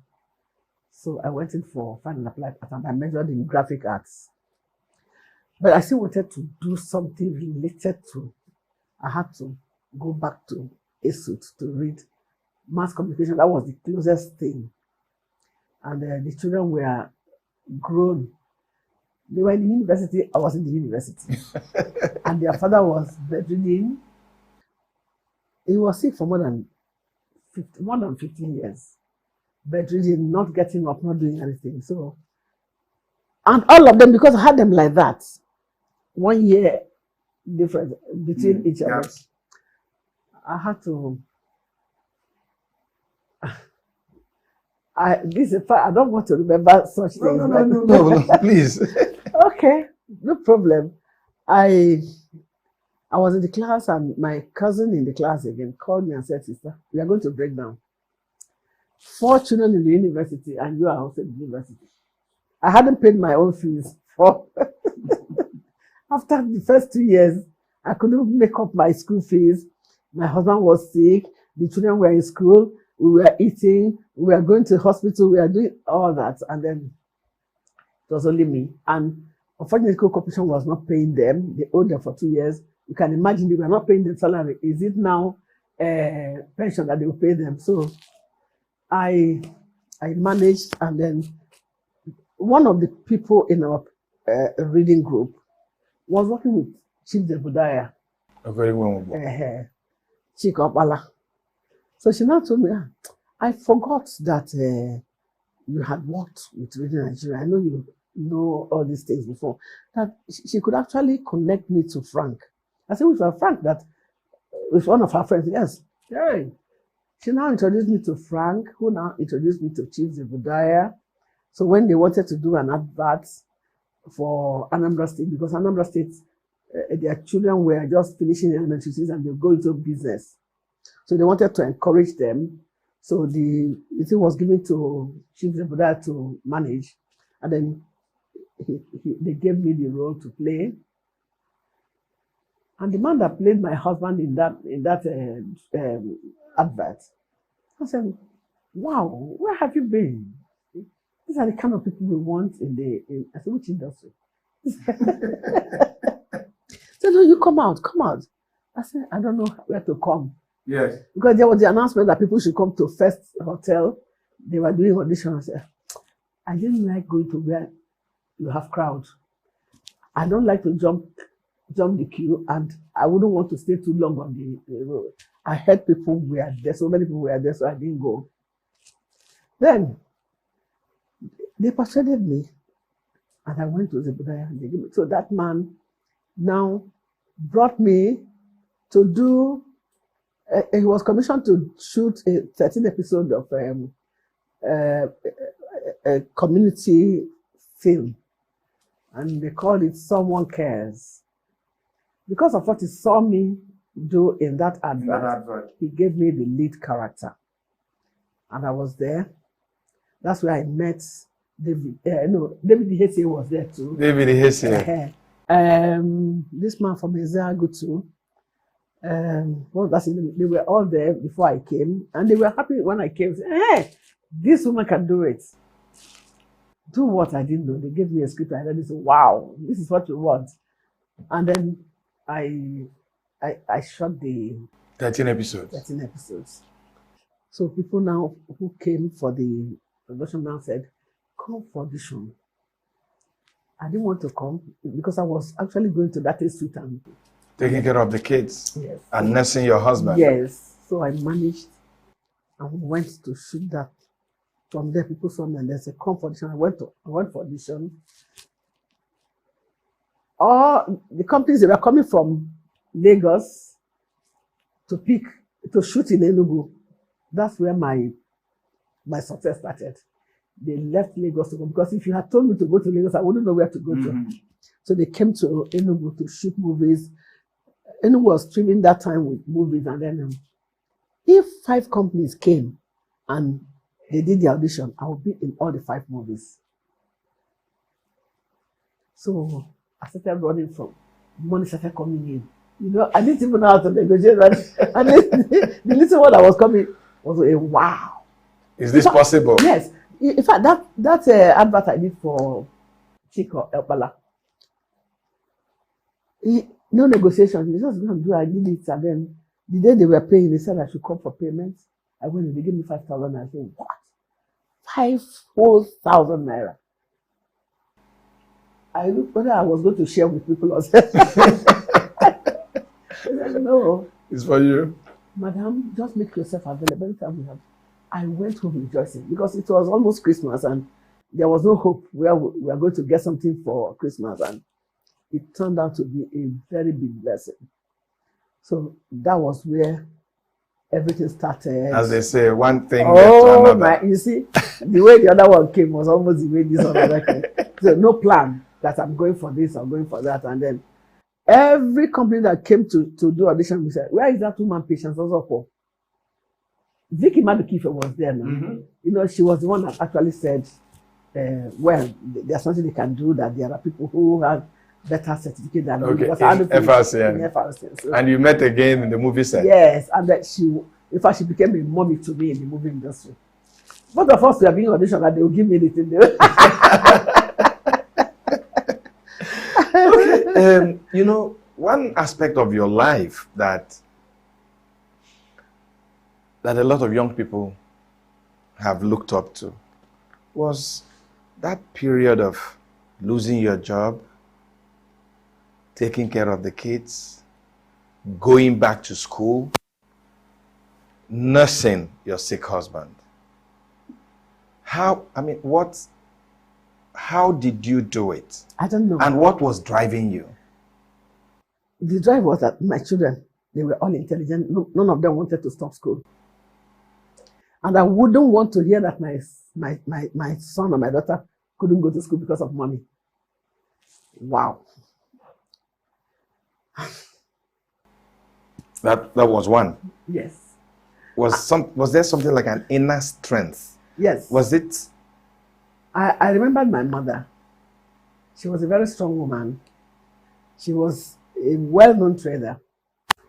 Anybody who comes from ENUGU, from Go to ENUGU to buy foodstuff and you have not gone to my mother's shop, then you have not gone to ENUGU. People will tell you, buy me salt, then go to Uzamaka's shop to buy it. You know, so she had led me into, the little time I stayed with her, she led me into trading. And I never stopped. And I did, when I was in secondary school too, I was lucky, not only with this, I was lucky that we had, we were doing home economics. And home economics was another aspect of my life that I enjoyed. Cooking. I will want to cook and feed everybody, but I don't know how to eat.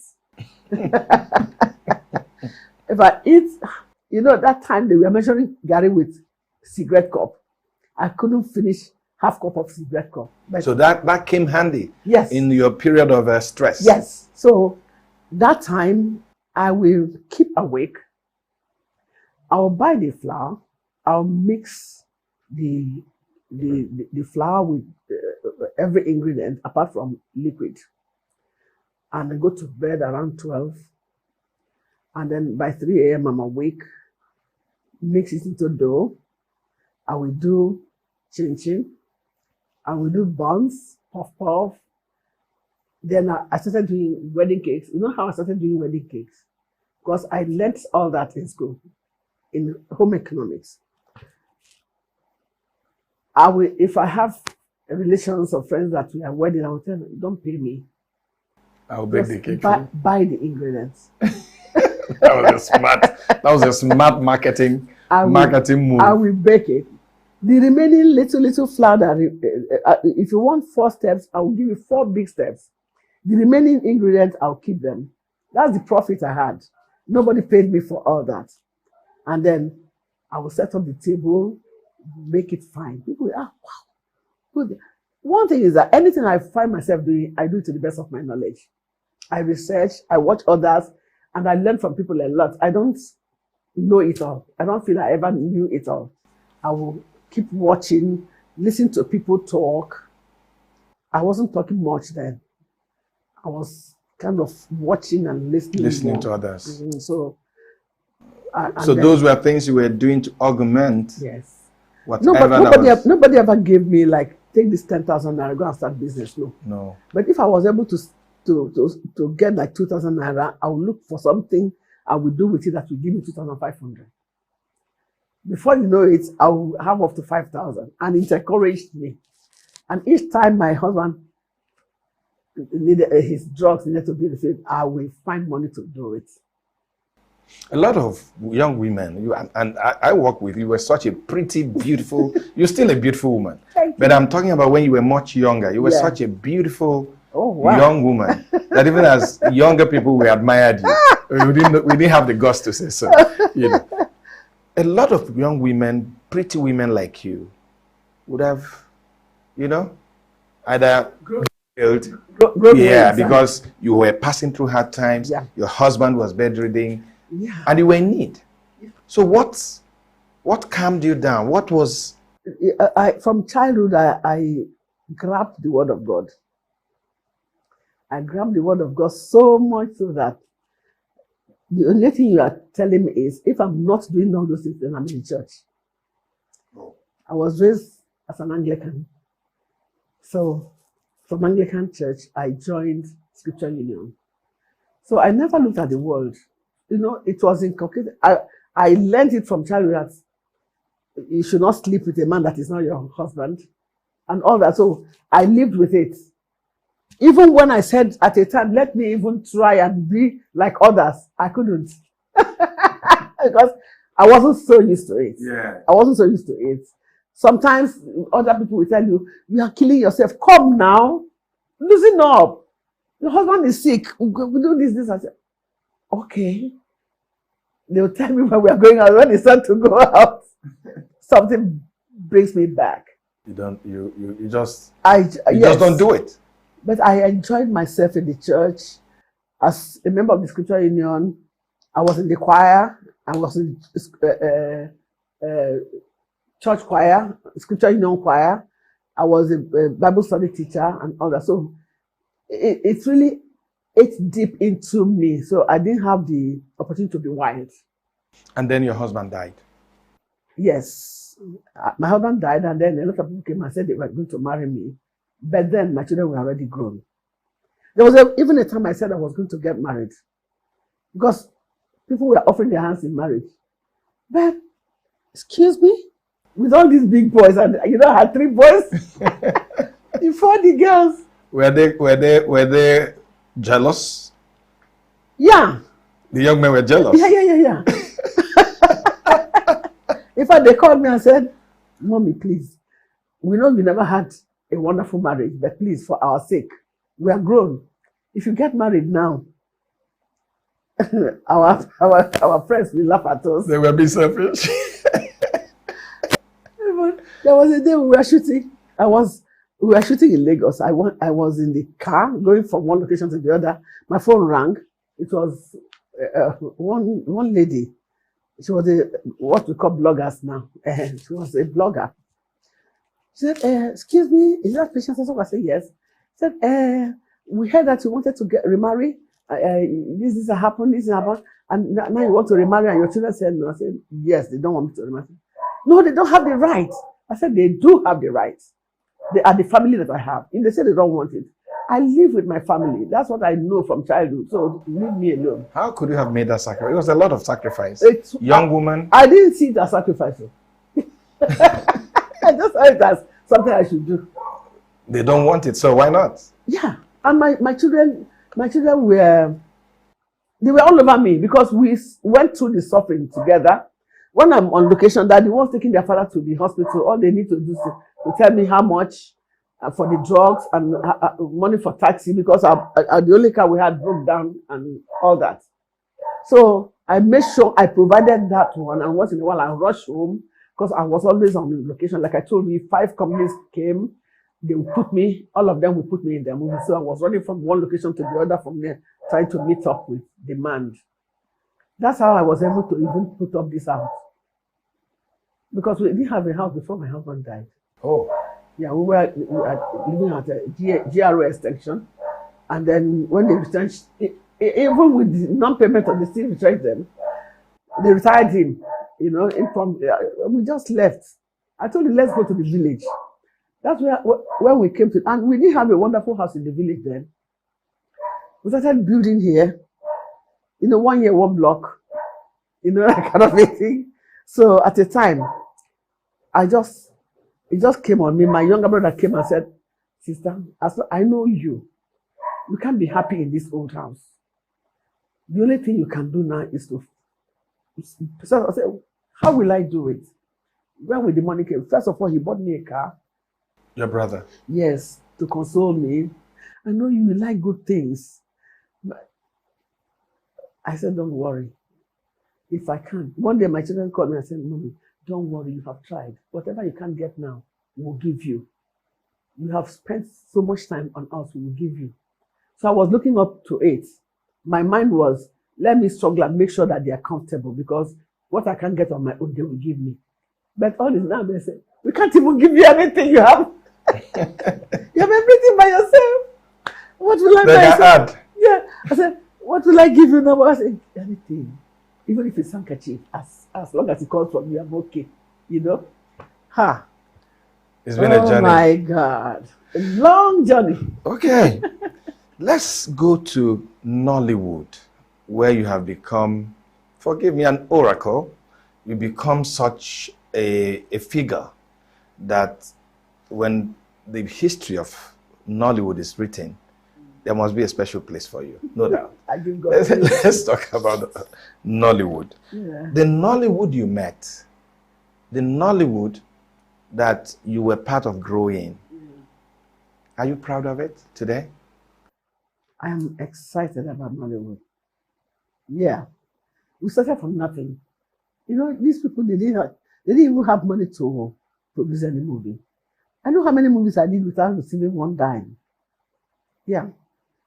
So it was not every movie that you were able to get money from. They will pay you, don't worry, we'll pay you, and then later you won't see them again, you won't even see, all you see is the movies already in the market. One day I got myself prepared. I went to Uppy Wake. I said, I'm going to die with 2 people today. Pay me all the money you're owing me.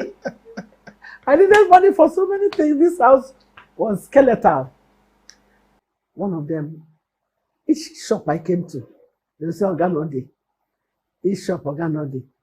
So one of them, Opie, called me and said, come, I know I'm owing you. And you came to collect money. I said, yes. I said, he said, sit down. I sat down. I said, you may not be able to collect any money today, because everybody has said that you have come to Uppy Waker, and they are all run away. I just stayed back because I have conscience, and I want to tell you that only better I don't have it. I will beg you to quietly go back. If we don't pay you that money, what the movies you did are making in the market is enough savings for you. I cried and said, when you finish crying, just wipe your tears and go home. That's what I did. I went back home without a dime. And then, well, it was okay. And things started happening gradually. Gradually, people started coming. Awards started coming. The first time I heard Patience also being given, I was like, what? I think I didn't even go for the award. Somebody brought to say, the award. You won an award. The award meant a lot then. It's not like now, everything is perfect. Before you even see your face on a poster, you would have killed yourself working. The first day they told me my face had appeared on a poster, I ran from the poolside of Presidential Hotel where we were staying, came to the lobby and I saw my face. I celebrated it. Without anything. So, you're excited about what's happening to Nollywood? Yes. You know why? Because we started from nothing. And for me, the rate of progress is big. Then it was during the time of Jonathan that he pumped so much money into the industry. And believe you me, that man really helped film industry in Nigeria. He sent a lot of our cameramen abroad, some to Jos, that film school in Jos, yes. Some to South Africa, on different camera people, producers, everything. And then some of us also went abroad and brought like Steph Yokereke. They brought New York Academy and they trained a lot of people in production and filmmaking, different aspects. And then things started changing. And the people have started now investing in the industry and we're getting better equipment, better trained personnel and things. So you can imagine the rates at which we have grown has shocked the whole world. We were just there and they gave us the name Nollywood. Yes. You know, we didn't competing with the other woods. Yes, we didn't fight for it. We didn't even apply for it. They just said no. From rating, we have seen that you people have achieved this, and then we call you Nollywood. We celebrated it, and then we have not rested since then. People are working so hard now to get things done. Let me ask. At the beginning, but you check it. The kind of pictures we had then and now, is it the same thing? Definitely not the same. And not the same thing. Definitely not the same. You see, so you can agree with me that we have come a long way. Yeah, I totally. And we are still not resting. I totally agree with you. We are still not resting. It's just that the Southeast here, we are finding it difficult for people to really invest. You know, the Igbos, they don't invest in what they don't know. Especially when one or two people have been deceived by some scrupulous people and they don't believe in investing anymore, they run away.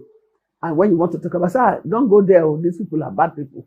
There are some bad people amongst us that mess the whole thing up. Yeah, when you give them money to shoot a movie for you, that's when they remember that they have their rents that they have not paid. Or that their father has not been buried properly. Yes. Or they needed to get a wife. So they mismanage the money and they end up not bringing at least the rushes for you. Yeah, so a lot of people are scared. Yes, so it's affecting us now. Before you can get people who want to really... Before, marketers were not coming on location. No. They just give people money to go and shoot a movie for them. All they need is bring the master. But when we look at it, those that did what they were supposed to do have grown in the business. Yes, they have. Unlike those that were involved in this kind of... yeah, some of them repented and then they came back better. At the beginning, so many movies were not paid for. I mean, they didn't pay you for them. When they paid, it was pittance, it was small. You're getting it? You're getting the big fees now. Oh, I can't even remember that. It was like I was paid millions. Because the resultant effect is that those movies fetched me in the heart of people. Yeah. They were able to see me, appreciate me. People love me so much. You can't even stop them from loving me. And because I don't. And some hate you too. Some for the wicked acts. Yeah. You know what? Some who hated me. When they see me one-on-one, they can't help but love me. They will shout.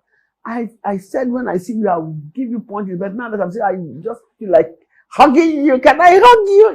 You know, like I'm. But are you really saying that some of those wicked things are not inborn? I can't say for myself, but people are. Even people who went to school with me, you that worked with me, you think I could have been able to do what I'm doing now? They said, Patience, if anybody told me you would do what you're doing in movie, I wouldn't believe it. Because my mom sometimes will almost tear you off the TV set. But when she sees me, this woman. When they see me physically, they fall in love with me. How do you soak the appreciation of people? I mean, when you on the streets, you go to New York, You go to other countries, you go to African countries. It's amazing. You know, not if I go into a supermarket now and buy things, I want to pay. The cashier will say, no, don't worry. When I look back, no. But somebody already paid. I said, it's so much. I said, don't worry. I guess what I mean, people love me to a fault. All those things, they know. At least people who have been with me have opened their mouth on social medias and they have said, never knew she could do it. She's not like that. And our people are so they're enlightened now. But that was a little problem at the beginning. It was a little problem at the beginning, but I couldn't stop what I was doing because my aim and objective was to interpret every script more than anybody else could. Let me ask you, how did your kids, when they were younger, how did they react to some of the roles you played? They were going to location with me. So they knew it was make-believe? Yes, they were going to location. There was a day we were shooting in the market here in the village. I was abusing people, fighting people in the market. When I threw one woman on the ground, we were fighting. By the time they said cut, I got up. I saw my friends and they were just like this looking at me. Are you really the one doing this? Oh my goodness. Naturally, I fight for people. Even in the industry, you bring food and you want to treat this because they are extras and if you don't give them, I say, no, I'm not eating except you give them food. I fight people's battle for them. So a lot of people know me with that. And maybe they would have talked to people on the street and I've met with people and, you know. I've met a lot of young producers and young actresses who have shared stories of, oh, I want to be a producer. I have a film. I don't have money. And they say the person to go to is Mama G. How are you able to do that? When I meet these young ones, I want to invest in their life because I learned from early days that investment in human beings is greater than investment that you're seeing. You know, my mother spoke it in my language. She said, Oyi, Maria Owa. What does that mean? Oyi is good things come back to life. It can be reincarnated. That if you do a good thing today, you will gain from it much later. So I would help them. Some of them will just give me peanuts. Mama, please, I just need you. I said, this might feel, I know that I don't have it. Sometimes I just shoot it. I say, use it and pay others, and I'll go. Let me talk about the values in Nollywood. Here you are, I mean, as you were talking to me, you said it's not the money. Why is it not the money? How do I reconcile that with today's young actresses and actors who hinge everything they do on Naira and Kobo? I learned, you know, I came into the industry and I studied the system. From what that man told me in the market, I now discover that there are other things we can do in this industry and make money. If I could shoot movies for them and they didn't pay me, and still I'm alive today, that means I can help others tomorrow and still not get paid and still make it. Because you don't know where the movie is taking you. Some movies just come out and they become bang in the market. And then the person will always come back and say, thank you. Mama, you didn't take money from me to shoot. And I said, the movie sold so much. I said, okay, what do you want to do? I want to shoot another one. Then they'll now pay me. And pay you well. And pay me well. And then sometimes too, I don't, there's a way you ask this question that I wanted to hammer it from the ground. Ask me this question again. No, I was saying that I didn't put much money. interest. You didn't put money. So I learned from there. I learned that in this industry, when the Spirit of God speaks to you, you will know. And when your mind is talking to you, you will know. I studied the industry, just like you will be on radio and you study the system on radio for you to be able to stay there. And I discovered that if you put money first in this industry, money is like butterfly. It will fly in and fly out. If you concentrate on this or that, the only thing you will have to get from what that Oquitex told you in the market. I paid so much attention to it, and I discovered that money is not everything. The first major role I got was because somebody did not go down well with them in negotiation, and then she left. They now called me. They had given me another. They now said they are swapping road. They didn't want to tell me that somebody dropped the road because of money. They said that's my early stage.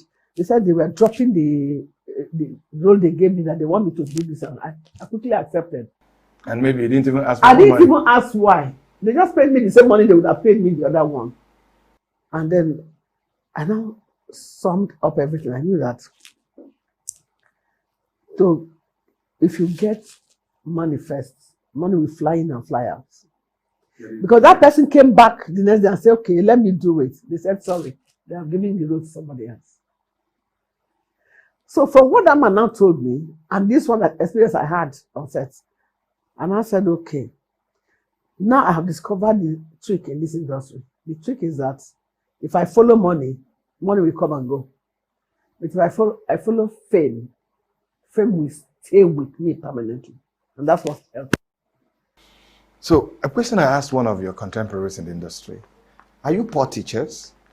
Is it that those of you, the older ones, are not good teachers? Is it that you're not good mentors? Because the industry, it is difficult to find people who are looking at doing this thing and not just money, money. That's why we see a lot of actresses and actors, we find out that they had to borrow cars, borrow houses. How did you know they borrow cars? Who told you they borrow cars? We read some of these things okay. in the paper. Yeah, I don't know because I never borrowed. But what I'm saying is, you are not good teachers if you have not impacted, if you have not imparted this psychology that has kept you going in the younger ones. I'm sorry to say this, but some of them, they come in with the ideas that they gathered from people who are not even in the industry. Like I heard that one woman said that when she was coming, people told her, if you know you are going to the film industry, don't allow anybody to intimidate you. When you just come, say good morning, that's if you have time. Otherwise, just go and stay on your own when it's time for you to. And then we treated her that way. We are working like family. So some of them come with ideas from outside before they come in. Some of them, as soon as they register with Actors Guild of Nigeria, they have their work permits. They say they are now stars. They haven't even done anything. And they'll have a PA. And they carry, we learned to carry things because we learned that they don't pay these, they were not paying costumiers well, not now. They are not paying the makeup artists well, so they may buy cheap things and then they use on you and it will have effect on your body. So we started buying those things by ourselves and give them, use it. Now, these people have learned to come with their own things. They didn't know why we were buying things and bringing them. So they now come with their things with the hope that they are coming to beat down on everybody that is on set. So we were not doing it. We were coming to do things the right way so that the movie will say, our aim was for the movies to sell. Their aim is for their faces to be seen. Some of those people, you see, that they don't pay them. I mean, it is even worse now. They don't pay them. They say, we are building your face in the market. But why would older ones will even bring money and give you? They don't want to listen. Like I learned from beginning that the director is the final arbiter. Even if there's an argument, whatever the director says, you do. Even in grammar, anything. the one that you think is the right one, and the director says, I want it this way, do it for him and go. These younger ones don't do that. This one, I said they will tell you, no, I don't want that. They will even not allow the makeup artists to make them up. This movie, you don't need to make up. Okay, you are sleeping. You don't need to carry makeup. No. Even when I sleep in my house, I put lipstick, I put this. They don't want to listen. And I don't know the relationship they have with some of the directors and they just allow them. Let's shoot. She doesn't want, let's shoot. But I know some older directors that raised us, and Amanechi, last lot to do I must Bodemerowa, Chika, Ono, a lot of them. They say, no, madam, please sit down, let the makeup artist make you up. Because the makeup artists have been briefed on what they want to achieve. It is the work of the makeup artist to make you up, to go with the story. Costume goes with the story, location goes with the story, props and set go with the story. So if you don't allow them to do their duties, who will give them credit? How will they get their own credit? But these young ones, they come in now. Some of them went read theater arts.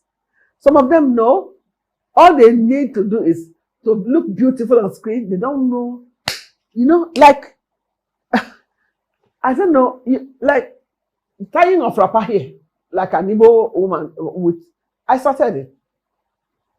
When they give you, I said, don't worry, you have given costume. Let me go act the film. So these young ones need to learn. They don't want to learn. They don't want to learn. They don't want to listen.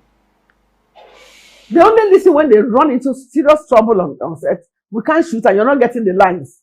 Some of them cram. You don't like us. We don't cram. You can just write a script now and give me, I'll run the whole line. There were directors that will not keep their pen down. You are shooting, directing another scene for you to do. So if you cram, you would have crammed yesterday, isn't it? But if you come and they write one now for you now, you can't say, I can't shoot it. Give me time. Who has time that time? Because the longer they stay on location, the more money they spend. So everybody wants to shoot the damn thing and go. So the problem is not that we are not teaching them. They don't want to learn. They don't even want to ask us questions. Even when you talk, they say you are picking on them. This is not fair. That's what I hear all the time. This is not fair. You're killing my character. Okay. One thing that has become embarrassing for your industry is that money comes, fame comes, and somehow the practitioners mismanage whatever. And then they get ill, they call on Nigeria, and they start a GoFundMe and all. Is it not something that embarrasses some of you in the industry? It's embarrassing, but you have to see it from our own point of view too. Excuse me. You see, actors and actresses in this Nigeria, Africa, we are suffering. How do you mean? Okay, no royalty. They pay you that peanut or they don't pay you, you go. If you don't get another job in the next 2-3 months, the thing you got from the other one is finished. You have your family to run. You have to look like an actor, because if you don't look attractive, nobody will come. That kind of a thing. So if we are paid royalty, as long as any of your jobs are coming out on any screen, something has to drop. To be dropping for you. They just pay you that little money they pay you, and you go and nothing again. That's why you see us running from one. Why is the industry not engaging? We are struggling. We need to engage those that are supposed to make sure that this happens. The National Assembly, the people in government. Over years, I told you it was a good luck that started building on these things to bring about. It was cut short. But right now, if I get my phone now and show you, you will see that we now have committees that are looking into it. In fact, this present president that is finishing his tenure has done, I mean the Actors Guild of Nigeria president, Emeka Rolas, he has done so much, and we are working on, I'm even a member of the bylaw committee. trying to bring out modernities whereby these things can work. Why is government not listening to us to make us start having royalties and things like that? The musicians, they have been able to sort themselves out. Our own is still difficult because the producers, most of them, sponsor movies from their pockets. So he who pays the pipe and tells the tune.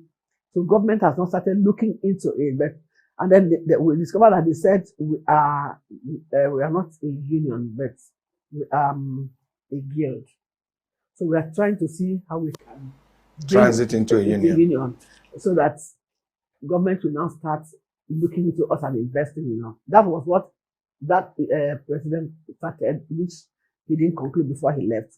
So it's like we are starting afresh now to work on it.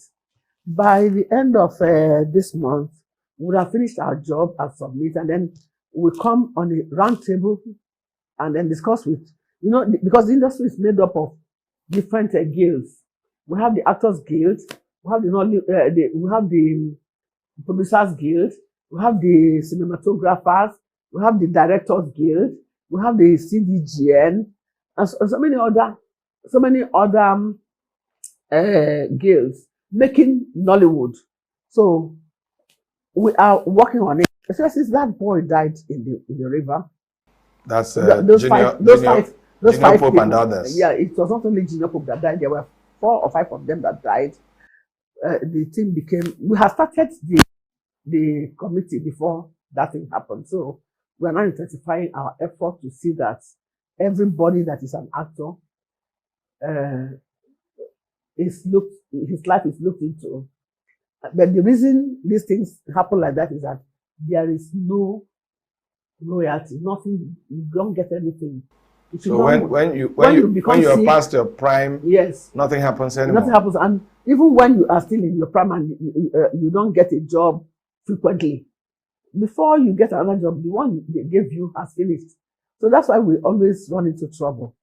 And then with the kind of work we are doing, it's difficult for you to combine 2 jobs, like do some businesses to go with it. And these days, if you have a business and you're not there to look into it, people will run it down. I know how many things that they have run down for me. I had 3 outlets, food outlets, like a fast food outlet. They were all run down. So you see, that's why we have not been able to shout. But those in the industry, knowing that this is how it is, can there be a little more organized in managing their resources? Why won't you say those people will make the content? So why wouldn't they do something for us? But I thank God that Iroko TV today has given some of us health insurance coverage for something. That's what they should be doing for us. You understand? So they only do things for you when they need you. When Iroko was starting, he brought some of us. We did shout out for them. They paid us and they started. But later, is it not when they bring a movie and say, "Mama, we need you in this movie," that they pay me? So that is the problem we have.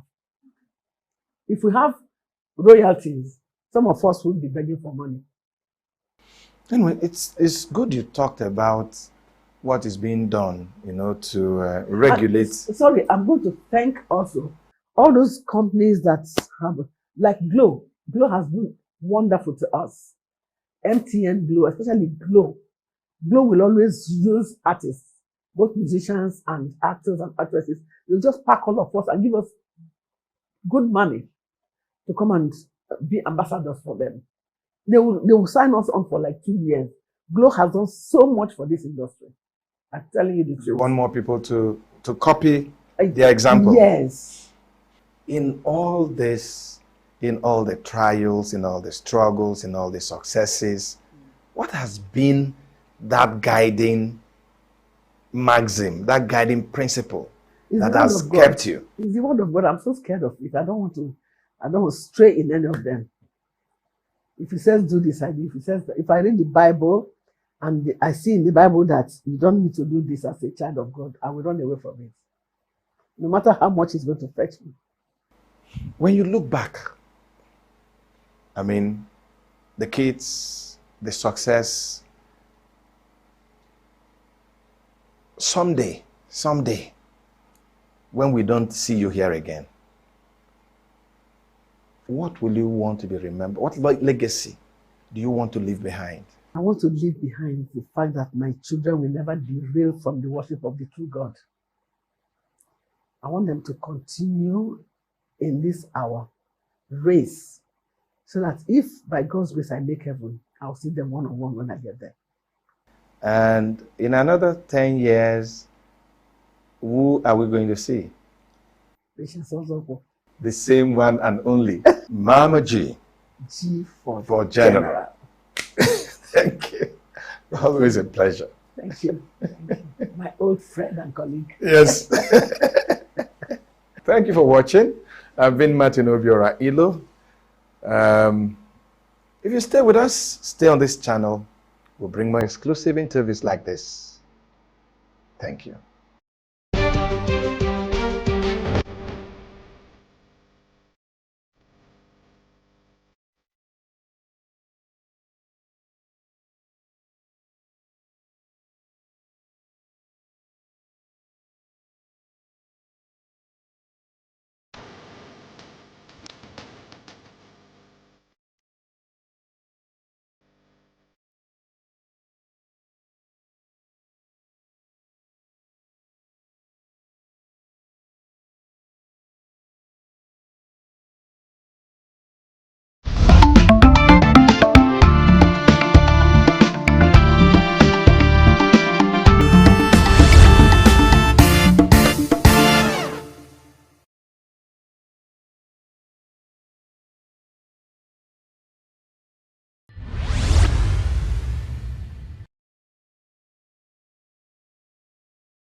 Our mainstay was to export crude oil and East Seal to export crude oil.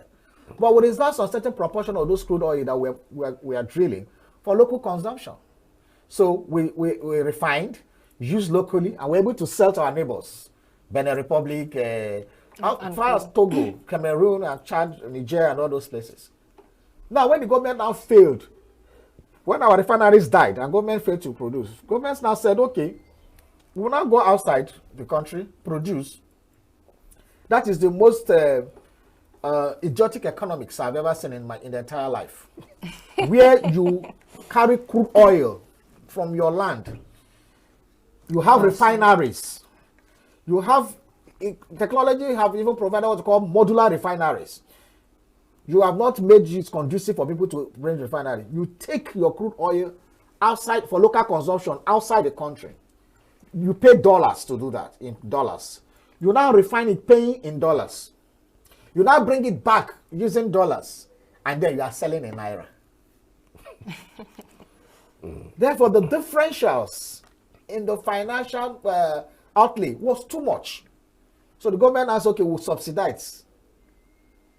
You know, that is one of the craziest things that happened to us. We subsidize because of their inability. Meanwhile, people every day, we see the Nigerian military, joint task force, going to Niger Delta, saying that burning down illegal refineries. What does that suggest to you? It suggests to you that the technology of refining crude oil is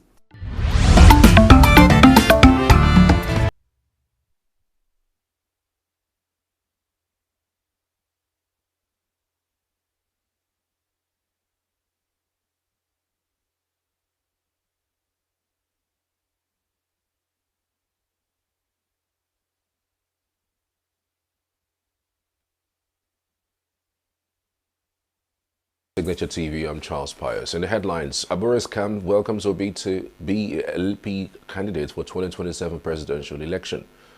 PDP crisis deepens as Wike and Makinde factions clash over control. Pope Leo pays respect to late Pope Francis in Basilica of St. Mary Major. And Indian Coast Guard rescues crew members after a Liberian ship capsizes in Indian Ocean. Details shortly. We are local.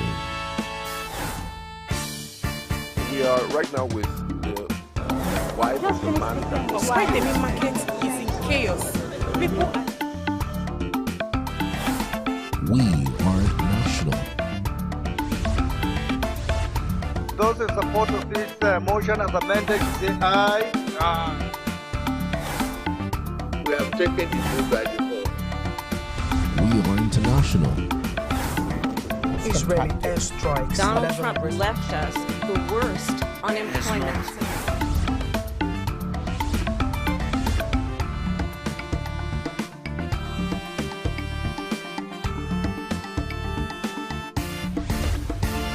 Signature TV, news in your pocket.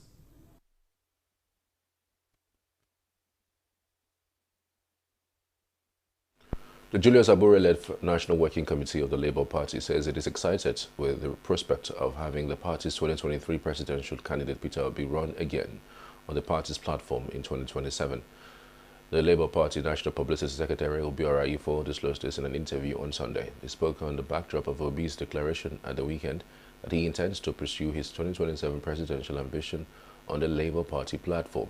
A recent Supreme Court judgment on the party's leadership tussle did little to clarify or resolve the question of who the legitimate leader is. The Independent National Electoral Commission affirmed the candidate put forward by the Abure camp for the upcoming Anambra state governorship elections. In spite of the leadership tussle, Obi declared that he remained in the Labour Party and would run for president on the party's platform in 2027. When asked if Obi had reached out to the Abure, Ifo said the channel of communication between the duo was open. According to him, the former Anambra governor still frequently has discussions with Abure despite the Cold War between both parties. The 2023 presidential candidate of the Labour Party, Peter Obi, has said that 2027 general elections may be his final shot at the presidency. Obi, who confirmed he would contest in the 2027 elections, hinted a possible exit from active politics after that. Despite suggesting that he may not return to the ballot beyond 2027, Obi assured his audience of continued support for young Nigerians who are serious about national transformation. Addressing internal crisis in the opposition parties, Obi blamed the ruling government for fueling the turmoil in both the Labour Party and the President and the People's Democratic Party. He stated that Nigeria's democracy couldn't thrive without strong opposition parties, expressing his determination to fix such structural challenges if elected. A high-level coalition meeting involving former Vice President Atiku Abubakar and Labour Party's Peter Obi, former Rivers State Governor Rotimi Amechi, and others descended into chaos as delegates from Jigawa State disrupted the proceedings. The coalition meeting at the Abuja Continental Hotel, organized by the Northern National Political Consultative Group, was briefly disrupted following a disagreement over representation for Jigawa State after former Secretary to the Government of the Federation, Babachir Lawal, announced the delegates to speak for the state. In protest, several Jigawa delegates stormed the stage, blocking the individual from speaking and insisting they would not be represented by those named. As the confrontation escalated, security personnel, including members of the Nigerian police, DSS, and private guards, quickly formed a protective barrier around key figures.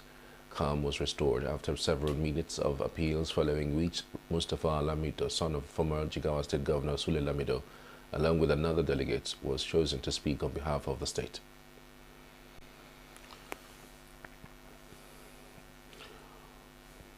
The crisis in the People's Democratic Party (PDP) appears to have deepened as factions loyal to Oyo State Governor Seyi Makinde and former Rivers State Governor Nyesom Wike battle for control, threatening the upcoming National Executive Committee meeting of the party.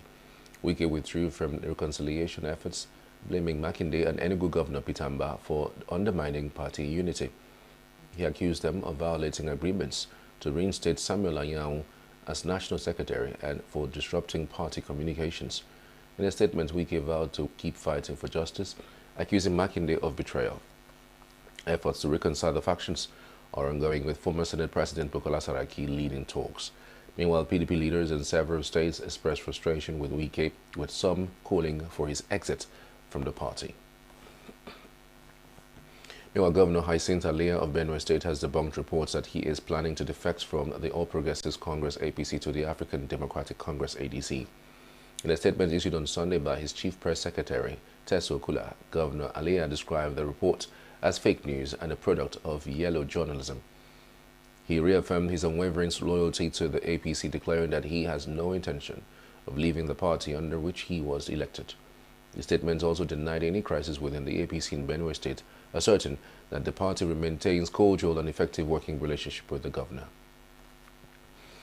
Up ahead, DSS invests in schools, religious centers to counter terrorism. Federal government unveils intra-African air cargo corridor with 50% discount. Details of these and more after the break. To stay with us. With a population of about 36 million people, the Southeast is awash with stories. Every day on Southeast News, we tell the peculiar story of the Southeast and her people. Our Southeast should be the Silicon Valley of Nigeria. Their successes, achievements, and daily challenges. Do you have a Southeast story to share? Community achievements and challenges, completed and uncompleted projects, bad roads, water scarcity, erosion, flooding, insecurity, or even disagreements? Bring it on to Southeast News. On Southeast News, no story is too big or too small. Southeast News. Let's tell our story. Showing on Signature TV every weekday at 4 p.m. WAT, 1600 hours GMT. The leader of the Senate, Opeyemi Bamidele, on Sunday rejected claims by opposition parties that the National Assembly under President Bola Tinubu's administration is merely a rubber stamp institution. Bamidele, who represents Ekiti Central Senatorial District, said such accusations do not reflect the reality of legislative-executive relations, particularly in referencing the extensive process involved in the passage of the 2024 tax reform bills. In a statement released by the Directorate of Media and Public Affairs Office of the Senate leader, Bamidele pointed out that the National Assembly, since its inauguration on June 13, 2023, has prioritized strategic engagement and constructive dialogue in addressing complex national issues. Opposition parties, including the People's Democratic Party and the New Nigeria People's Party, have repeatedly accused the Godswill Akpabio-led Assembly of being subservient to the executive. Bamidele argued that the National Assembly chose collaboration over public confrontation, often inviting the executive for private deliberations to resolve contentious issues. Meanwhile, the National Assembly says it may pass the harmonized tax reform bills by Tuesday, following a successful review of the troubling clauses in the proposed legislation. This was disclosed by the chairman of the House Committee on Finance, James Faleke, on his official X handle on Sunday. The 4 tax bills were sent to the Joint Harmonization Committee, made up of members of the Senate and the House of Representatives 2 weeks ago, to reconcile the amendments of both chambers before it is transmitted to President Bola Tinubu for his assent. After announcing the passage of the bills, the Senate's President Godswill Akpabio praised the lawmakers for their sacrifice in ensuring that the tax system in Nigeria meets international standard. The wife of the president, Olorunmi Tinubu, says the renewed hope agenda has made significant progress to support Nigerian people, particularly women and youths, towards building a better life for their families since 2023. Tinubu stated this while formally handing over essential food commodities to Abia State people through the wife of the state governor, Chidimma Oti, for onward distribution to the vulnerable groups. The First Lady, who was represented by the wife of the Vice President, Nana Shatima, disclosed that plans are underway to give 200,000 Naira to 250 persons with disabilities in the country. She assured that there will be more activities this year under the 5 scopes of the Renewed Hope Initiative, which includes collaborating with the Federation of Environmentalists to establish the Environment Club for senior secondary school students and the Environment Society for students in tertiary institutions nationwide to help us clean up the environment and grow more trees. Tinubu warned that the food items distributed to families are not to be sold and encouraged them to make diligent use of the items which are intended to support their families. Meanwhile, the Rivers State Sole Administrator, retired Vice Admiral Ibokete Ibas, has called on all Rivers citizens to put the interest of the Rivers State first amidst the ongoing political scuffles in the state. Vice Admiral Ibas sued for this during a Thanksgiving service held at the Economical Center in Port Harcourt as part of activities to mark the 58th anniversary of the creation of Rivers State, which comes up on Tuesday.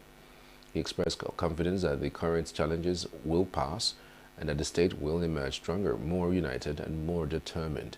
According to him, development must not be a privilege for a few, but an experience shared by all communities. The administrator advised the people not to focus only on celebrating the past, but also on preparing for a future that raises leaders with character and integrity. The strength of River State lies not in our differences, but in the shared identity as a people called to unity, harmony, and purpose. Political affiliation, ethnic origin, and religious belief may distinguish us, but they must never divide us. We are bound together by a common destiny, the hope of a better tomorrow, a future in which every river citizen can thrive, contribute, and belong. As such, I appeal to all civil societies, traditional institutions, political actors, religious leaders, and everyday citizens to put River State first. This Thanksgiving is more than a ceremony.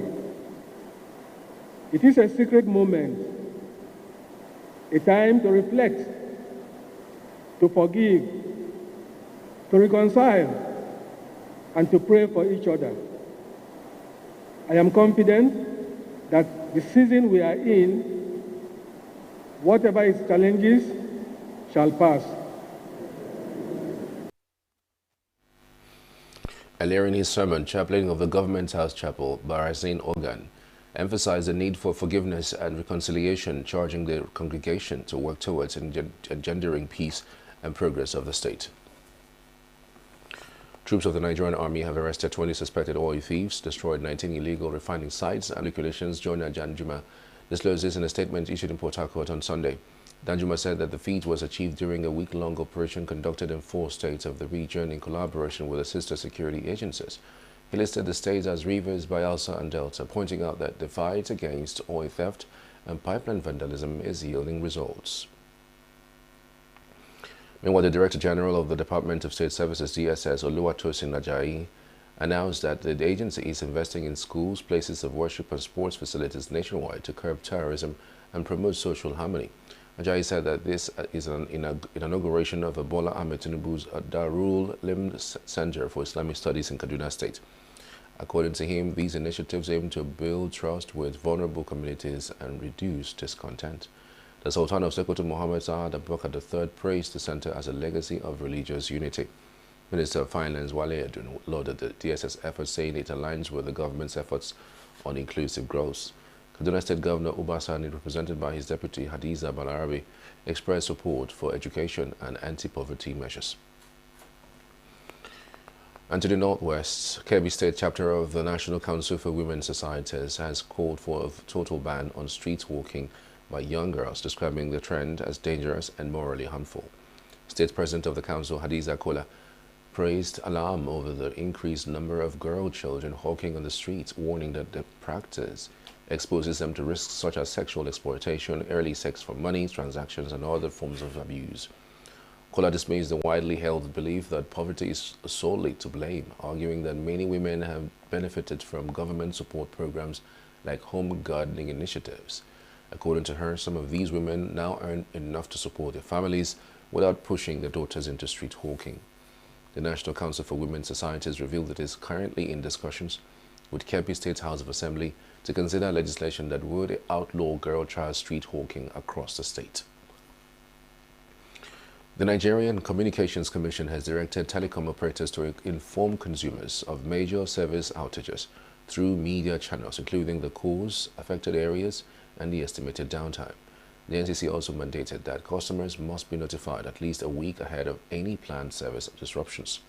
The order applies to mobile network operators, internet service providers, and other last mile providers. This was also contained in a statement signed by the head of public affairs, Nina Ukoha. According to the statement, operators are now required to offer appropriate compensation, such as validity extensions if an outage lasts more than 24 hours, in line with the Consumer Code of Practice regulations. The Federal Ministry of Industry, Trade and Investment, in collaboration with the United Nations Development Programme and Ugandan Airlines, has officially launched the Nigeria East Southern African Air Cargo Corridor under the African Continental Free Trade Area and Framework. Speaking at the landmark event held on Africa Day at the Nnamdi Azikiwe International Airport, Abuja, on Sunday, the Minister of Industry, Trade and Investment, Jumoke Oduwole, said that the new air corridor will provide Nigerian exporters with access to 3 key African hubs, Uganda, Kenya, and Africa, with air cargo rates discounted between 50 to 75% reduction in logistics costs, including regulatory charges. The initiative is designed to accelerate the diversification of Nigeria's non-oil exports by leveraging the opportunities presented by the Free Trade Agreements CFTA, specifically designed to empower Nigerian enterprises, particularly as MSMEs. This initiative enables them to expand into African markets with greater confidence, lower costs, faster delivery timelines, and reduced risk. The preferential cargo rates will apply to businesses affiliated with leading national business associations, including Nigerian Association of Chambers of Commerce, Industry, Mines and Agriculture, Nigerian Association of Small and Medium Entrepreneur, Nigerian Association of Small-Scale Industrialists, and Women Chamber of Commerce, Industries, Mines and Agriculture, ensuring inclusive participation and coordinated implementation. Still to come, China's hangar producers express confidence amid U.S. tariffs. Russia, Ukraine wraps up largest prisoner swap. Do stay with us. We are local. We are right now with the wife of the man that was... Why the main market is in chaos. People are... We are national. Those in support of this motion as amended, say aye. Aye. We have taken the vote by default. We are international. Israeli airstrikes. Donald Trump left us the worst unemployment.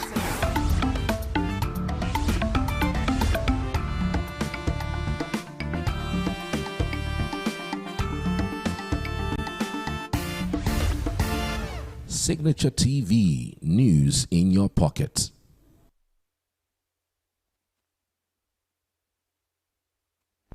Pope Leo XIV visited the tomb of his predecessor, the late Pope Francis, in Rome's Basilica of St. Mary Major on Sunday. The pontiff also paid homage to the icon of Salus Populi Romani, a protectress of the Roman people. The visit marked the end of the day when Leo was installed as Bishop of Rome during a ceremony at the Basilica of St. John Lateran. Pope Francis, who died on April 21st, chose the Basilica of St. Mary Major as his burial place, breaking with the tradition of pontiffs being entombed in St. Peter's Basilica inside Vatican City. China's hangar capital has held its ground partly through market diversification and technological upgrades despite uncertain U.S. trade policy since 2018, allowing it to stay resilient amidst the latest round of tariff pressure from the United States. Lipo, a county-level city in South China's Guangxi-Zhuang Autonomous Region, is home to more than 300 enterprises which together produce about 4 billion hangars annually, with 80% exported to the U.S., Europe and Southeast Asia. In response to uncertain U.S. trade policy since 2018, Lipu's entrepreneurs have expanded markets and invested in automation and other innovation to increase their resilience amidst uncertainties. Speaking with China Global Television Network, business leaders from the local industry shared their insights into the recent U.S. tariff policies and how their companies keep thriving through all the ups and downs in global trade. Southwestern Railway has become the first train operator in Britain to be rationalized under plans by the Labour government to fix the country's troubled railway system. Britain's train services were privatized in the 1990s, but several operators have been renationalized in recent years by previous administrations, some of them losing their franchises after underperforming. Battered by the COVID-19 pandemic and disrupted by industrial unrest, the key services have seen quality deteriorate and widespread criticism.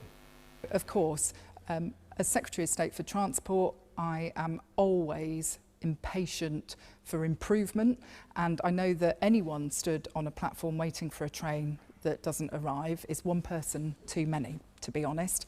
And so across the train operating companies, I want to see improvement taking place in advance of Great British Railways being set up in 2027. And that's why we are saying that as these train operating companies that come across into public ownership, that they have to meet these really high performance standards before they can actually use the new Great British Railways logo and branding.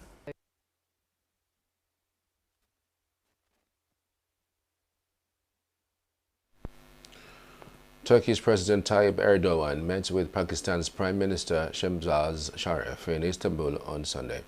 Erdogan's office said the two countries would strive to boost cooperation, particularly in defense, energy and transportation. Turkey has strong ties with Pakistan, both being largely Muslim countries and sharing historical connections. Earlier, Erdogan's communications director Fahrettin Altan said on X that they would discuss bilateral relations, regional and international issues, including the fights against terrorism. Earlier in May, Erdogan expressed solidarity with Pakistan after India conducted military strikes in response to an attack in India, Kashmir, by Islamist assailants. The clashes between the nuclear-armed neighbors were the worst in more than 2 decades. Ankara also maintains cordial ties with India, but after Erdogan's expression of support for Pakistan, small Indian grocery shops and major online fashion retailers boycotted Turkish products. U.S. Secretary of Homeland Security Kristi Noem visited Jerusalem's Western Wall in the Old City on Sunday. Noem, who arrived in Tel Aviv just days after the killing of 2 Israeli embassy staffers in Washington, Yaron Lischinski, a research assistant in the embassy's political section, and Sarah Lynn Milgrim, a member of the embassy's administrative staff, who were about to get engaged, were killed by a suspect identified by Washington police as 30-year-old Elias Rodriguez from Chicago. Noem is expected to meet with Israeli Prime Minister Benjamin Netanyahu later on Sunday night. She is also expected to meet with Israeli Foreign Minister Gideon Sa'ar on Monday. Meanwhile, Russia and Ukraine each exchanged 303 prisoners on Sunday, completing the largest prisoner exchange under an agreement reached during their recent talks in Istanbul, Turkey. Among those released were personnel from the Ukrainian Armed Forces, the National Guard, the State Border Guard Service, and the State Special Transport Service. Ukrainian President Volodymyr Zelensky. The freed Russian prisoners are on the territory of the Republic of Belarus, where they are being provided with necessary psychological and medical assistance, said the Russian Defense Ministry. Following their direct negotiations in Istanbul on May 16th, Russia and Ukraine agreed to exchange 1,000 prisoners each, marking the largest prisoner swap since the start of the conflict in 2022. On Friday, both sides exchanged 270 soldiers and 120 civilians, followed by a 307 for 307 swap of military personnel on Saturday. The 3-day exchange of prisoners was the 65th swap of the captives between the two sides since the start of the conflict, and the 6th of its kind this year, according to Ukraine's coordinating headquarters for the treatment of prisoners of war. Palestinians in Gaza City could be seen jumping onto the aid trucks on Sunday in a desperate attempt to get much-needed food. A total of 107 aid trucks belonging to the United Nations and other aid groups carrying flour, food, medical equipment, and pharmaceutical drugs were transferred on Thursday into the Gaza Strip, the Israeli military says. Israel imposed the aid blockade in early March, accusing Hamas of stealing aid meant for civilians. Hamas rejects the charge, saying a number of its own fighters have been killed protecting the trucks from armed looters. Israel has announced that a new system sponsored by the United States and run by private contractors will soon begin operations from 4 distribution centers in the south of Gaza, but many details of how this system will work remain unclear. Israeli military strikes killed at least 23 Palestinians across the Gaza Strip on Sunday, including a senior rescue service official.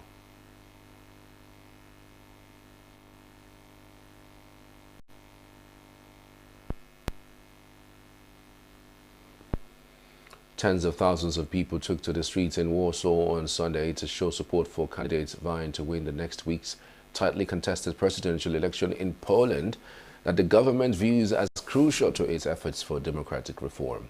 Prime Minister Donald Tusk hopes to galvanize support for his candidate, the Liberal Warsaw Mayor Rafał Trzaskowski, to replace the outgoing Andrzej Duda, a nationalist who has voted or vetoed many of his efforts to reform the judiciary and gave his support to Karol Nawrocki, the candidate backed by the conservative nationalist PIS.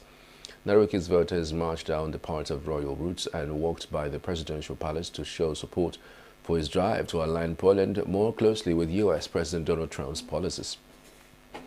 Trzaskowski narrowly led Nawrocki in the first round by 31.4% to 29.5%, a much narrower gap than opinion polls had suggested. Opinion polls suggest that the race between Trzaskowski and Nawrocki remains close ahead of the presidential runoff. Meanwhile, the Indian Navy and the Coast Guard jointly rescued all 24 crew members of the Liberian cargo ship on Sunday that capsized off the southern Kerala coast. The rescued crew members of the cargo ship MSC Elsa 3 received first aid treatment and were deemed to be okay. The Indian Coast Guard received a distress call on Saturday. The subsequent rescue operations by Indian Coast Guard ship Arnvej successfully rescued 21 crew members. Later, the Indian Navy deployed Indian Navy ship Sujata and INS Subtora to rescue the remaining 3 crew members, including the captain of the Liberian cargo ship. Samir Zardes was elected as head of Brazil's Football Confederation of Sunday after Elnado Rodrigues was removed from the position by a Rio de Janeiro court. The election took place a day before the new Brazilian national team coach, Italian Carlo Ancelotti, was due to be presented. Zardes, the only candidate and president-elect of the Roraima State Football Federation, received 101 of the 143 possible votes and was elected with the strong support of the state's federations. Earlier this week, Rodrigues dropped an appeal against his removal from the position, which came after a court ruling nullified an agreement which had enabled him to secure a re-election until 2030. The court case concerned the alleged forgery of former CBF President Antonio Carlos Nunes de Lima's signature on the agreement. The New York Knicks surged back from a 20-point deficit to beat the Indiana Pacers 106-100 in Game 3 of the Eastern Conference Finals on Sunday, cutting Indiana's series lead to 2-1. Karl Anthony Towns, quiet for 3 quarters with just 4 points, exploded for 20 of his 24 points in the fourth, along with 15 rebounds. His outbursts helped the Knicks erase a 15-point third-quarter deficit and reclaim the lead. Jalen Brunson scored 23 points despite poor shooting, but made all 10 free throws. OG Anunoby and Mikal Bridges added 16 and 15 points respectively. Indiana, which led 58-45 at halftime, saw its offense stall in the second half, scoring just 42 points. Tyrese Halliburton led the Pacers with 20 points, while Miles Turner added 19. The Knicks will aim to even best-of-7 series at 2-2 in Indianapolis on Tuesday.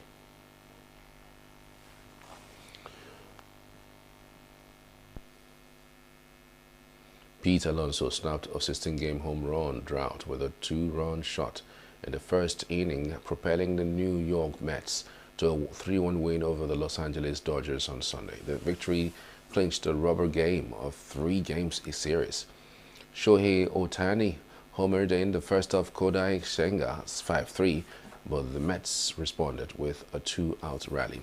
Yohan Soto reached on Max Muncy error, and Alonso launched his first homer since May 5th. New York added another run in the third after a throwing error by Mookie Betts. Senga allowed 1 run over 5-1 over 3 innings, while Ryan Stanek, Max Kronick, and Reed Garrett closed out the win. Freddie Freeman has 2 hits for the Dodgers, who have lost 6 of their last 9. Dozens of fans waited outside the Grand Hyatt Hotel in Rio to welcome Italian coach Carlo Ancelotti, who arrived in Rio de Janeiro on Sunday to take over as Brazil's national team coach. Ancelotti departed from Real Madrid at the end of the season to join the Brazilian team. His appointment marks a new chapter in the history of Brazilian football, with some fans optimistic of achieving a sixth World Cup under his leadership. CBF President Aldaldo Rodriguez emphasized that hiring Ancelotti is a strategic move to regain Brazil's status as a football powerhouse. American 15 seed Francis Tiafoe breezed into the second round of the French Open when he beat Russia's Roman Safiulin 6-4, 7-5, 6-4 on the day one on Sunday. Next up for Tiafoe is a second-round clash with Spain's Pablo Correno Busta. Tiafoe's American compatriot Ben Shelton has also advanced, but was made to work by Italian Lorenzo Sonego. In a rematch of the Australian Open quarterfinal in January, 13th seed Shelton was down 3-1 before the roared back to defeat Sonego 6-4, 4-6, 3-6, 6-2, 6-3 to advance. In the women's draw, Italian world number 4 Jasmine Paolini came back from a breakdown in the third set to beat China's Yuan Yu 6-1, 4-6, 6-3. She will face Australia's Aida Tomljanovic or Maya joint in the second round. Meanwhile, Real Madrid fans said they were pleased with news on Sunday that Xabi Alonso would take over the helm at the La Liga club, where he spent 6 seasons as a player and won several trophies. Alonso has signed a 3-year contract until June 2028, and the 43-year-old replaces Carlo Ancelotti, who took charge of his last game on Saturday. With Ancelotti finishing his second stint at Real Madrid without winning a major trophy, Real moved quickly to change coaches after the veteran Italian agreed to coach Brazil. Alonso had been in charge of Bayer Leverkusen and confirmed he would be leaving the German club this month. The Spaniard took charge of Leverkusen in October 2022 and guided them to the double last season as they lifted their first Bundesliga title without losing a game. They also won the German Cup and reached the Europa League final. He had a contract at Leverkusen until 2026, but the club said they had granted his wish to terminate this deal at the end of the season. Alonso will be presented as Real coach on Monday and will take charge from June 1 ahead of the Club World Cup, which starts in the United States next month. Aryna Sabalenka sent out an early warning to her French Open rivals as the world number 1 produced a dominance display to outclass Kamila Rakimova in the opening round, while Elena Svitolina also made an impressive start on Sunday. 3 times Grand Slam champion Sabalenka ensured that everything was on schedule as she cranked up her serve in front of a small crowd under the roof of the main show court to blow her opponent away 6-1, 6-0 in exactly an hour. The writing was on the wall for a dejected Rakimova when the 27-year-old Sabalenka broke for a 3-0 lead in the second set after scampering for a ball which had clipped the net's cord and crushing a forehand winner. Ukraine's Svitolina dropped only 2 games in her 6-1, 6-1 demolition of Turkey's Zeynep Somers on court Suzanne Lentling. In the men's draw, American 12th seed Tommy Paul fought back from a set to beat Elmar Muller 6-7, 5, 6-2, 6-3, 6-1, setting up a second round clash with Martin Fucsovics. Honestly, I don't think about that. That's, of course, it's always been my goal, you know, to reach world number 1 position. But at this stage of the career, it doesn't really matter, you know. You just have to focus on yourself. You have to improve your game and get better basically every day. So I'm focusing on myself. And anyway, it doesn't matter if you're number 1 or 2 or 3 or 10, you have to go out there and you have to fight, you have to bring your best tennis, and you really have to work for each win. So honestly, I'm so confused. I don't know, because I had situation with the referee in Stuttgart, and also there was tricky calls with the Hawkeye system in Rome.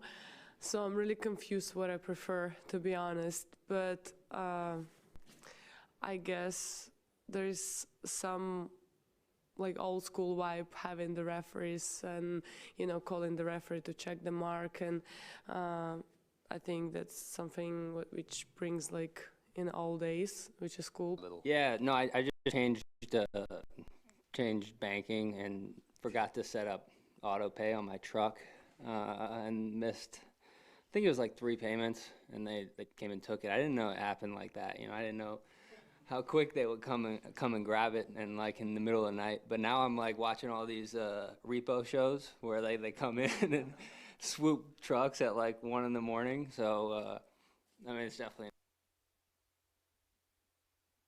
I feel like I'm striking the ball bigger. I feel like my serve is working pretty well as well. But that time I feel like physically I was really really tough.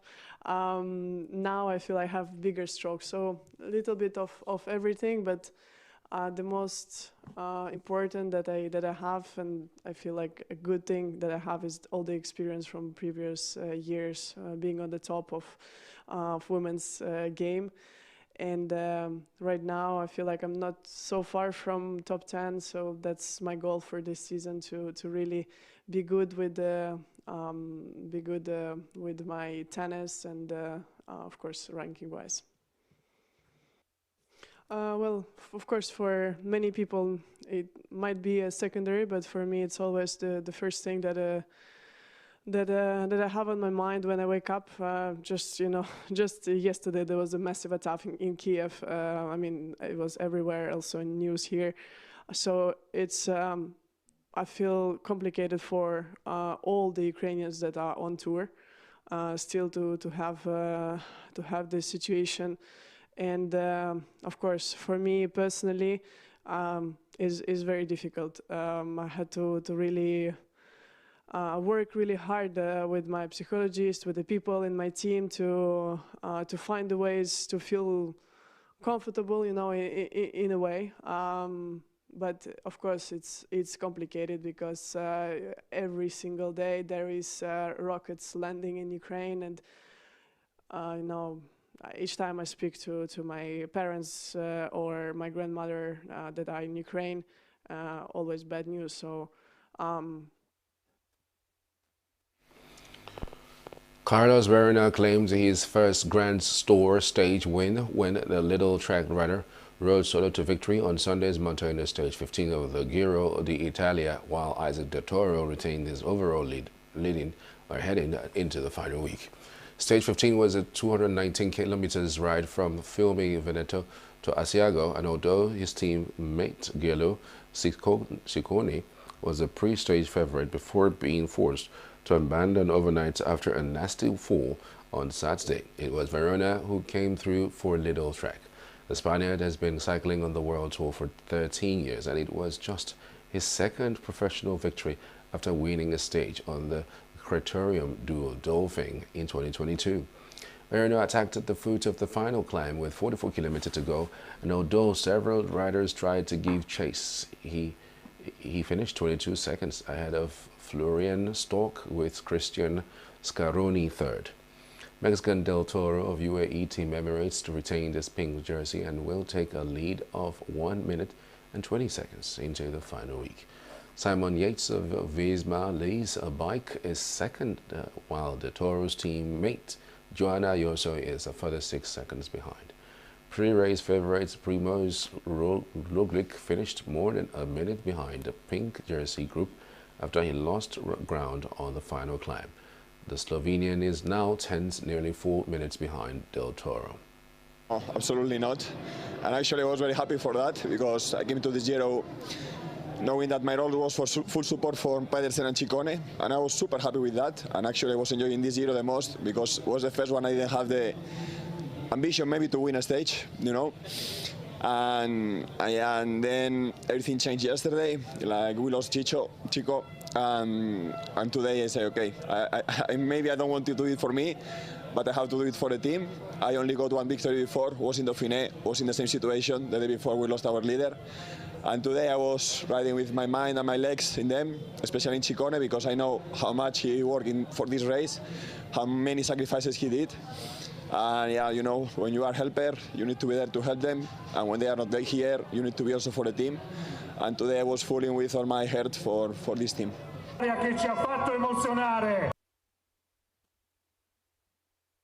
Marco Bezzecchi won a chaotic British Grand Prix on Sunday for Aprilia's first victory of the season in a race that was initially red flagged for an oil spill, and riders crashed or retired while in the lead, including Fabio Quartararo.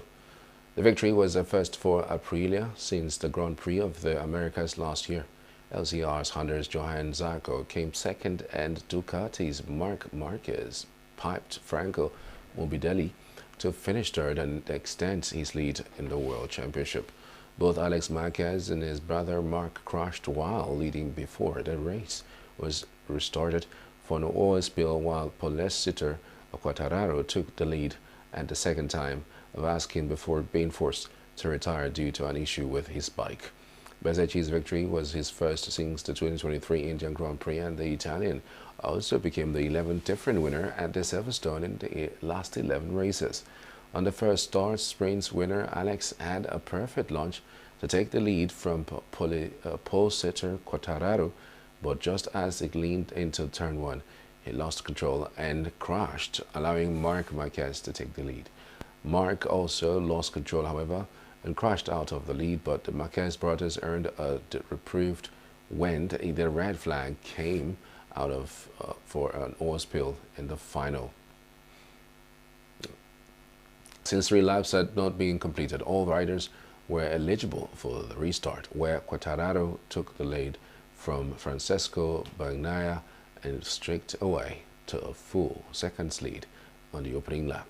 It's difficult to explain all the emotion that are going inside my head and my body, but the first win with Aprilia, and I'm very happy, I'm very proud because they believed in me and I wanted to change, and we believed in each other for this project, and yeah, it's a fantastic day.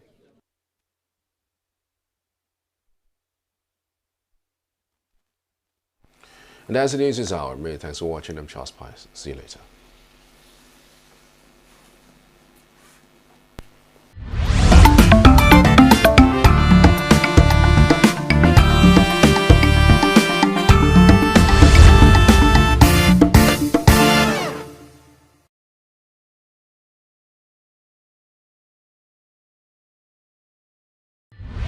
That we are drilling for local consumption. So we refined, used locally, and we're able to sell to our neighbors. Benin Republic, as far as Togo, Cameroon, and Chad, Niger, and all those places. Now, when the government now failed, when our refineries died and government failed to produce, governments now said, okay, we will now go outside the country, produce. That is the most idiotic economics I've ever seen in the entire life. Where you carry crude oil from your land, you have refineries, you have technology, have even provided what you call modular refineries. You have not made it conducive for people to bring refinery. You take your crude oil outside for local consumption outside the country. You pay dollars to do that, in dollars. You now refine it paying in dollars. You now bring it back using dollars, and then you are selling in naira. Therefore, the differentials in the financial outlay was too much. So the government asked, okay, we'll subsidize. You know, that is one of the craziest things that happened to us. We subsidize because of your inability. Meanwhile, people every day, we see the Nigerian military, Joint Task Force, going to Niger Delta, saying that burning down illegal refineries. What does that suggest to you? It suggests to you that the technology of refining crude oil is simple. If people can do it in the creeks in their backyard, if people can do it back of their kitchen, during the Biafra war, people were They were mobile refineries. We were moving it and producing fuel for their armory, for their vehicles and everything. So it's not rocket science to refine oil. So why is Nigeria not refining oil?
Our economy. That's why we are praying that God will help us so that we can be able to touch, God will touch their mind in order to better the civil servants. Because the power of the nation is the civil servant. Because with the civil servants, our economy will be. See, this morning I went to somewhere where I normally pay 600 before. I paid 1,900 because of the fuel something. Because of that, we don't drive our motor again. If I don't have any serious thing that will make me to drive my motor, I don't go out again. 960, some 1,000, some 1,200. We are pleading that God will touch them. And it's not good for them staying at home. And they cannot afford going to work every day. Okay, see the minimum wage they are talking, they have not paid. Basically, I feel that if you can work from home, I don't think it's everybody that have that choice. Most especially government workers. I don't think they have the choice of working from house. But if it's possible for you, if it's something that you can accommodate, then it's okay. But then at the end of the day, everybody will still be moving around. So you can't dismiss the fact that people will still take transport. Most of the works people are doing now is remote job. You can stay at your home and work comfortably. The most important thing is working effectively. Doing what you know how to do best. It doesn't matter where you are to do the job, whether in the office or at home. And since the hike in price, since all these fuel subsidies started, a lot of people can't even make it to their workplaces, and they are expected to be at work every day. So I don't think it's bad for them to work from home. I think it will help, since enough people are not earning enough salary to spend it or waste it on transport. So it's not a bad idea working from home. A lot of people are doing it. Westerners, almost everybody's working from home nowadays. Actually, the rate of things, the way things are in Nigeria, probably me, I don't know what to tell those workers. Like actually, I want the government actually, even though if they can, this minimum wage or any other thing, to increase their salary, because they are suffering on it. Each time we carry them, they keep on complaining. Government this, government that, and so I feel pity for them actually. I just feel pity for them. So at least the government should do something on it. It would be good if they work from their house, like they'll be staying at the home, work, because the government now, they are not giving anything to them. Like the way I'm seeing now, people work with the government and they're even spending their own business money in order to make governments happy. Because I can see some government workers earn 70,000, but transport that the person spends in a month past 70,000. So, and I don't think that is reasonable, something that you can be doing business at your own and working for government. Still, you cannot be able to save anything for the year.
our mainstay was to export crude oil and East Seal to export crude oil.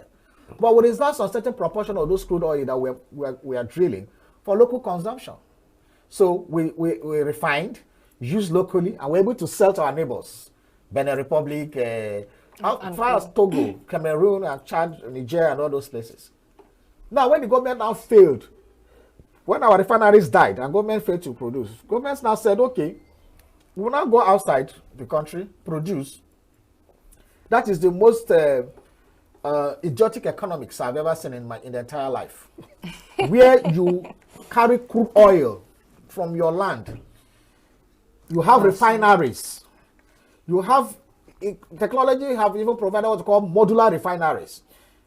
You have not made it conducive for people to bring refinery. You take your crude oil outside for local consumption outside the country. You pay dollars to do that, in dollars. You now refine it paying in dollars. You now bring it back using dollars, and then you are selling in naira. Therefore, the differentials in the financial outlay was too much. So the government asked, okay, we'll subsidize. You know, that is one of the craziest things that happened to us. We subsidize because of inability. Meanwhile, people every day, we see the Nigerian military, joint task force, going to Niger Delta, saying that burning down illegal refineries. What does that suggest? It suggests to you that the technology of refining crude oil is simple. If people can do it in the creeks in their backyard, if people can do it back of their kitchen, during the Biafra war, people were mobile refineries. We were moving it and producing fuel for their armory, for their vehicles and everything. So it's not rocket science to refine oil. So why is Nigeria not refining oil?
Our economy. That's why we are praying that God will help us so that we can be able to touch, God will touch their mind in order to better the civil servants. Because the power of the nation is the civil servant. Because with the civil servants, our economy will. See, this morning I went to somewhere where I normally pay 600 before. I paid 19 because of the fuel something. Because of that, we don't drive our motor again. If I don't have any serious thing that will make me to drive my motor, I don't go out again. 960, some 1,000, some 1,200. We are pleading that God will touch them. And it's not good for them staying at home. And they cannot afford going to work every day. Okay, see the minimum wage they are talking, they have not paid. Basically, I feel that if you can work from home, I don't think it's everybody that have that choice. Most especially government workers. I don't think they have the choice of working from house. But if it's possible for you, if it's something that you can accommodate, then it's okay. But then at the end of the day, everybody will still be moving around. So you can't dismiss the fact that people will still take transport. Most of the works people are doing now is remote job. You can stay at your home and work comfortably. The most important thing is working effectively. Doing what you know how to do best. It doesn't matter where you are to do the job, whether in the office or at home. And since the hike in price, since all these fuel subsidies started, a lot of people can't even make it to their workplaces, and they are expected to be at work every day. So I don't think it's bad for them to work from home. I think it will help.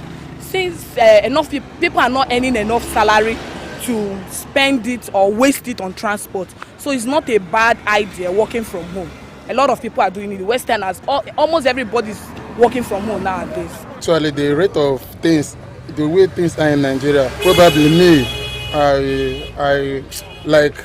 I don't know what to tell those workers. Like actually, I want the government actually, even though if they can this minimum wage or any other thing to increase their salary because they are suffering on it. Each time we carry them, they keep on complaining, government this, government that, and so I feel pity for them actually. I just feel pity for them. So at least the government should do something on it. It would be good though if they work from their house, like they'll be staying at the home, work because the government now they are not giving anything to them. I tell you, like the way I'm seeing now, people work with the government and they're even spending their own business money in order to make governments happy. Because I can see some government workers earn 70,000, but transport that the person spends in a month past 70,000. So, and I don't think that is reasonable something that you can be doing business at your own and working for government. Still, you cannot be able to save anything for the year.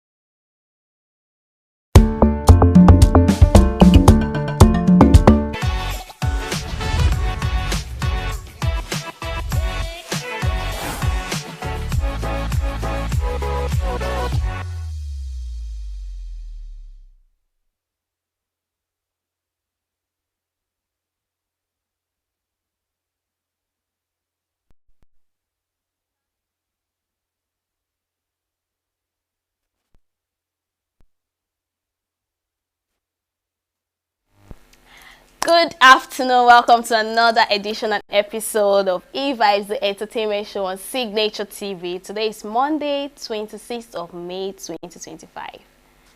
This month is running very fast. Wasn't it yesterday we just entered First of May?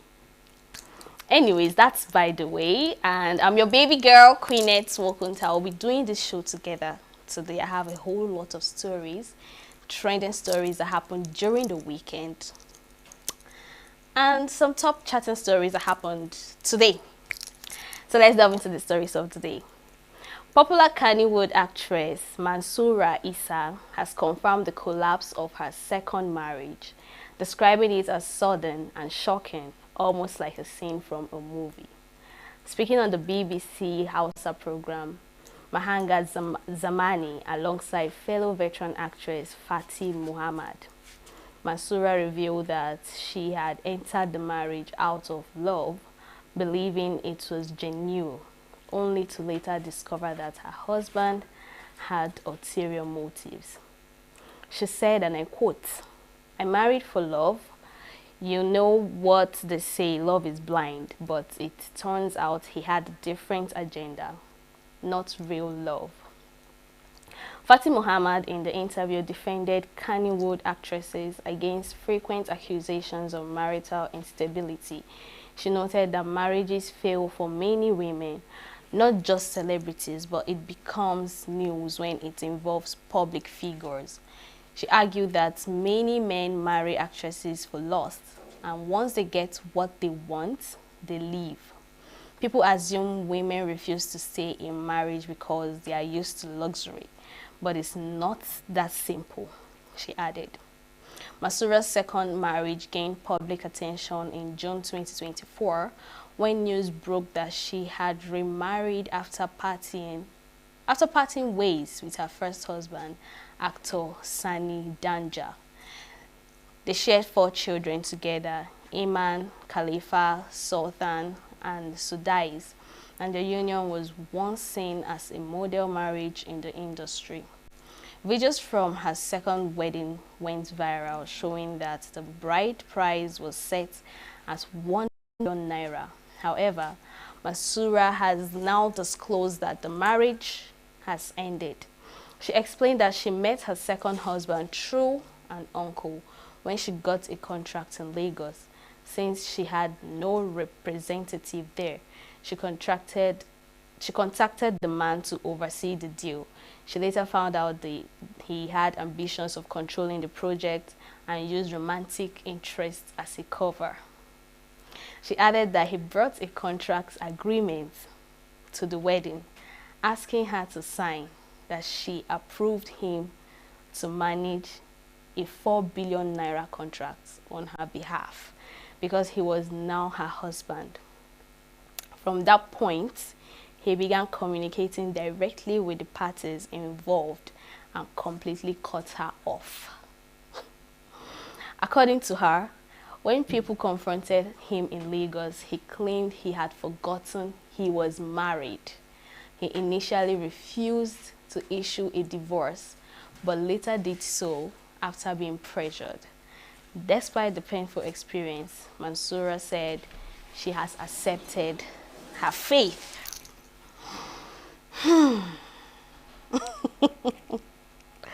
All right, so yeah, that's the story about Mansoura actually, and it's quite touching. Something she said that struck me is the fact that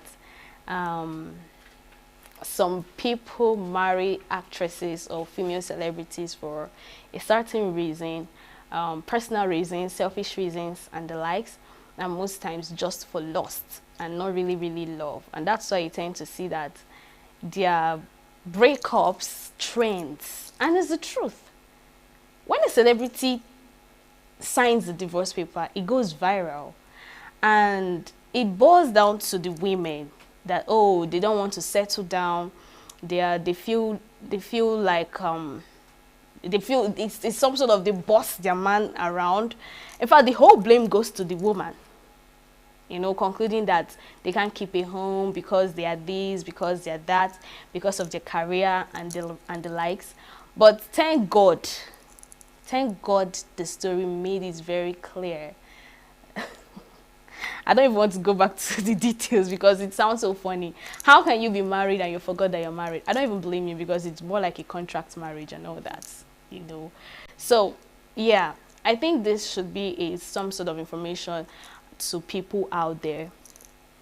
If you're falling in love, fall in love for a particular reason, or if you're getting married, get married for a very understanding reason that, okay, you want to do forever with this person and not because of convenience, you know. And I think this whole celebrity thing should stop, because anyways, I don't blame them, because I mean, a whole lot of people get divorced every single day, but because you are a celebrity, it gets viral. But that doesn't mean other celebrity marriages do not, you know, grow. They don't spend forever till death do them part. But it's always significant and specific that, oh, this particular celebrity has gotten divorced. I knew it. He's gonna do that. You know, prior to the trend about Frederick Leonard and his wife, it trended during Thursday, Friday thereabout, Saturday thereabout. You know, so it's more like all eyes were pointing at you. So when something happens, they pick a side. Actually, they pick a side. They decide who they want to pick. And the truth is, they will go back to before, like things you must have said, comments you must have made, videos you must have made, and they will bring you back. I don't know why, but that's by the way. Let's move forward. A Nollywood film set turned into a scene of chaos and bloodshed on Saturday after actor Godwin Nawike suffered a severe injury resulting in internal bleeding that required immediate hospitalization. In a series of posts, according to the actor, the incident occurred when fellow actor Zubi Michael allegedly kicked him violently in the chest, causing the internal bleeding that led to his hospitalization. He added that the kick was neither scripted nor approved by the management. A disturbing video obtained by the actor revealed the shocking altercation, capturing Zubi Michael exiting a vehicle, vaulting over a barricade, and landing a vicious kick to Nawike's chest before fleeing into a nearby building. The action was authorized and completely outside the director's planned scene. It happened without my consent, he added. Although he initially stopped short of naming his assailant. The video made it abundantly clear who was responsible. The video clearly shows Michael as the aggressor in the unscripted assault.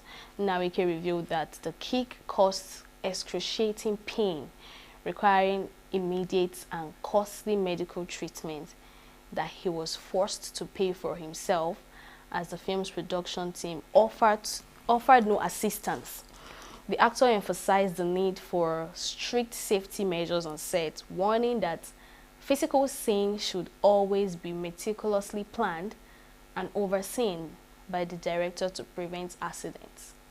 Following Nawike's emotional appeal, his management team confirmed that his condition had worsened, requiring immediate hospital admission for emergency care. I can't call this carelessness, actually. I don't know what to call it. I can't place my fingers around it. I don't know what to title it, but the whole aggression coming down from the car, in fact, from driving towards the compound, coming out of the car, jumping the barricade, and marching. Okay, they said this was done in a scene, in a play scene, in a movie or thereabout. So, at what point, because according to the story, it's clearly stated that it's not part of the script. It was not written there that you should do this. So why do it? You know, if you tend to listen to other people's opinion and comment section, you see that people were like, oh, this should be on purpose. Maybe they had a fight before coming to the movie scene and all that, and this happened.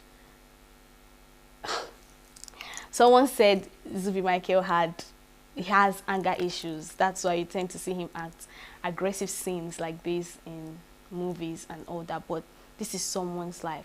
Something that got me asking again is how come the guy in question is funding his medical bills? I don't understand. What happened to the Nollywood team? What happened to the chairman, Association of Nollywood? What happened to, you know, people in charge of Nollywood? What happened? Why is he funding it himself? I mean, it's not like he was careless and maybe he fell down. This was clearly done by somebody, clearly seen in a video. You know, why is the director not taking charge? And how come this thing happened? In fact, it's about to happen and you did not stop it. There's more to this story, actually, and Zubi Michael is yet to make a statement. But of course, we'll get to know the bottom line of this, because that young man is in the hospital now, crying for, you know, to come back on his feet, and he's spending money, as the story stated. Anyways, let's move to the foreign scene. Revenge thriller It Was Just an Accident by Iranian director Jafar Panahi, who was barred from filmmaking for 15 years by the government in Tehran, won the Palme d'Or top prize on Saturday. With the award, Panahi now has the rare honor of winning the top prize at all 3 major European film festivals after nabbing Berlin's Golden Bear for Taxi in 2015 and Golden Lion at Venice for The Circle in 2000. The 64-year-old director, who last attended the festival in person in 2003, addressed his prize to all Iranians, saying the most important thing was Iran and the country's freedom.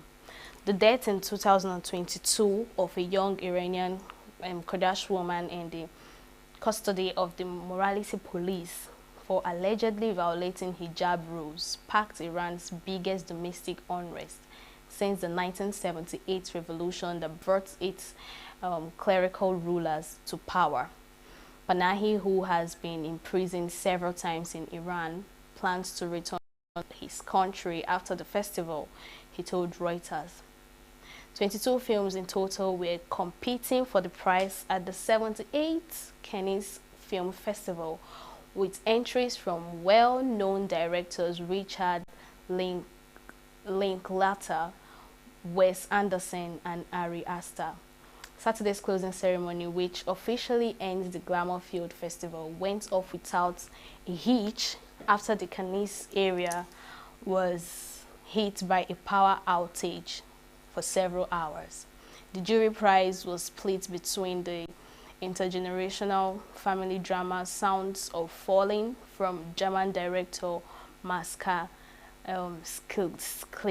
Sklinski and Sirat, after a father and son who head into the Moroccan desert by French-Spanish director Oliver Lakes. Brazil's The Secret Agent was handed 2 awards, one for Best Actor for Wagner Moura, as well as Best Director for Kelba Mendonça Filho. Newcomer Nadia Meliti took home Best Actress for The Little Sister, a queer coming-of-age story about the daughter of Algerian immigrants in Paris. Belgian Darden's brothers, who have the rare honor of already having won 2 Palme d'Or prizes, took home the award for Best Screenplay for their film Young Mothers. Iraq director Hassan Hadi won the first Cannes Prize for his country, taking home the Camera d'Or, an honor for first-time director for his film The President's Cake, a story of a 9-year-old who needs to bake a cake for Saddam Hussein or face punishment. Take a look.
C'est pourquoi nous avons choisi, pour la Palme d'Or, un simple accident de Jafar Panahi.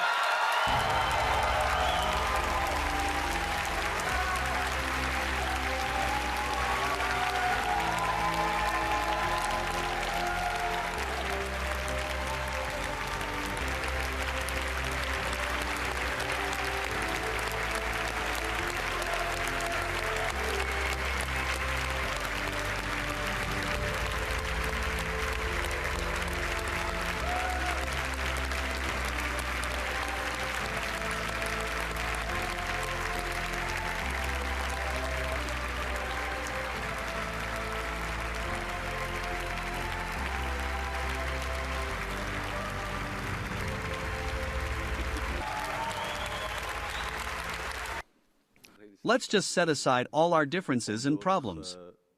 What's most important now is our country and its freedom. Let us join forces, so no one can dare tell us what kind of clothes we can wear, what we must do, what we must not do. Cinema is a society. Nobody is entitled to tell us what we should do or refrain from doing.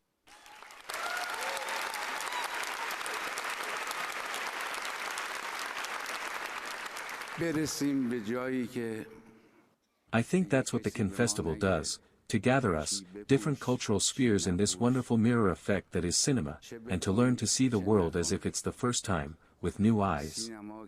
Voila, long live differences, long live culture, and love live the Cannes Festival.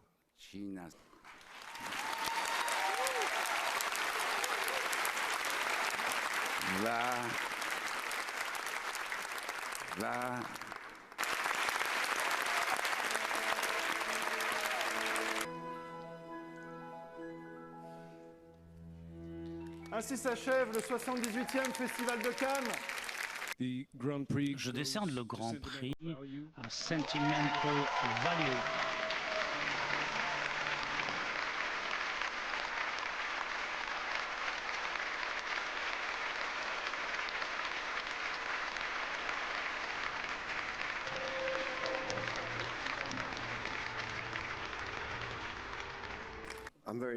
Je suis vraiment ému. Merci, chers collègues du jury. Merci. Cannes holds a special place in my heart. My grandfather, Eric Löken, was here with his film in 1960 called The Hunt, La Chasse, Jakten in Norwegian. He was a resistance fighter during the Second World War in Norway during the occupation and was captured. And I think his way of trying to survive after the war was to play jazz music and to make movies. And I think it made a great deal to him to be allowed to come from a small European country in the north to share his cinema in an international context of humanism and understanding. So I want to dedicate this to my grandfather.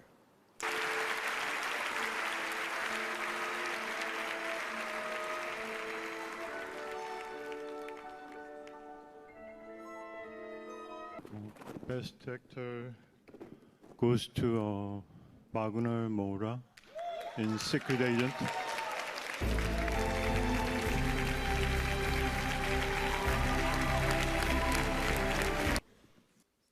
I was very lucky to have had the opportunity of working with Wagner Moura. He's not only a great actor, he's also a great person.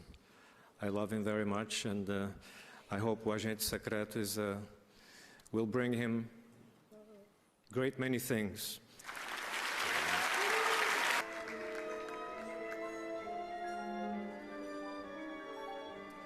The best actress goes Eh to bien, la lauréate est Nadja Hamzi.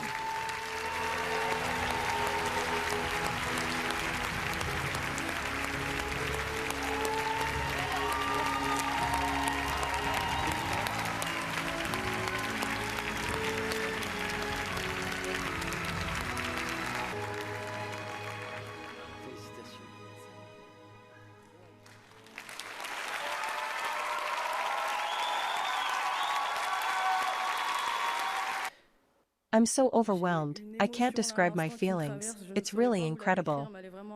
I want to thank Hafsa Herzi, my director. Thank you too, Mom, I know you're watching. I hope that you're proud and happy. Mes professeurs aussi qui m'ont soutenu. Merci maman aussi, je sais que tu es en train de me regarder. Et j'espère que tu es très fière et que tu es contente.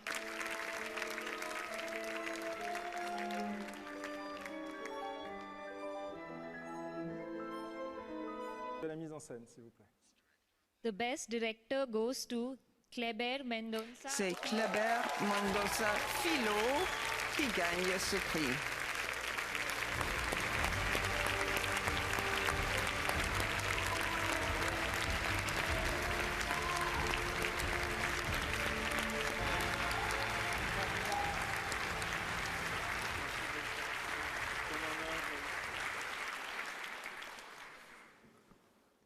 I was having champagne. J'étais en train de boire du champagne. Mon pays, Brésil, c'est un pays plein de beauté, de poésie. Et je suis très fier d'être ici ce soir pour accepter ce prix. Je suis très heureux. I think the Cannes Film Festival is the best film show in the planet. Thank you very much. Yeah.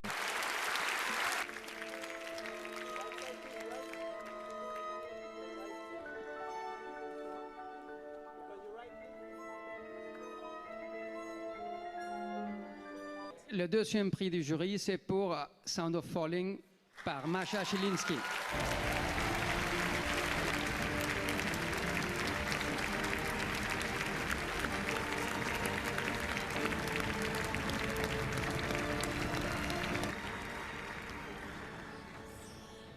Tournez ce film.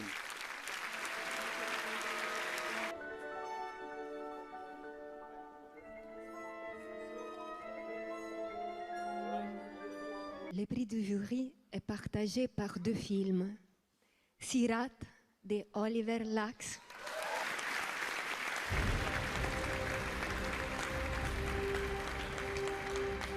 Vous vous rapprochiez. The screenplay is a point of departure. But without these 5 young women, 5 young girls who are here, there wouldn't be a film. And thank you to the 5 of you. Vive le Festival de Cannes.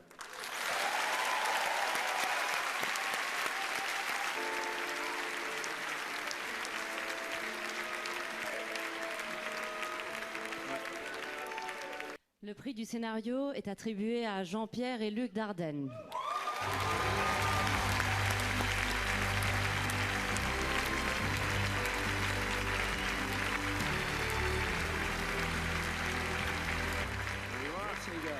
Le scénario, c'est un point de départ, mais sans les actrices, sans ces 5 jeunes femmes, ces 5 jeunes filles qui sont là, il n'y aurait pas eu de film.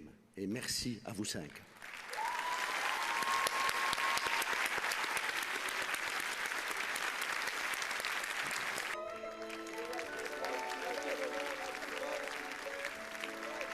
Le prix spécial est attribué à Résurrection de Bigan.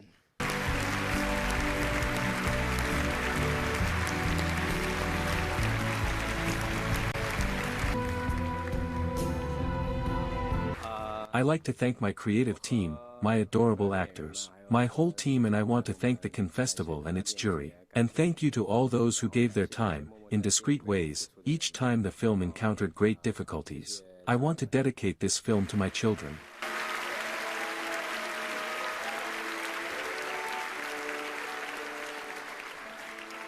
The President's Cake, c'est notre caméra d'or de Hassan Hadi.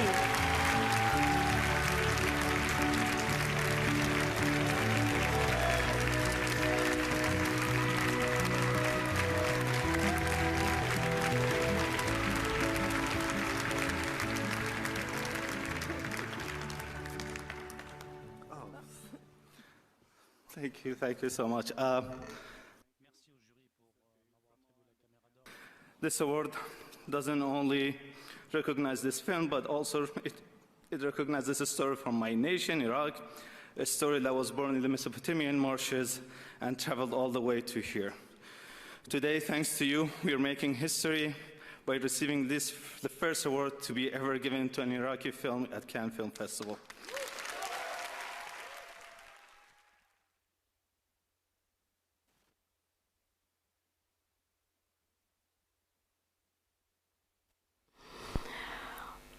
So the live-action remake of Lilo and Stitches and the adrenaline-fueled Mission Impossible. The final reckoning raked up a combined $494.2 million in worldwide ticket sales, including $208.5 million in the US and Canada, setting the stage for a record-breaking Memorial Day weekend. Lilo and Stitch, which reimagines Disney's 2002 animated film about a mischievous blue alien who crash lands in Hawaii and is adopted by 2 sisters, brought in $304.2 million around the world through Sunday, including $145.5 million from domestic sales. The family-friendly movie set a domestic box office record for the first 3 days of the holiday weekend, besting 2022's Top Gun Maverick, according to ComScore, that helped propel ticket sale in the US and Canada to a record $262 million, ComScore reported. Lilo & Stitch delivered one of the strongest performances for a remake of a Disney animated movie behind the 2019 computer animated remake of The Lion King, which brought in $192 million, and the 2017 version of Beauty and the Beast with $175 million in ticket sales, according to Walt Disney Studio This.N. It breathes fresh life into a valuable franchise and accounted for $2.6 billion in consumer product sale last year, and more than 500 million hours of viewing on the Disney Plus streaming service. Tom Cruise's reprisal of his role as the death-defying spy Ethan Hunt's in Mission Impossible range up $190 million in global ticket sales, including $63 million in the US and Canada, that tops the opening weekend performance of the series' highest grossing film, Mission Impossible Fallout, according to Chris Aronson, president of domestic theatrical distribution for Paramount Picture. Paramount mounted a massive marketing blitz to promote the culmination of the 29-year-old film series, including a global promotion tour and a creator campaign in which Cruise took part. More than 40% of tickets buyers were aged 18 to 34, a significant number for a series that has historically appealed to older viewers. Movie ticket sales in the US and Canada are up 21% from a year ago, when the 2023 Hollywood strikes disrupted film production and truncated movie slates, according to ComScore analyst Paul Degarbedian. Still, the box office is off nearly 29% from 2019, before the global pandemic shortened movie theater and fueled the growth of video streaming. Take a look.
Your team has been betrayed, Ethan. All your secrets compromised. Everything you are, everything you've done has come to this. You gave him an aircraft carrier? Our lives of our choices. This was your call, your destiny. I have no regrets. Neither should you.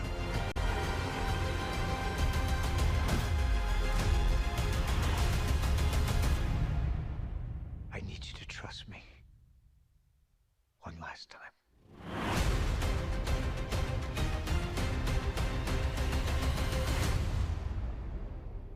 Alex?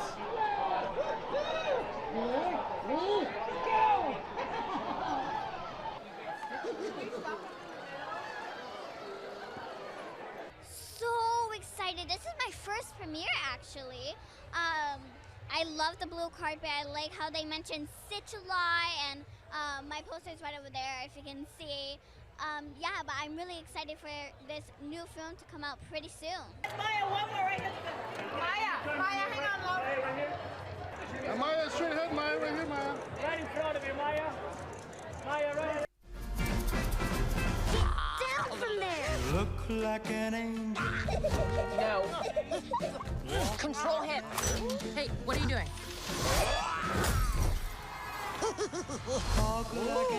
No. Dogs on the table. You sure that's a dog?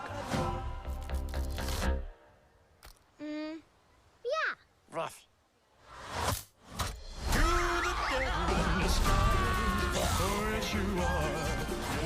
We are not keeping this thing. Ohana means family. Family means nobody gets left behind. Or forgotten.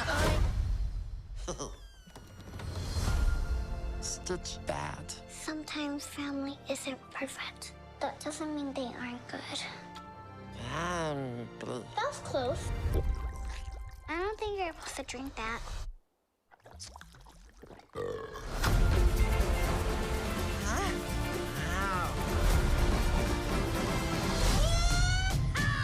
Agent Cobra Bubbles, we have a blue dog to catch. Cobra! No, wait!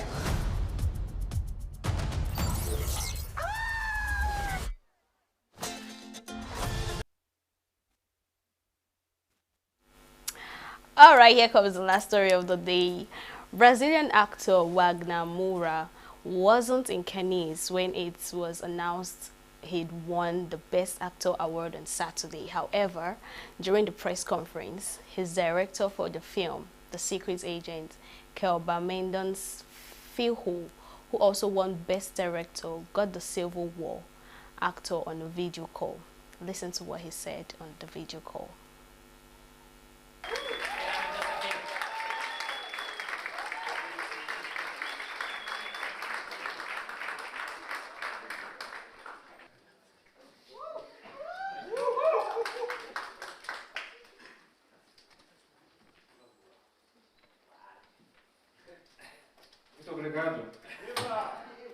Alors, il y a plein de questions, mais très...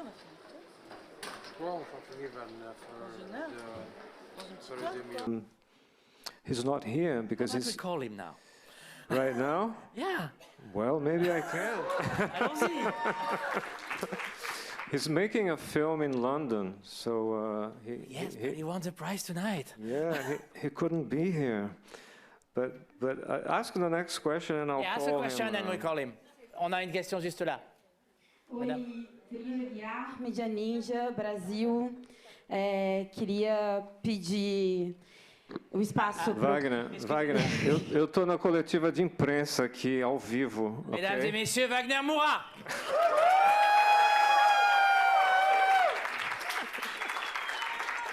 So, would you say a few words? I think in English because we have many international journalists.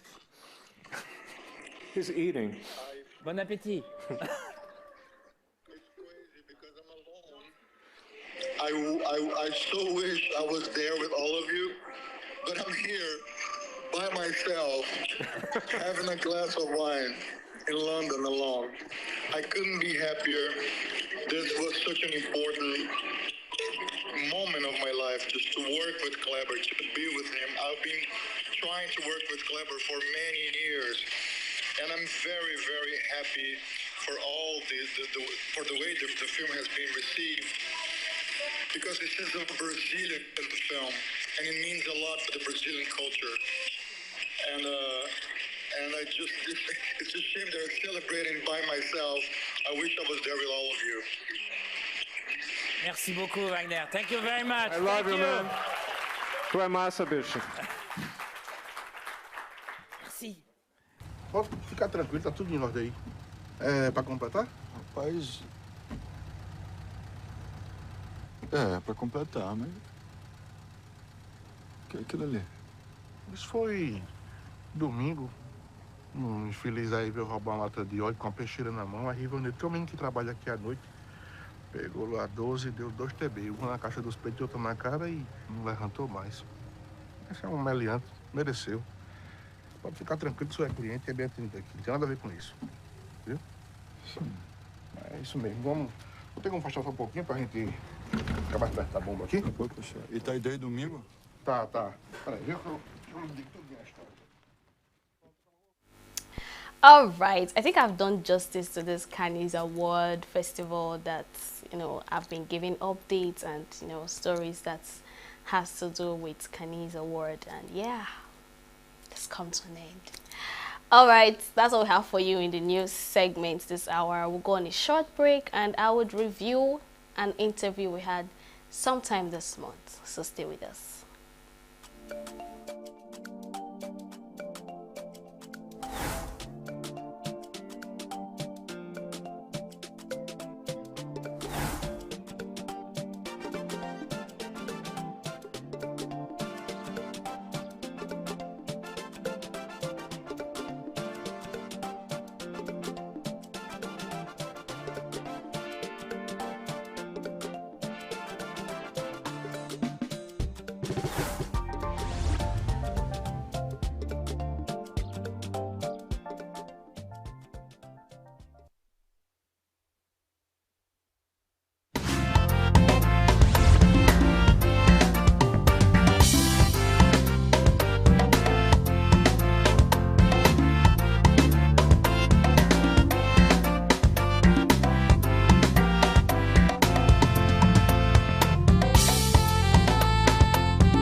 Welcome back. You're still watching E-Vibes, the entertainment show on Signature TV. Like I said earlier, I'll be reviewing an interview we had sometime this month. We had an interview with Prosper Aharanwal on a topic titled Tradition Meets Innovation in Filmmaking. He's a producer, an actor, and a director. So watch and be blessed.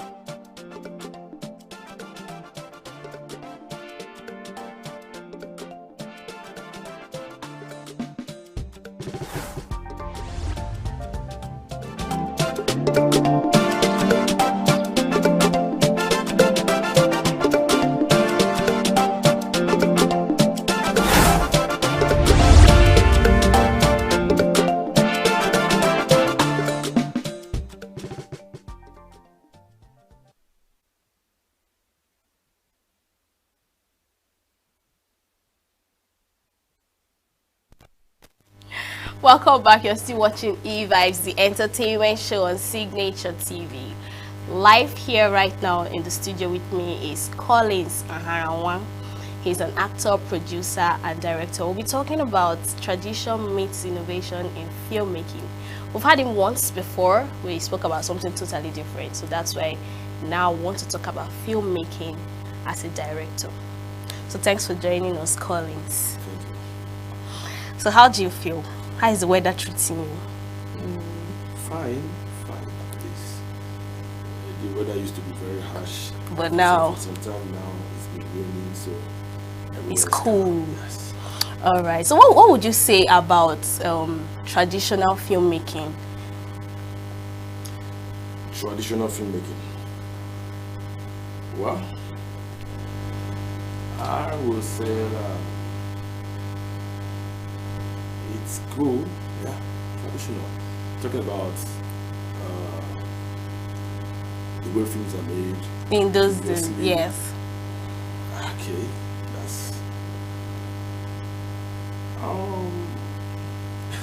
it's not bad because everything is all about time, stages. So remember, those years there were patterns, ways films were made, and that was because of the things we had in place then. Okay. Equipment, the locations, and the lifestyle as of then. Okay. So and now things have actually changed. That changed. The things have changed. They have a new lifestyle, quality equipment, better locations, and all that. So things have taken a step ahead what it used to be. So would you say that you're proud of the way Nollywood has evolved, especially when it comes to filmmaking? Like you said, locations and the likes. Would you say that Nollywood has evolved, and would you also say that we don't have such locations anymore to produce films like that? Well, I would say I am proud of Nollywood to some extent, and at the same time, I am not proud of Nollywood in some areas. So which one should I ask you now? Is it the proud part or the not being proud part? Okay. Why are you not proud of Nollywood to some extent? Okay. Whichever way you ask the question, the two of them must be touched. Yes, if yes. I say this, I will have to balance. Yes, you will. So I'm going by the way you asked it, asking why am I not proud? Okay.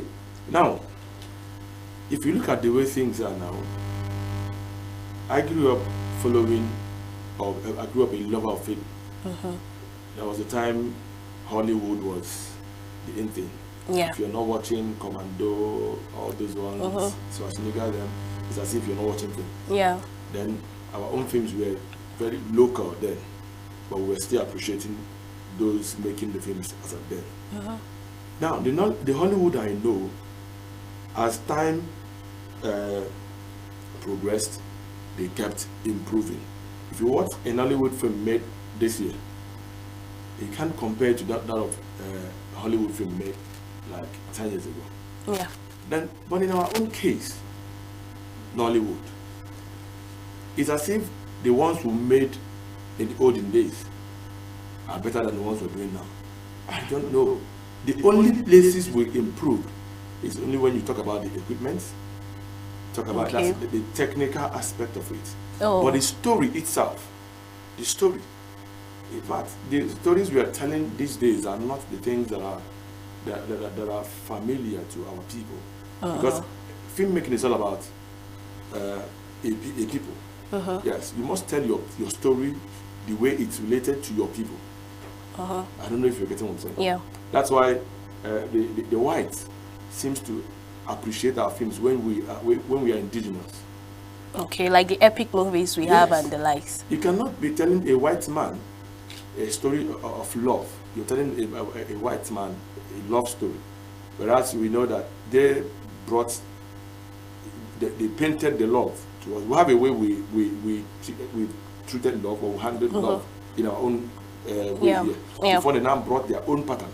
Now you want to tell them how to love in their pattern. to them it will look like you're making mockery of the whole thing. Okay, let me cut you short there, right? Because as a matter of fact, it's not just love movies that we make, especially when it comes to those cinema movies, right? So now you're saying the movies we make now, it's not in line with the story, right? Now you're a movie director, and we had a guest who is a screen/script writer who said the director is the go-to person that has the final say in the movie. All right. So if you as a director, you're saying that the movie is not in line with the storyline, that means we should hold directors responsible because they are the owners of the movie. Okay, let me put it straight again. A director will interpret the story as written in the script. Because as a director, when you're interpreting a script, at the end of the day, the film is telling something different from the script. You made a bad film.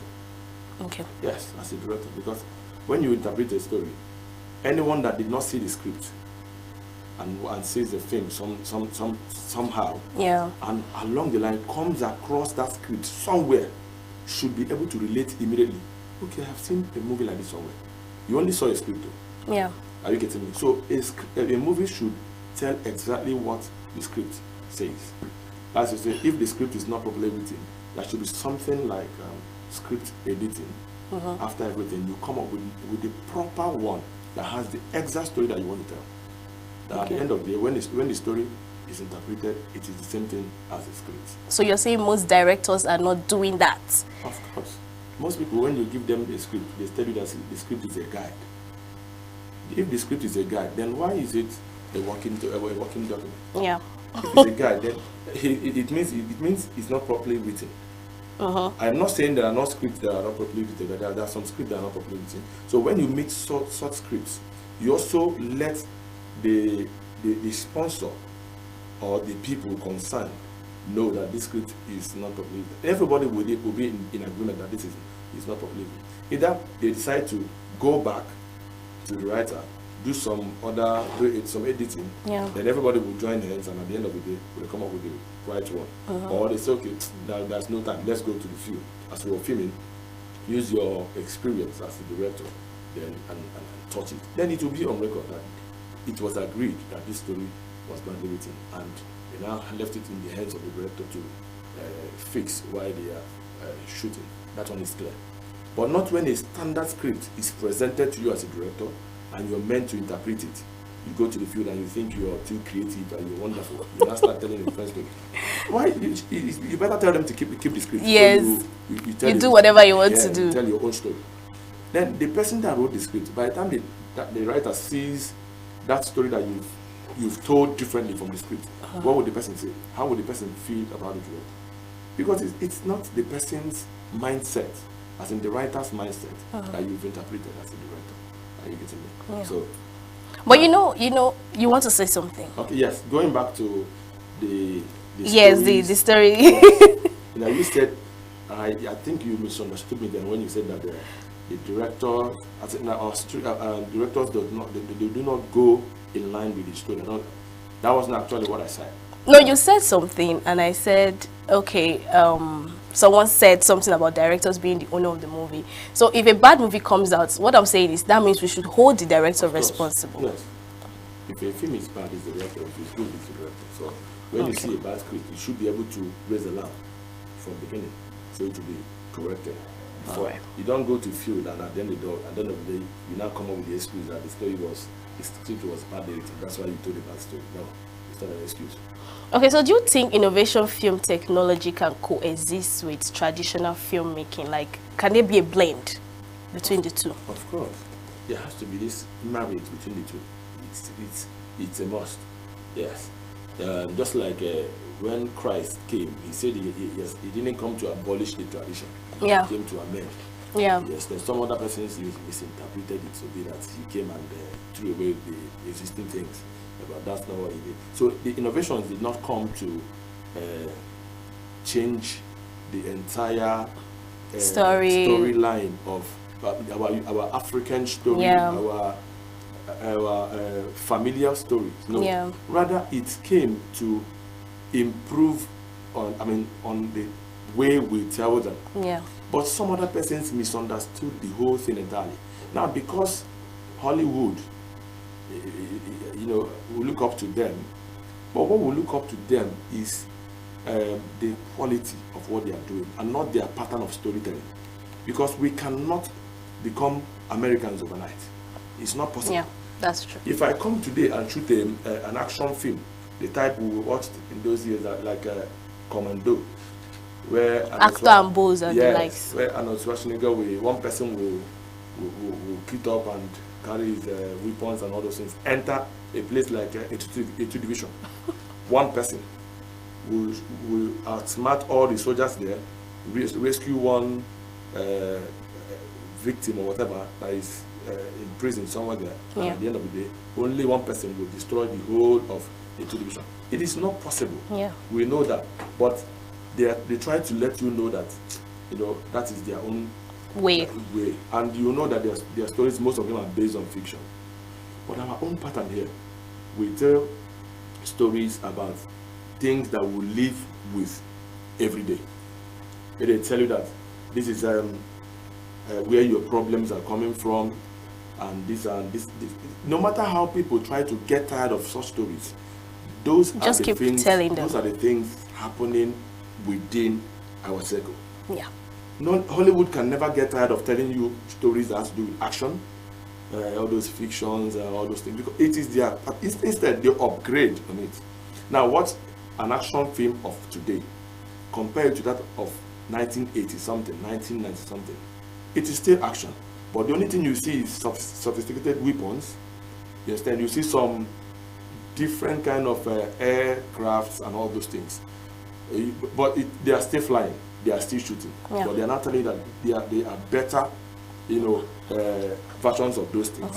Now, in our own way here, in our own stories here, if we're talking about, they said we are too diabolical and all those things, and envy, when a neighbor or an uncle of yours is envious of your success and all that. Our time is actually up. Our time is up. I would have loved to have more time with you discussing about this whole thing and all, but we have another program coming up. So thank you so much, Collins, for your time. Aharawa. And happy birthday to your son. Oh, yes. I wish him so many more years. My son is so dear to me that I cannot forget that today is his birthday. All right, this is where we draw the curtain. The show has come to an end. Join us same time tomorrow. Follow us on all our social media platforms, and of course, subscribe to our YouTube channel. I remain your baby girl, Queenette Mokunta. Enjoy the rest of your day.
Our mainstay was to export crude oil, and East still to export crude oil. But we reserve a certain proportion of those crude oil that we are drilling for local consumption. So we refined, used locally, and we're able to sell to our neighbors, Benin Republic, as far as Togo, Cameroon, and Chad, Niger, and all those places. Now, when the government now failed, when our refineries died and government failed to produce, governments now said, okay, we will now go outside the country, produce. That is the most idiotic economics I've ever seen in the entire life. Where you carry crude oil from your land, you have refineries, you have technology have even provided what you call modular refineries. You have not made it conducive for people to bring refinery. You take your crude oil outside for local consumption outside the country. You pay dollars to do that, in dollars. You now refine it paying in dollars. You now bring it back using dollars, and then you are selling in naira. Therefore, the differentials in the financial outlay was too much. So the government asked, okay, we'll subsidize. You know, that is one of the craziest things that happened to us. We subsidize because of their inability. Meanwhile, people every day, we see the Nigerian military, joint task force, going to Niger Delta, saying that burning down illegal refineries. What does that suggest? It suggests to you that the technology of refining crude oil is simple. If people can do it in the creeks in their backyard, if people can do it back of their kitchen, during the Biafra war, people were mobile refineries. We were moving it and producing fuel for their armory, for their vehicles and everything. So it's not rocket science to refine oil. So why is Nigeria not refining oil?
Our economy. That's why we are praying that God will help us so that we can be able to touch, God will touch their mind in order to better the civil servants. Because the power of the nation is the civil servant. Because with the civil servants, our economy will be. See, this morning I went to somewhere where I normally pay 600 before. I paid 19 because of the fuel something. Because of that, we don't drive our motor again.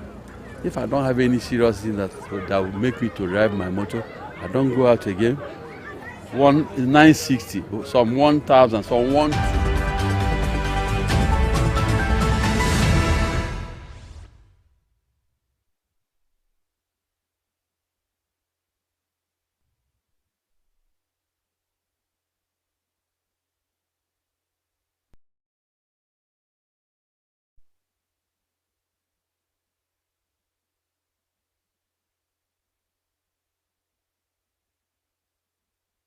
Tariffs on agenda. France, Vietnam sign Airbus satellite deals as French Prime Minister Macron visits Hanoi, and Hong Kong University issues open invitation for Harvard students as U.S. blocks foreign enrollments. Details shortly. We are local. We are right now with the wife of the man that was. Why the main market is in chaos? People. We are national.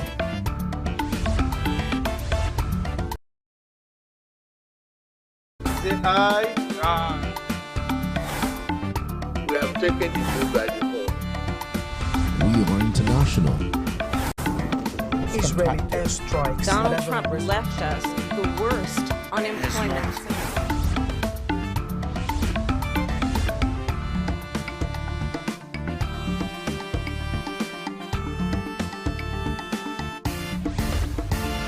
Signature TV, news in your pocket.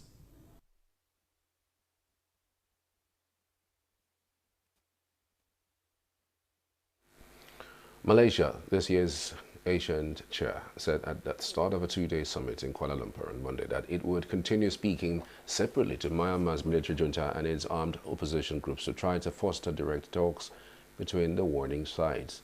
Myanmar junta chief Min Aung Hlaing has been excluded from the Asian summit since 2021 in response to the coup. Thailand's foreign minister said that at the summit this country would propose broader international engagement with Myanmar.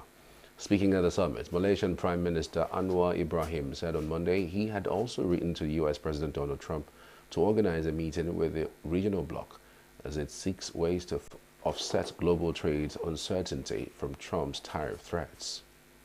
We are thankful for the spirit of centrality and the fraternity among ASEAN member states in being able to come together to forge a common front in dealing with these challenges, including the recent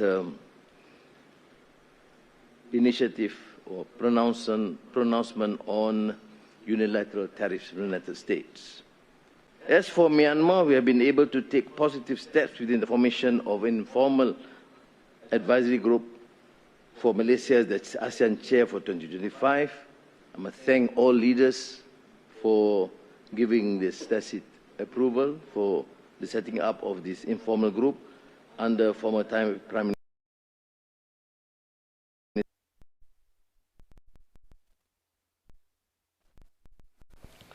ASEAN leaders are expected to meet Chinese Premier Li Qiang on Tuesday, along with counterparts from Middle East countries. The talks come amidst widespread global market volatility and slowing economic growth sparked by Trump's threats of U.S. trade tariffs.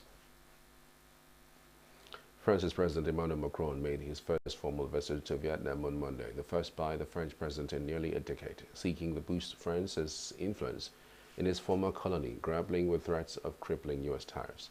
The two nations signed deals for 20 Airbus planes, cooperation on nuclear energy, railways, Airbus Earth observation satellites, and Sanofi vaccines. A list of documents seen by Reuters showed, confirming an earlier report. Exports Independence Vietnam, under pressure from Washington to buy more American goods, has made pledges in trade talks to avert 46% tariffs that could impair its growth, fanning European concerns about deals at the region's expense. In statements to the press with no questions allowed,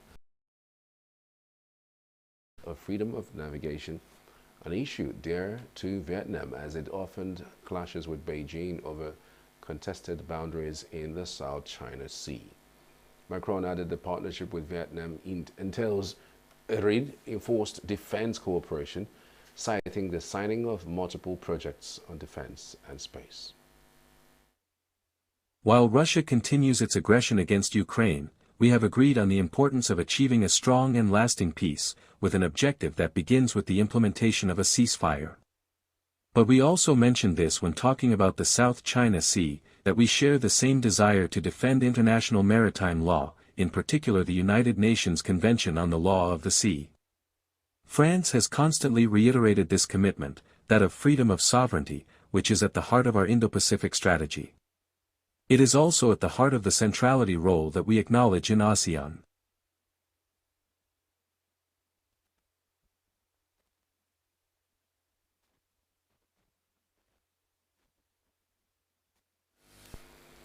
Farmers blocked highways near Paris and demonstrated outside the National Assembly on Monday, calling for a bill that removes restrictions on them to be passed without amendments by lawmakers in the lower chamber after it was passed by the Senate. The protest, called by unions, young farmers and the National Farmers Syndicates, took place as lawmakers in the National Assembly began debating the bill, which FNSEA described as simplifying or simpling the rules farmers have to follow and making French farming more competitive. Julien Thierry, a grain farmer from the Valence department outside Paris, said lawmakers from the Greens and left-wing France on board were trying to amend the bill in ways that would not help farmers.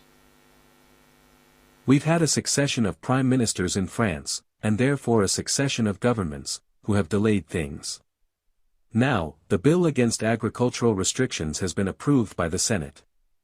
It's now reaching the National Assembly. We realize that some lawmakers, particularly Greens and notably France Unbowed, LFI, have actually multiplied amendments to try to unravel this law a little, knowing that for us it's essential and in fact, it reiterates all the promises that were made to us. So, we're counting on it, we're committed to it, and we're asking the lawmakers, our lawmakers, to be serious and vote for it as it stands. Well, in fact, we realize, whether it's with the election of U.S. President Donald Trump or even the war in Ukraine, we realize that agriculture is at the center of the geopolitical debate. And we, in fact, want our government to come and support us and not sacrifice agriculture as was the case with the war in Ukraine. There are many compromises that have been made to help the Ukrainians, which is understandable. So if we ever manage to lift these constraints, it could also allow farmers who are small business owners to start businesses on their farms and be more or less on an equal footing with our European colleagues.